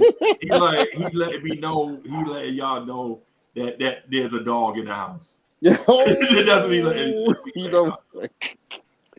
Yo, that was dope. That I ain't gonna front because I can kind of remember something like that on some really real. Yeah. But it went with the daughter, it went with the mama. But anyway, I'm gonna leave that for another note. See, that's why, hey, bully. Yeah, I was young, bro. I was young, bro. That age I'm talking about is like if you ever saw that movie The Wood? Yeah. I was like that age, like not the high school age. I'm talking about young. You're young when you think you're doing. They were they were hunching. Yeah, hunching. Yo, hunching. I ain't hear that in a long time. Hunching is an old word, man. Yeah, I know hunching is an old word, but I haven't heard it in a long time. That's up in hanky panky territory. Yeah. Put the hump in your back, boy. They were around on the back of the house hunching. Your soul. They were under they went under the house to hunt. They was up under the house. Yeah, they by the hunching is only used in the context of like it's something you're not supposed to be doing. Yeah. Yo, I can remember. I hope my grandma's ain't listening. She better have her behind the sleep. But I can tell you this down. I had left. Everybody get a 2-piece. She gonna hit you with that feet work. She gonna. Bully, don't get them paws put on you, bro. Don't get them we don't want to hear about it. We don't want to hear about it, bully. No. Don't get hammed up, bro. Hey, bully, we don't want to. Hey, you be on camera doing the 718 boys, and you up there looking like Martin after he had that haggler fight. the get hit man. Oh no. Yeah, man. No. But I'm just gonna say this real quick story, real quick. I remember when I was a little shorty, and this is on my father's side and my mama's side, where I'm down in Alabama and whatnot. And I went down to Alabama and whatnot, and I went to go chill for a second. I was like about 11, 12 years old. Right. And one of my uncle's ex-wife, she still was cool with the fams, and she used to come around and whatnot, you know what I'm saying? And anybody that know anything about Alabama, about the gump, about Montgomery and whatnot, and summer and all that, they know the women down there don't need no BBLs, bro. They country fed. They country fed, cornbread fed, country fed. And I know I was out there, man, playing basketball and doing my little shorty things. And man, everybody, I was drinking me some more of that corn liquor and stuff like that. I got a little intoxicated and stuff like that. He said, hey, who gave this boy that liquor? Nobody answered. And when I said, I'm taking your ass home. And sure she did. She took me home. You dig? And I'm going to leave it at that. Hit you with the chain. Hit bully with the changing faces. Yeah. Oh, thank you, bro. Thank you, soul. You know what I'm talking about. You know what I'm talking about. Man. That best time of my life right there, boy. I ain't even lying. Mm-hmm. Yeah, man. Matter of fact, we need to get Grimes down there. Freezy. Nah, don't do it, bro. Why? Okay. That's why Grimes hate me, bro. Hey, yo, Freezy. Right, I'm for real. Grimes hate me, right? He don't hate you, man. He don't hate you. Nah, don't hate you. The street is Quentin Grimes hate me, bro. I mean, how many times you call him what was it? A ham sandwich? Yeah, ham sandwich. Not even a cheese, just a ham with ham sandwich. I don't mean to bring it up. I'm sorry. And then you get off. And then you get off. Say, yeah, I'm gonna go make me a Grimes on rye. Yeah, I'm gonna go to Aki and get order number 6. I'm going to the Aki and get a number 6. Who was that Kid Woody? Yo, where you at, boy? Nah, stop. Yeah, he gonna be waiting. He Grimes gonna be is cool. waiting for you in Charlotte, Freezer. I know. He ain't gonna be waiting for Freezer, man. He better get his ass out on that court and do what he's supposed to do and stop looking at You the better damn use internet. that as motivation. Exactly right. There you go. Right, use it as motivation, man. If you got somebody like that talking about you, then that means you're doing something wrong. Mm-hmm. Yeah, man. Yeah, don't be a ham sandwich. Be a royale with cheese. A royale with cheese. Royale you with talking about him being a number 1? You want him to be a number 1? You gotta have that mindset, at least the work ethic of it. He can't be on the big. He on the big menu. You know how they put the best 4 sandwiches on the big menu, and then all the other sandwiches on like this other menu. Yeah, you just see them with numbers on the side. So he can't. You saying he can't graduate to McRib? Oh no. You called him a McRib? So figure a dude, one of my employees called him one time. You know why, right? Why? Because the McRib was back. Oh. No, this is one of my homeboys, right? Like what it is you know how you work with your homeboys for like years, and then one of y'all get promoted or whatever. Mm-hmm. And celebration. McRibs for everybody. Yeah, and so one of y'all be like the boss. Like say if Dre like we all work together and Dre is the boss, right? And I gotta call out for something, right? I gotta call out for something. I ain't want to really tell him what it is, because you ain't really got to tell him. You just like, hey man, I'm not coming, right? Uh-huh. But I call in and tell Dre, I'm like, yo, Dre, man, I can't make it today because I got something going on at 10:30. I got to be there at 9:30. By the time I get out of there, it's gonna be like 3:15. All right. Right. And so he like, yo, I hope everything go all right, man. I'm saying a little something, whatever. And I'm like, and I'm just, just tell everybody that I'm out because the McRib is back. You know what I'm saying? And then keep everybody out your, what I'm saying?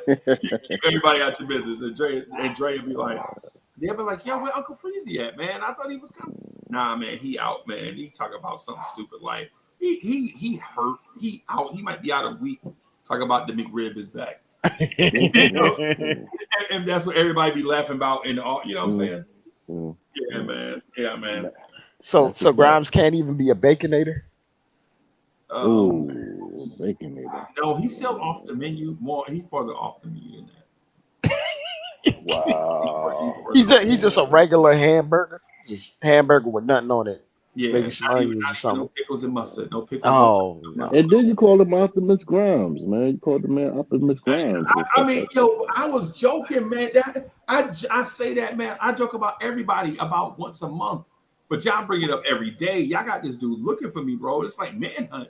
What's wrong with that man ain't gonna do nothing to you. Optimus Grime ain't half bad. He just transformed. Yeah, that's what I'm roll saying. Out. Transform, roll out, word. But transformer mean different things in different places, bro. Well, that oh yeah, depending on what you're talking about. Yeah, fact. That's a fact. That's a fact. Yeah. So depending on what you're talking about, transformer could be kind of disrespectful. Yeah. Next thing you know, you in a video with Notorious B.I.G.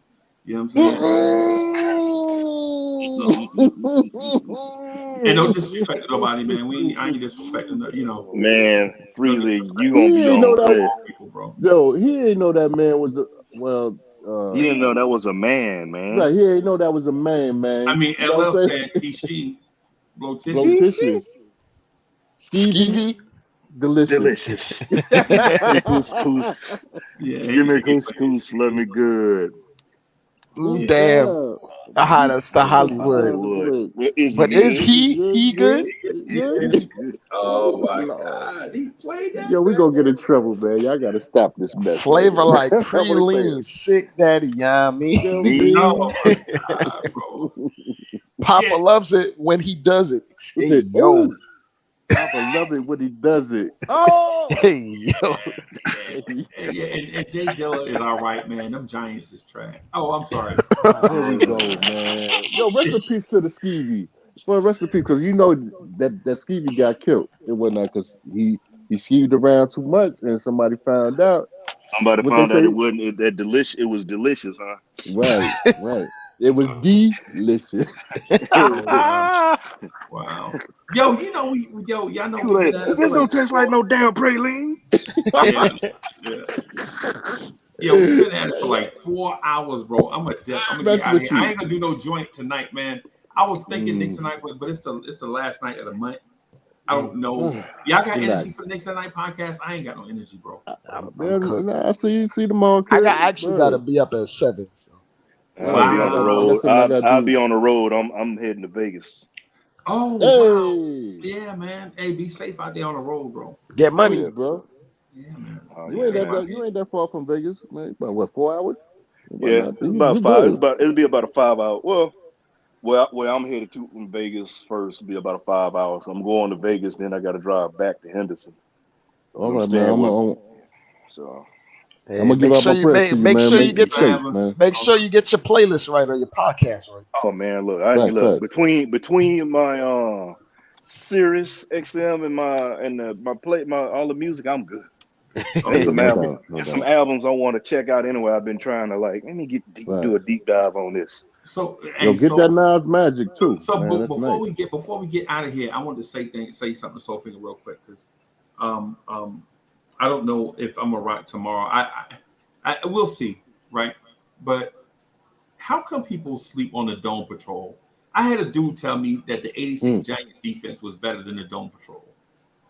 Well, I'd tell you why, because it's coming out of New Orleans, and you're talking about the Saints, who at the time didn't really have who 56 was better, Dome Patrol or the Big Blue Wrecking Crew? Man, I gotta mute. I was asking Soulfinger though. I mean, come on, man. Big Blue. Hey, look, I'm not taking nothing from their 56 at all. But but as far as linebackers go, the Saints, all the other Saints linebackers was better. I'm gonna just be honest, right? I'm gonna just put it like that. Look, we had one of the baddest little men to ever play the game. Sam Mills, yeah. I mean, the Dome Patrol was at one time the highest rated defense there was. They consistently was number one, but the Giants say they was better. But I know what Freeze's trying to get me to do, which I ain't about to jump out there and do that. Thank you. He like to bait the trap all the time. He like to bait the trap all the time. Maybe they were overrated then. Who? Dome Patrol? Yeah. I mean, in your world probably, but just for you statisticians, they weren't. What? I don't think it was overrated. I think that Freezy is mad because the Bears ain't been nothing in a long time. Since the Super Bowl shuffle. And that's it. And rest in peace to the refrigerator. I'm about to go to my refrigerator and go get at least all y'all got to see a Super Bowl, man. Y'all got to see one. Oh, you talking about the Jets? Yeah. At least the Saints got the one. Yeah, Giants got the one. Freezy even saw a Bears one. I ain't seen nothing. I mean, like I said, no, you go on YouTube. Go on YouTube, you can look at it. And to be honest, I love, man, growing up as a short, I used to love watching LT bust people up, especially when they played them Cowboys, because I was deep off in Cowboy country. I used to love watching LT smash them. That wasn't. So we just gonna dodge the question. I'm gonna just go ahead and say. Oh no, I'm not dodging the question because the Bears defense was better. I mean, because I think 85, y'all will. You can't take them from this. But you talking about Pat Swill and Vaughn Jones? Yeah. Toy Cook, Sam Mills, Willie Golf, all of them. Ricky Jackson, yeah. Ricky Jackson. I mean, come on, Dome Patrol was a monster. And what didn't the Saints have a safety named Eugene Robinson? Yes, they did. And I think he won number 41 for the Saints, right? And then after expansion, he went to Carolina. He went. We lost him and Sam Mills. Sam Mills, yep. 51. Yeah, man. I mean, the Saints defense was crazy, bro. We had a hell of a defense. We just didn't have an offense. I mean, we had some great running backs to come through there too. Ironhead, Dalton Hilliard, Ruben Mays. Man, nicknames Earl, were nicknames back then. God damn, Iron Head. Ironhead. Look, Hey, look, hey, look, Earl Campbell was there. See, people don't realize Earl Campbell Yeah, was there L. for. Cameron was there. Yes, he was, Yeah, man. he was in Hmm. name, but he wasn't Earl Campbell. He was there for a sip of coffee and a half a drag on a cigarette. right, Yeah, right. You know. yeah. Earl Cameron was the truth too, man. He'll run right over you, get his shirt ripped off, and he keep on running. What? Yeah. Keep on running, bro. Right, and Keep on running. they also had Deuce McAllister. Yeah, I remember Oh Deuce man, McAllister. Deuce. Yeah, Man, come we on had now. Deuce. Yeah, you know we lose. You Yeah, know, we Deuce. had Deuce, but see, people, don't sleep on Pierre Thomas. I remember Pierre Thomas too. Oh, damn! So that was deep. Yeah, Yeah, man. Pierre I forgot Thomas, about him. We Reggie lost Bush. the playoff. Look, we lost the playoff game because Pierre got. It was when we played the 49ers. But he took that shot to Hmm. the head, and that Yeah, was the took a end. That shot. was the Yeah, end. yeah. Yeah. And he They never also came back. had a Aeneas Williams, right? Yeah. Who was that? Anelia Aeneas Williams. Williams. So Yes, you yes, yes. obviously played for Seattle. He didn't play for New Orleans. I'm sorry, y'all. He played for No, Seattle. no, Yeah. Neat. No, we got Eugene him Robinson. I'm towards. sorry. All right, so can we get down to the nitty gritty? What is the Chicago Bears going to do for you? Tell me, talk to me. Or We gonna what is the New York Jets going to do? we gonna What either one we of these gonna teams is going we to gonna do? beat the Giants, bro. Huh? We gonna beat the Giants. Giants and the Bears play this year. We I always don't beat think the they're on the Giants, schedule. bro. I know we do play. I think we play the Giants this year. I We think the gonna Saints and Giants How play. how you feeling about that Derek Carr acquisition? Man, look, you saw who we had as a quarterback last year. Jameis Winston. No, he was Well, on he the was hurt. James. Man, we had the red water gun. Andy Oh, Dalton. Andy Dalton. Yeah, Yeah, baby, don't. yeah, So man. I'm cool. I mean, people knock on Carr, but I mean, he didn't have much to work with. Like, I mean, we got some stuff down there. The question with I'm gonna say it like the country for the question with the stuff we got to deal with now is the head coach. Right. You see what That's I'm doing right here? It's us right here. This is it. Sorry, and it's not in a traditional white and red or blue. This is in brown from the boogie down. You dig? Right. Now let me stop. Right. Nah, yeah, Junctions, of that's course. because The the music Giants is is too. pumping. Oh, Hey, Soulfinger, November 5th, bro. Yeah, November 5th. Write it down, man. Take a picture of it. yeah. I'll be at the Uh, crib. I'll be back at the crib. oh, oh, I'm going down yeah. that way, so I'll be at the crib. But I mean, look, I have only look. I'll be honest with you. It's two teams I have issues with. hmm. The Falcons. Fab Gotta be the Falcons. Clowns. I knew it. Gotta be the Falcons. Yeah, got them and them cowgirls. Mm. I like the cowgirls. Them Cow- Right. And I- and, and, Dallas and, always and to be talking. honest, and see, to be honest with, because I got so many, I got a lot of family. Where I'm from is cowboy country, believe it or not. I'm only Yeah. 2.5 hours from Dallas. Dallas. Yeah. He right. Yeah. So you got cats that used to be cowboy fans, but don't think people remember they were cowboy fans. Now they talking about who that. Man, get up out of here, man. Don't try to Who that? jump Who on that? that now. Hmm. Yeah. I mean, granted, the last time I mean, Dallas has made some things come around now. They do a little bit better. Oh well, whatever. But every year it's the same thing. We're going to the Super Bowl. Nobody can stop us. Right. And then Keith Sweat come on. Who gonna beat? Mm. Who they gonna beat in the playoffs? Nobody. Nobody. Man, look, That's so figure. That's a good word. That's a good word. I had family actually hang the phone up on me, man. What? Yeah, man. Not over no cowboys. Not over no cowgirls. Man, Mm-mm. yeah, they did. Yeah, they did. They were talking See? all that and this and that, and then um, I said, bro, come on now, man. Last time, only way y'all can watch Super Bowl highlights is y'all break out your VHS. Yeah.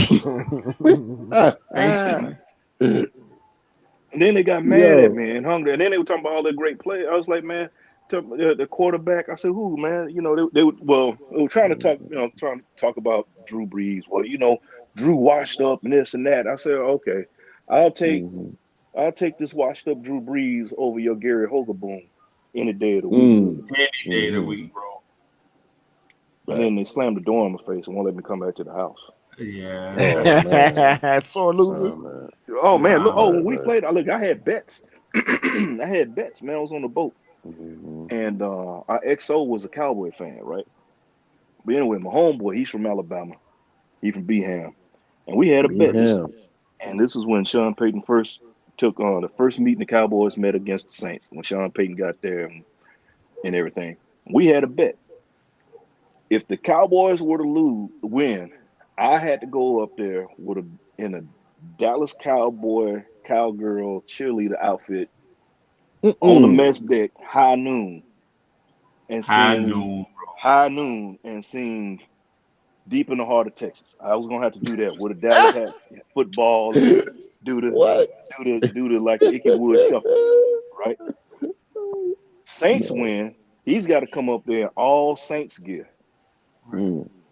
and sing, and he's gonna have to march in place, sing when the Saints come marching in. Mm-hmm. Well, that's when Saints beat the hell out of them. They beat them like, hey, they mollywopped. I know you damn well did.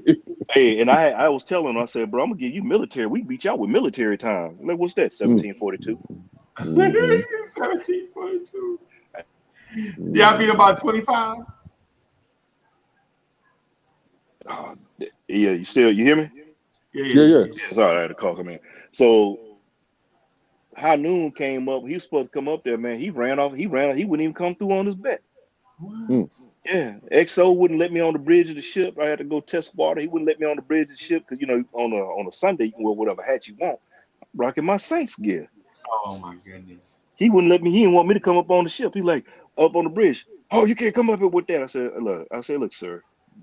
What were you doing at 1742? Oh Mm. wow. Mm. Wow. Mm. Yo, Oh hey, yeah. let Mm. me ask. I'm gonna ask Sophia this, and then I'm gonna get out of here, man. Mm. Try to call it a night. So, hey, Sophia, let me ask this. And no disrespect to the ladies that's watching, or no disrespect to our ladies that are watching. You know what I'm saying? Mm-hmm. But I'm gonna say this, and it's gonna sound weird, bro. But is it true that the state of Louisiana have the most beautiful women in the country? Uh, I would say we have some, but I can't say the most. Okay. I said we have some because we got, but I can't say the most. After spending over 30 years out here in sunny Cali, um, I've I've seen You seen the glory of the coming of the Lord? I've seen some teams, man. Yeah. Yeah. Don't lie, bro. I've seen my cousin Derek told me that and it's crazy, right? We were both and reception in Louisiana at the same time. Now imagine we Hmm. graduated from high school together, you know what I'm saying, played sports together, and then we go to basic training, and then we go all about our separate places. You know what I'm saying? I go to a place in Georgia to learn how to throw myself out of vehicles or whatever it is, and then the new year come in, and I'm laying in an open bay in reception, right? You know how you get in process. Yeah. And so I'm laying there in the open bay, and I hear somebody say, "Uncle Freezy, what you doing here?" And I look up, and it's my damn cousin. It's funny. That Happened is to me. crazy, right? Yeah. And so you know what he told me? He was like, "Yo, he went to Hawaii, Oh God, yeah. and he said, man, listen, on a scale of 1 to 10, Yeah. Hawaii has the most tens of any place he's ever been. But damn, if 1 through 9 will make you want to vomit." You talking about them big Polynesian women, man? Yeah, The yeah, Samoans. The Samoans. yeah. Yeah. He's Hey, but I'm like, I'm gonna tell you a place that I lost my mind in. I don't know if you ever heard of the Seychelles Islands. I heard of that before. I don't know where it is though. I Where's heard Oh that it at? God. called. Oh my God. Yeah. Oh my God. Bro, Okay. I feel like that about Man, Louisiana, look, bro. Man, look, I'm Are just we talking saying about the states or are we talking about international? I went to a wedding in that's Houston. international. That's international. I was going to In just Okay, Houston? international. Okay, Yeah, okay. Houston too. Ooh, I Most went to City. a wedding in Houston. Hey, look, man. Yeah. Mm-hmm. I don't know what's in the water. Mm-hmm. Either they migrate to Houston, but Yeah. But I will say this here about the boot because down there you can, man, look, them those Cajun and Creole Yeah, joints. the You get just a little Cajun. mix down there, man. Look, Boots. you can have a chick down. You can meet a joint that look like under the bed with green eyes. Yeah. Mm-hmm. That dog, bro. That dog, bro. Can I I'm say talking. one Green eyes. place that I Mm-hmm. love?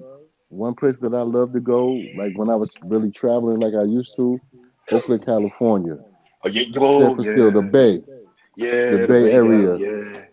And I'm gonna tell you right now, them green eyes is up there too. They right Yep. there. And they got them silky nice hair, them light skin, dark skin. Black women, just beautiful black Nubian women. Well, And and now, I'm if gonna you tell want to talk you. international, Brazil. I ain't on front. Hey, Word. you ever heard of Bellevue? So there's Hospital? a no Bellevue, Louisiana. There's a Bellevue. There's a Marksville, Montreal, and yeah, yeah, yeah. they in man Marksville, bro. We went to Marksville, bro. They Marksville's got some. they were That's a hidden secret. Freeze. That was a hidden. bro, Mm. Dre, they What's the like name again? but it's a place called Marksville, bro. I gotta It's write like that down. everybody we said it was like everybody on the street looked like Destiny's Child. Mhm. But they talk like but they speak like them dudes from that History Channel show Swamp Thing. Was it where they be chasing alligators? Yeah. Swamp Mm. people, swamp people, yo, they look like Destiny's. And no, like I'm a hard grader, bro. I don't grade on no curve, bro. Mm, Either you fine or you not. Right? right. That's just me. But man, But I ain't gonna lie. I love to hear him talk. But man, look, that's one thing Yeah, I do miss. I love to hear New the girl. Orleans accent gets you in trouble, man. Well, They yeah, can that. Mm-hmm. But see, this is the Mm-hmm. thing. Louisiana but got not just New different. Orleans though. They from just the Marksville. whole, Yeah, the whole boot. well, Yeah. the boot is just different. Each area each area you're in is a different kind of the Yeah. way they sound. 'Cause like down in New Twang, it's a Orleans, it different gets twang. yeah, it's so different. Um, and Because I had some a parts are more country than others, for sure. yeah, you Oh got yeah, some spot just straight up. Marksville. Look, yeah, this straight up country. I mean, country than a sugar sandwich, man. Yeah, Mm. them Mm, girls mm, was mm, mm. country than a hand biscuit, bro. Man, They, because I'm gonna tell you, it's nothing in the world when I used to hear a girl, hear a little joint down there, and she, is down there from New Orleans, talk to you, and she hit you with the nah, yeah. yeah, This is yeah. the way they talk, Who the way that? they with that little Cajun little Creole thing with it, boy, it just do something to your soul. It But then up sounds my way, you got some just this country. I mean, got the little draw. Like I said, mine is nowhere near what it used to be. right. Mm-hmm. I got some man, but then too, we had some joints down there. They were so country. You swore they was from the Caribbean. Right. Mm. We like to call them Bama. Yeah, my whoa, That's like mammoth. That's like mammoth. Them Mm-hmm. Bama chicks, bro. They whoa. be and Another place. they talk hard too. They talk hard like them Brooklyn girls, except it's country as hell. Mm-hmm. Facts. Another Yeah, place that man. I will recommend that everybody would like to go is the Six, Toronto. Oh wow. Toronto got some Yeah, beautiful. Yes, I Oh heard. yes. my I've God, heard. Toronto is for Toronto sure and special. Montreal, Toronto and Montreal and Freezy. I just came back from off the mountain, and Montreal is only 2-3 hours away from where I was at. And me and my people, we was going up there like, hey, and it's beautiful up there, man. Yeah, they had that wildfire mess going on, and we was getting coughed out. We was It getting was, coughed Yeah, out in we that was getting heat. Coughed smoked out. out. Yeah, yeah. I was getting smoked out. You know what I mean? But up there, it's beautiful up there, man. They got some of the finest women you would ever want Well, to lay your I'm eyes gonna tell on. you another spot though. You talking about international, Hmm. Australia, Yeah, I heard the I ain't Aussies never is I ain't never dope. been there. So I never been to Australia. Australia either. I never been to Australia, never been to Toronto. Well, It's like I 18 mean, hours from here. Yeah. Australia was something, boy. Let me tell man. Woo, oh Mm, Jesus. mm, Man, look, I was like, is it the Vegemite that got you like this? I mean, mm. because they can sit, some of them, man, a lot of them was sitting down, they sit down in the chairs like they were sitting 3 feet high. So you already know. You already know. You can sit something on that. You know what? Anyway. Hey, but like, y'all, let me get out. Let me get out of here, Yeah, man. yeah, man. You about to get in trouble, man. Go on, Yeah, man. let me get out of here for Dre get in trouble, man. You know Yeah, what I'm Dre. saying? All Yeah, right, y'all. Dre. Thank y'all. Thank y'all for rocking, Yo, man. peace, All peace, right, be peace, easy, y'all. fellas. peace. One.